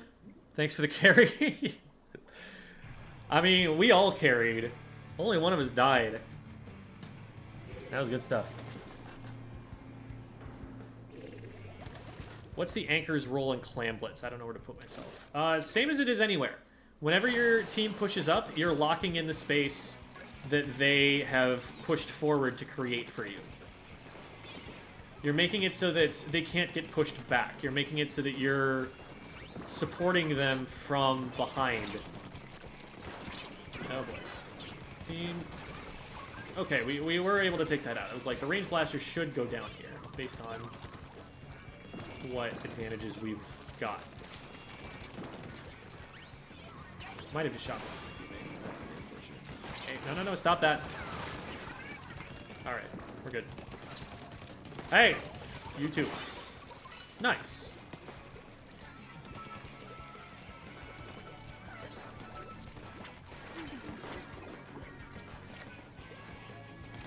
Okay, well, yeah, I died of that. I was trying to get clams to my teammate, and then they ran away, and then I didn't have the clams. Probably should have just gotten up there and tried to fight with them. I was just hoping that we could score quickly, because scoring by itself is often just the win condition. If you can score once, then you probably win Mincemeat Clamblets. Man, another wipe. Okay. Do we get up there in time?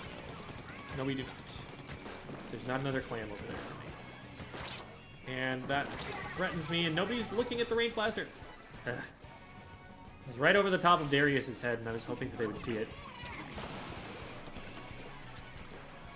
Might have been distracted by another fight someplace else, I guess.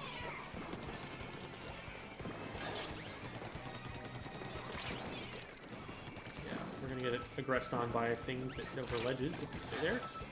Okay, they saw that coming. We're just gonna chill a little bit. See if we can pop this. Woo! Let's go. Oh, hey, you stop that.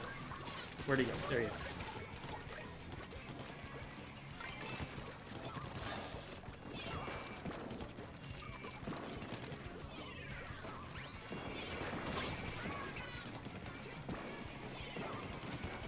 To the left.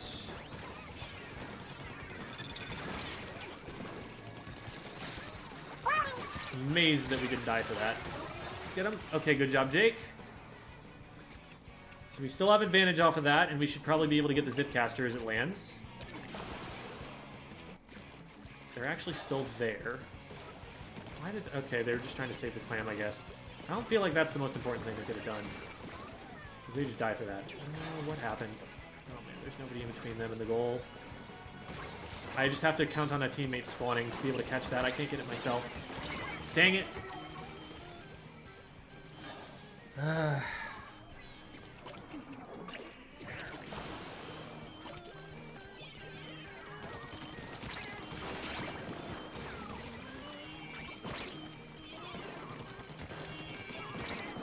Scoring more than that is not easy on this map mode.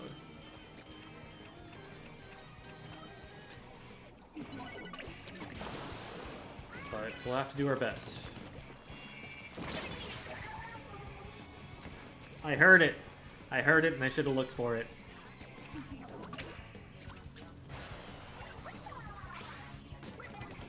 Okay, come on, let's push out. Let's paint up. We gotta get some space. Because we need to win a fight from further forward. Then we have one... Oh my god.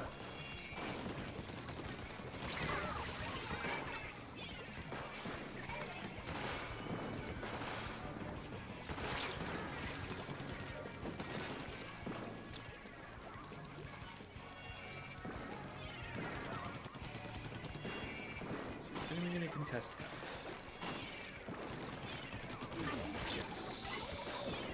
Need help? Need help? Need help? Someone... Oh dear.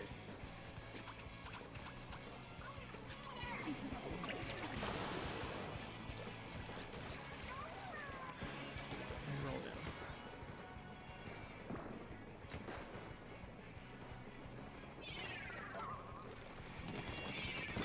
Oh my god. Okay. Ended up having a net positive impact, but we need to be getting paint control and not just charging at the enemy base. We don't have a clam made. Darius needs to make a clam right now. Okay, good. And we need to save this clam.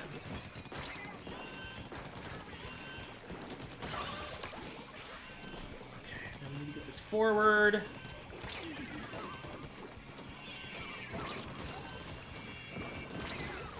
Go. Got one of them. One more? Oh, that was so close. Man. What a heartbreaker. We almost pulled it off. Whew. Dang.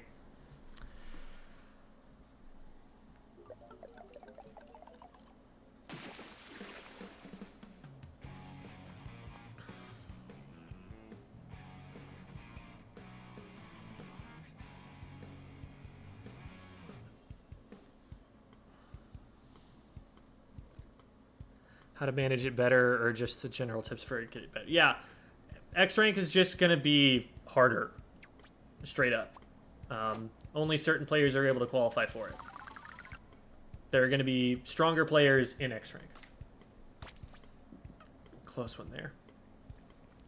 I'll be right back.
All right.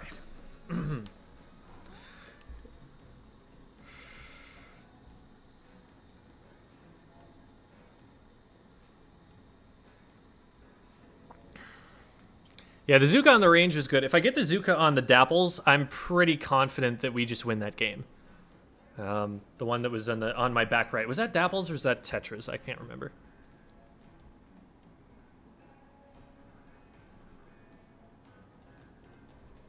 Has no power clam. It can't, if they have 25 plus clams, all they have to do is pass some clams to someone and they have a power clam. Like, that's not a problem for whether they can push as long as they know about that.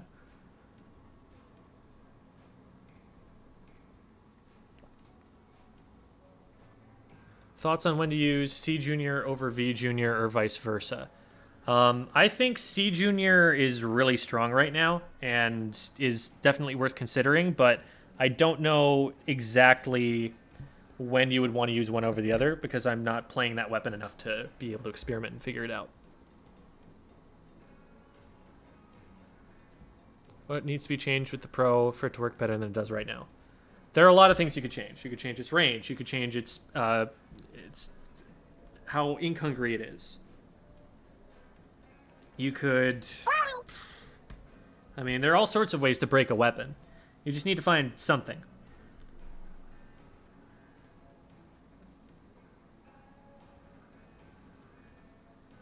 Backlines and clams will hold clams and toss them to front lines to push.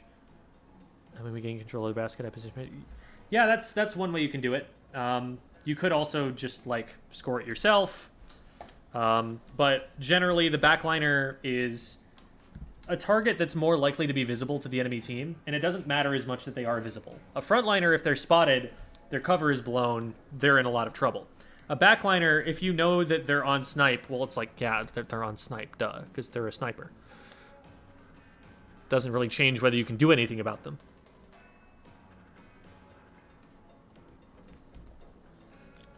Best use of Sprinkler? Painting for special, probably. You can kind of use it in a pinch if you're in a fight to, like, tank a few shots and then get away, I guess. It's not great.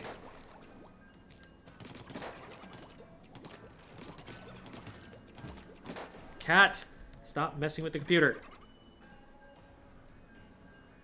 He's, like, rubbing his face on the audio cables so they make really loud noises.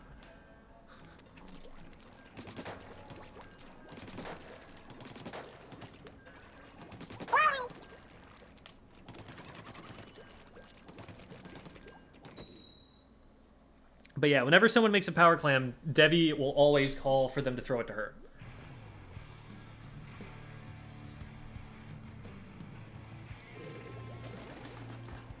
Okay, good. He's rubbing his face on a better part of the computer.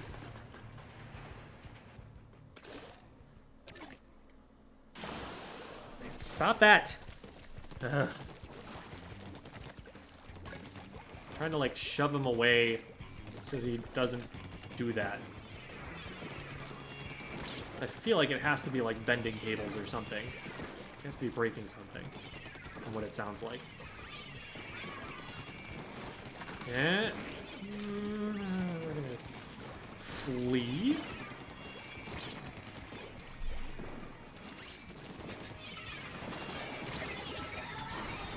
Okay, not great. Not a great start.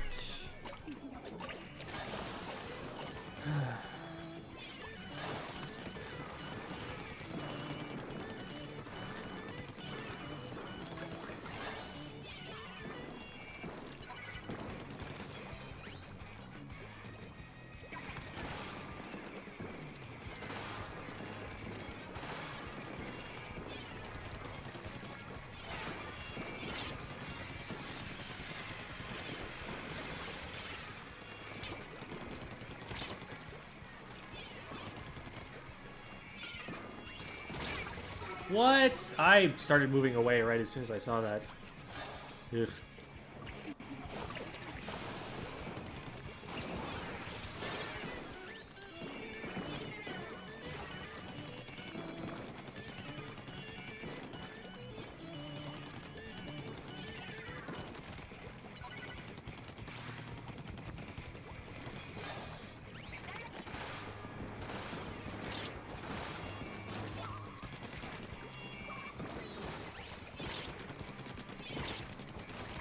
I didn't get my aim on. And we all died. Are we just, like, pushing into carbon rollers and not respecting them? Is that what's happening?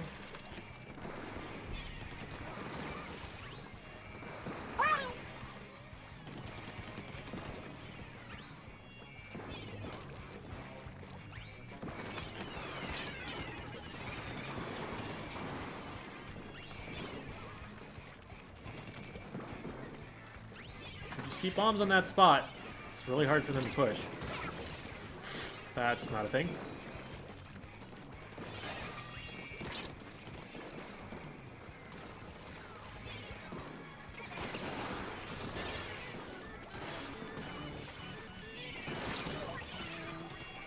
Oh, come on. I got 3 of them.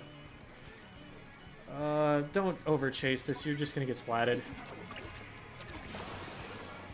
1 for 1 anyway. 2 for 1.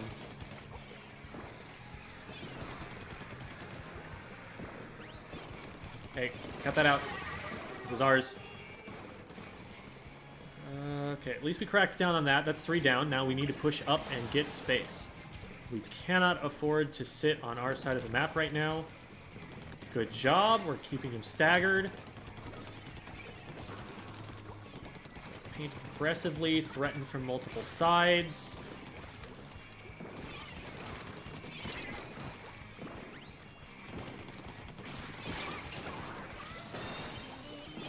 Notice how... Oh, there's a second one, of course. On the same exact spot. Of course there is. Oh, that's funny.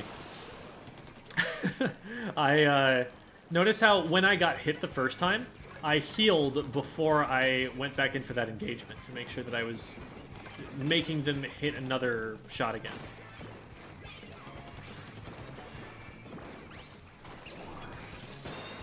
Oh, I meant to pop that. And now it's too late. That's not doing anything for us.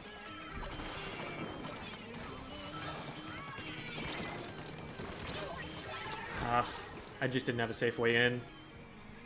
I could have tried to run for it, but I don't like my chances there. I feel like I need to splat someone before I can go there. But we do win off of a single power clam, so that's at least enough progress that we still have a really good chance of being able to pull this off.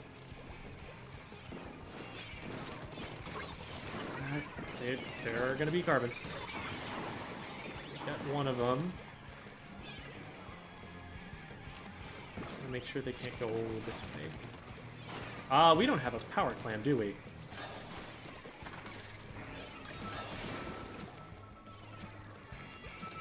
We got one of them. Of course there's one right here. This way, this way! Hello! Protect the president, please. Okay, we got 2. This is looking good. 3 down? Oh man, please don't run into... Okay, whew.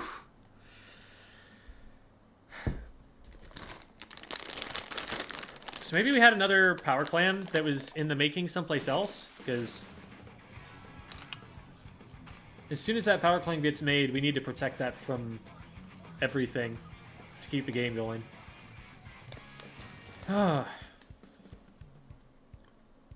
Stressful.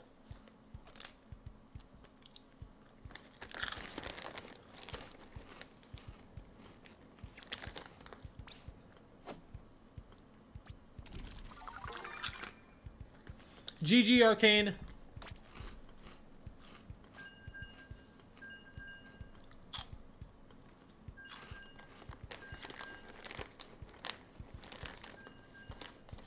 $481? That doesn't seem like a lot of paint.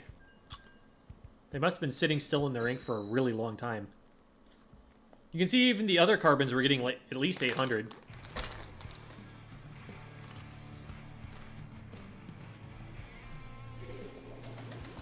Every weapon in the game is capable of painting at least 800 on a full-length game. At this point, I aim for at least 1,000.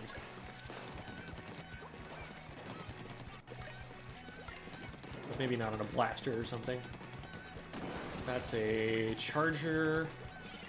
Should have checked that earlier, but here we are. Someone's going in.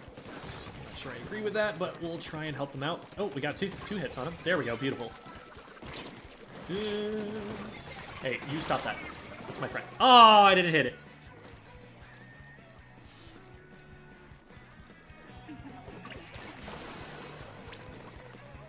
Should have just jumped in the first place.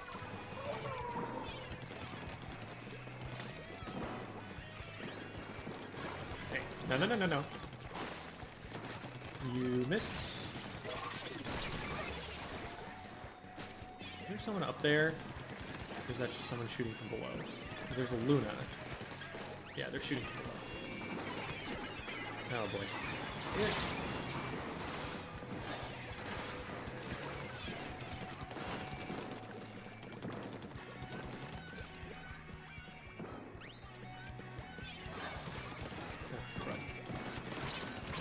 And they roll in anyway. Yeah. It was greedy of me to go after.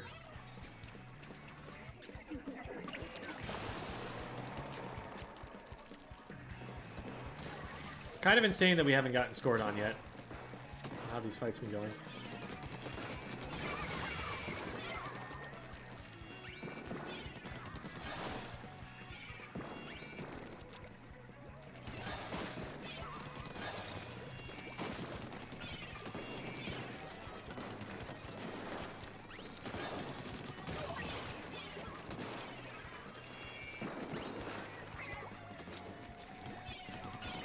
Moist dirt, so my name is Mud. Is that where we're going? Is that what that's about?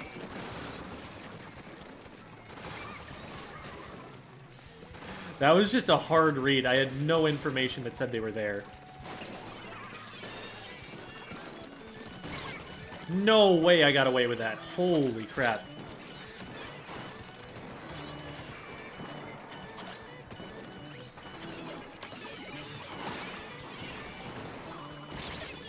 At that point, we're just playing to try and get the clam in. We're not going to survive any longer after that.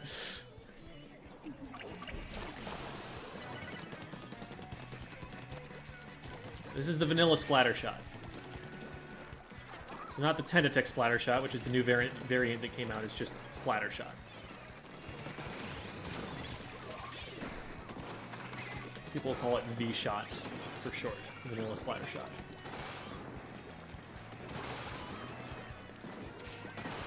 Back there, maybe? Nah, they didn't back up that far. We can still bomb that. They just know we're here, so I need to be careful about charger shots.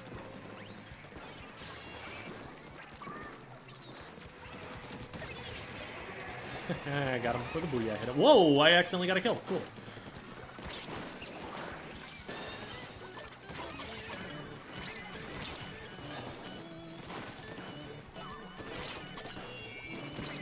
Oh.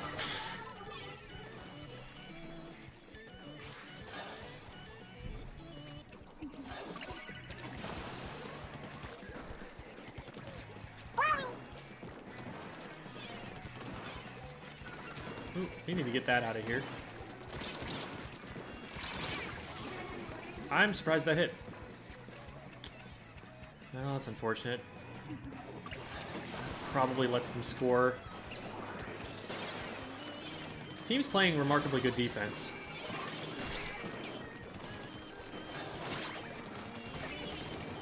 Got the one in laggy fashion. Are they gonna jump it? No, they're just gonna try and come this way. So we get one, and that'll stop it from scoring at least, and it's just the charger in the way. Alright, good stuff to the team. I definitely allowed that to happen by going down when I did, but we recovered well.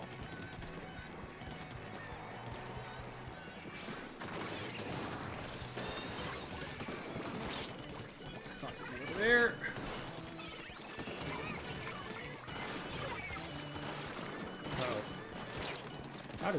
What? How are they not killing me? Okay, there we go. Did they have a... They have a couple of pit clamps, okay. We did score some, which is good. That makes it a larger margin that they need to beat us by. Or a larger increase that they need to be able to beat us, I should say. don't think I got that up in time. Yeah, they would have been able to swim away from that. I just didn't have the ink and tried for it anyway. Probably should have just saved the ink and shot at it instead.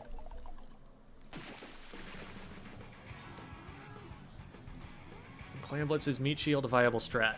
Just to get a Power Clam in? Probably not, because then your team is... So you're going to get splatted, the Clam is going to go in, and then the Clam Thrower is almost certainly going to be splatted if you were getting splatted already. And then your team is in a 2v4 and can't put anything more in the basket. Scoring a Power Clam is, in some cases, not worth it. Because you're just giving them a Pity Clam for the lowest possible score you can get.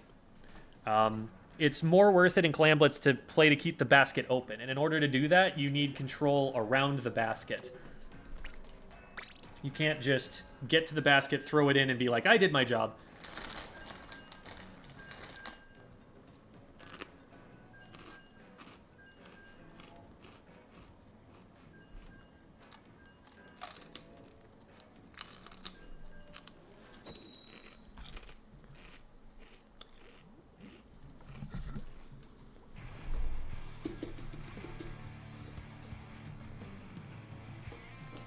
I am moving the cat away from the computer and offering an alternative of things for him to do with his butt. Namely, put it in the cat tower that's next to me.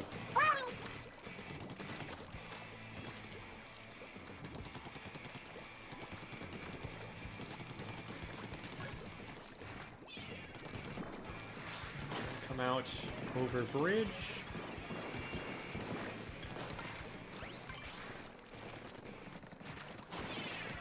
That's ballpoint.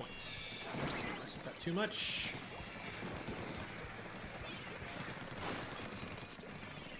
Let's get away over, and now we can probably just zook it.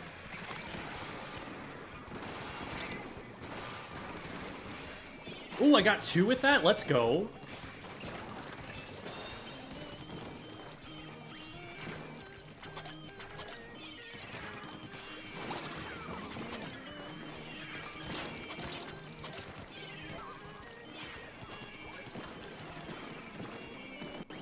I don't feel like we go back in for that. I don't think we have enough control. That was a good score. We'll just let it close and keep mid-control.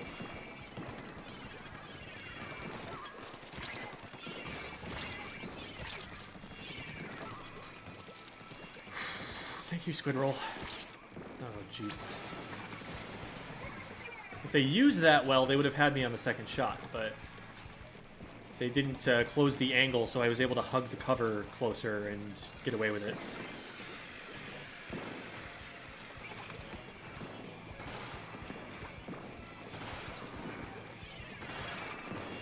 Oh, I thought that was a direct. Rats.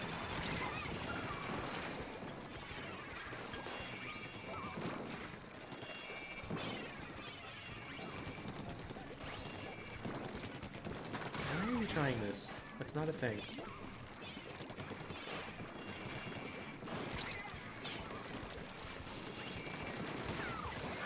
God, no way. No shot I should survive that.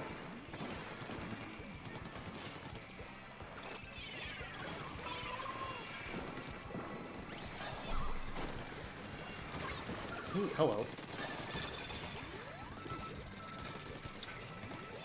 I don't think there's anybody in my way. I just need one clam. Unfortunately, I'm not going to get it from them, but I am going to get it from here.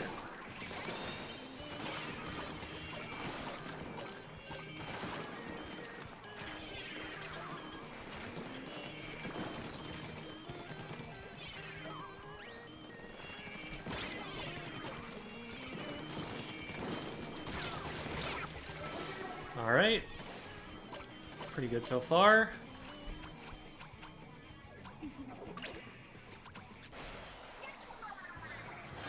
Nice push.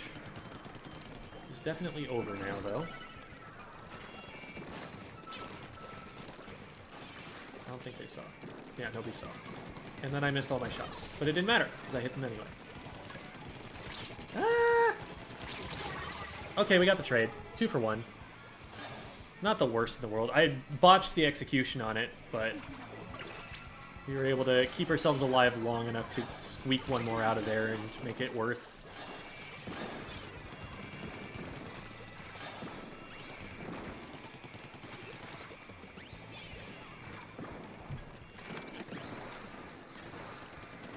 Just wait a second. Man, I thought I could hit the third shot too.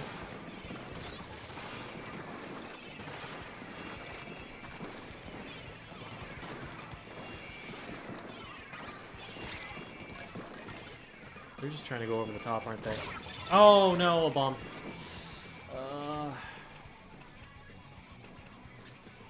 The nice thing here is that they're all revealed. The not so nice thing is if we lose a fight, they score all of that at once. And that's an issue.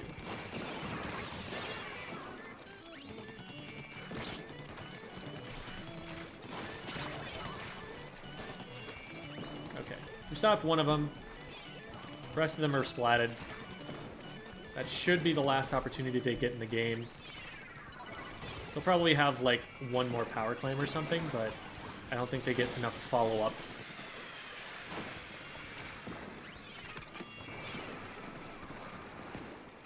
This is a competitive match, we're still sweating, but in solo queue, probably not bad.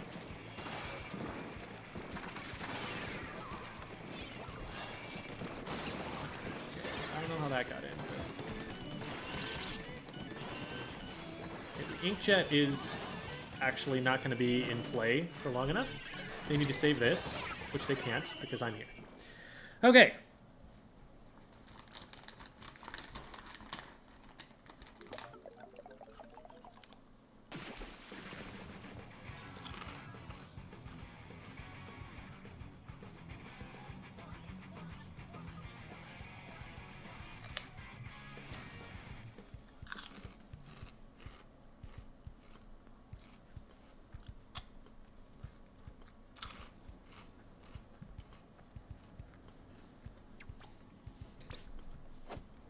Playing pretty well, playing pretty well.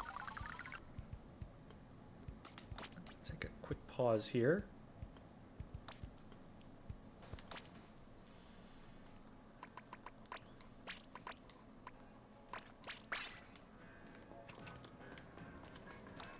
Did I get another catalog level? Yes, I did.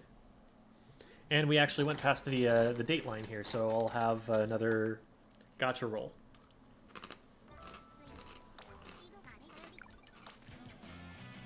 Whoa.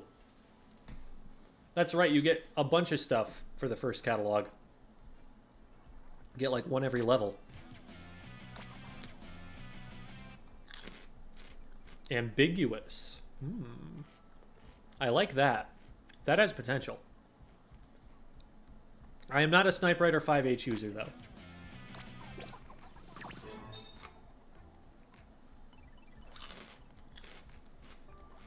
Whoa.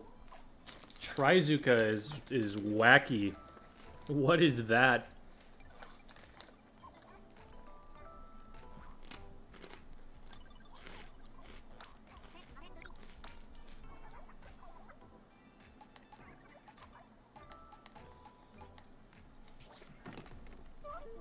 Okay, any of this that's not upgraded? We've got that we can go back to. Got this. Got that. So I have more things than I'm gonna have the money to pay for. Ugh, I don't want it with Special Saver. The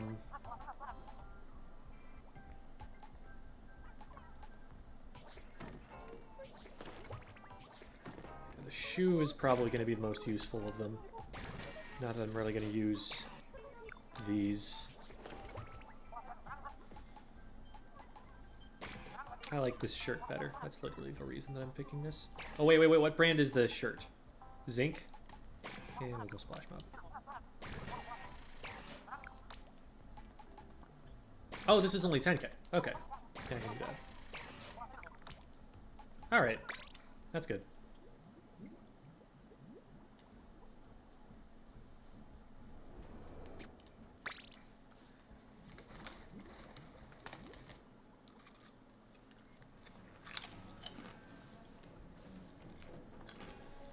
I'm gonna go check Splatnet and see if there's other gear.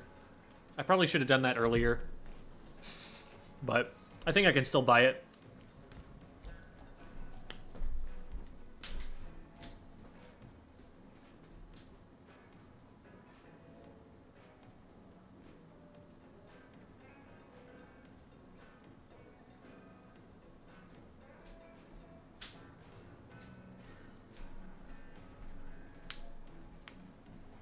Where is my phone? Oh my god.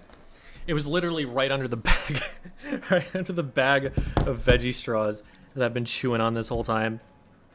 That's funny.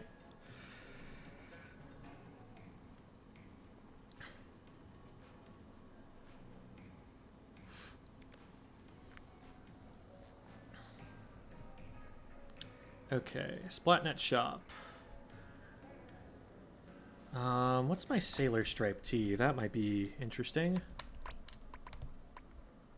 Actually, I want to keep this. I want to keep that.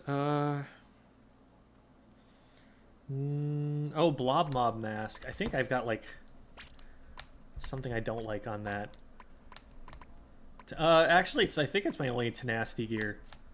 I should probably keep that. Oh, no, I have this, too. And the one they're selling is swim speed. I'll grab that. That's about all I was interested in there. So I need to go to the square, because that's where merch is.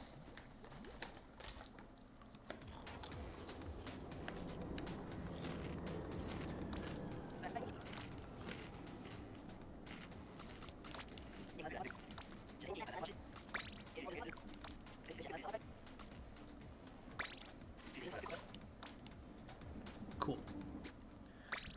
Okay. That's a good acquisition. Because that's something I might actually use.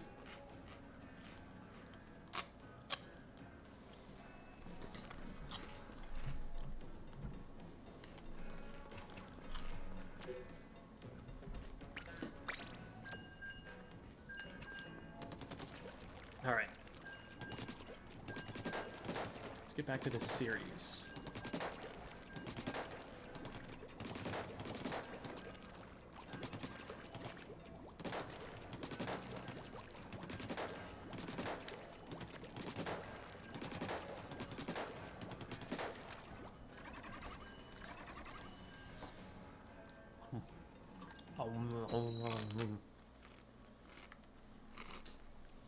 Oh, did I not gotcha? I might not have gotcha'd. Thanks for the reminder. How does... you mean LDE? Oh, it scales up as the opponent's score goes up. So, like, from 50 remaining, that's when it starts activating, and it gets maxed out at 30 remaining. And it gives you a certain amount more at each step.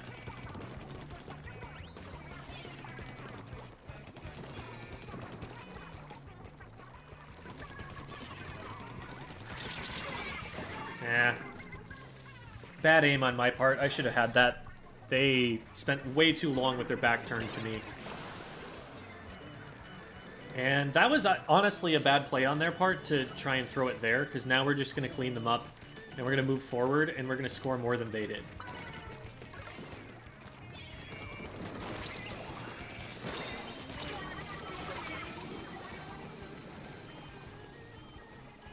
We need to throw some clams. We need to get the clams and throw them in. There we go. There we go. They can stay there. There we go. Like I said.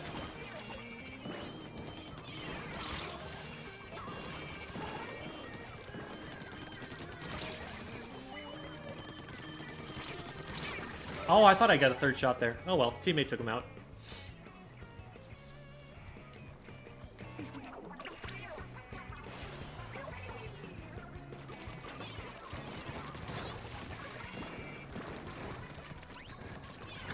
There, please stop existing. Thank you. think that's the player who was playing Charger earlier.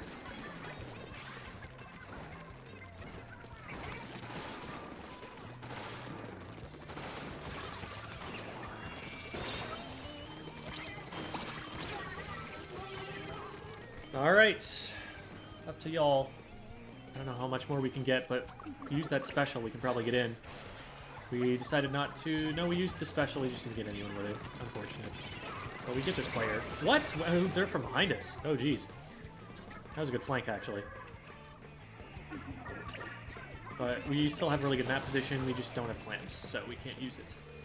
I think Guinea Pig is just going to go for some kind of flank. Not one. I don't know if they get any more. We need to stay alive. Okay, or get 3. What the? Let's go, Guinea Pig.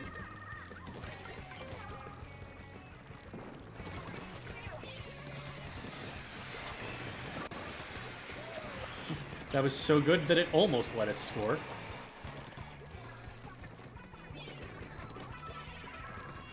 I see you, and I do not appreciate this. Oh, hi. They're stuck there.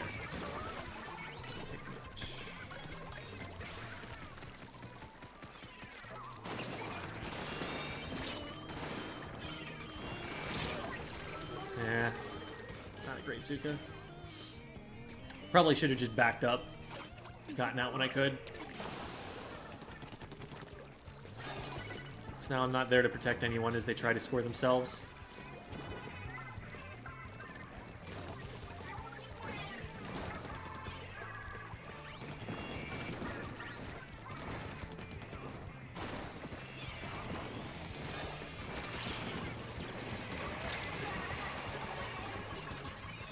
I got them as they went down, but they should be able to score off this. Ooh, good stop. Wait. And it's a crab. It can't pick it up. Maybe we get there in time? Yeah, not for that. Probably to stop the super jump back in if we're careful. Maybe not. Oh god, this is scary. I don't like that they know where I am right now.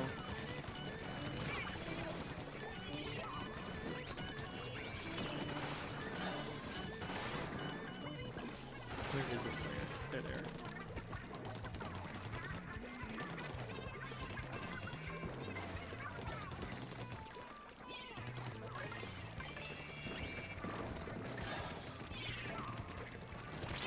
Yeah, that's... I keep getting hit by that, and different people every time, but that's something that, if they're coming up over the right-hand side, my teammates need to be shooting at that. And if it's not, and it's just coming over mid or something, then maybe I'm not seeing anything.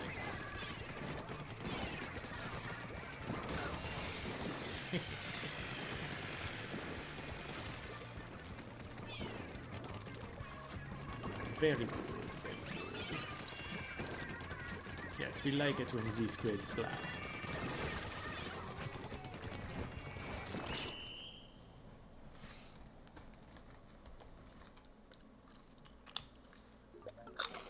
What X power is this? I started at like 2100 or something.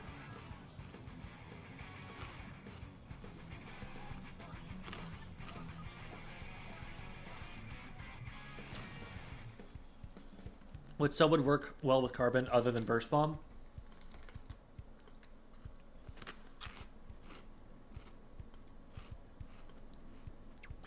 I don't know, maybe Torpedo? Torpedo you could like roll into a Carbon combo.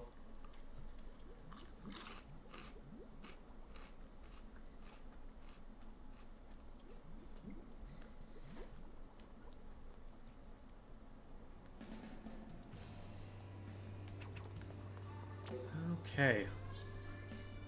Ugh. I'm not happy with that, but I have been going on for a very long time, and I'm going to go and raid out. Those of you who are on YouTube and want to join the raid, make sure to hop over onto Twitch. We're going to go and raid Devi. Devi is playing right now, I believe. She said she was scrimming earlier, so... for those of you who don't know, I do content like this full time.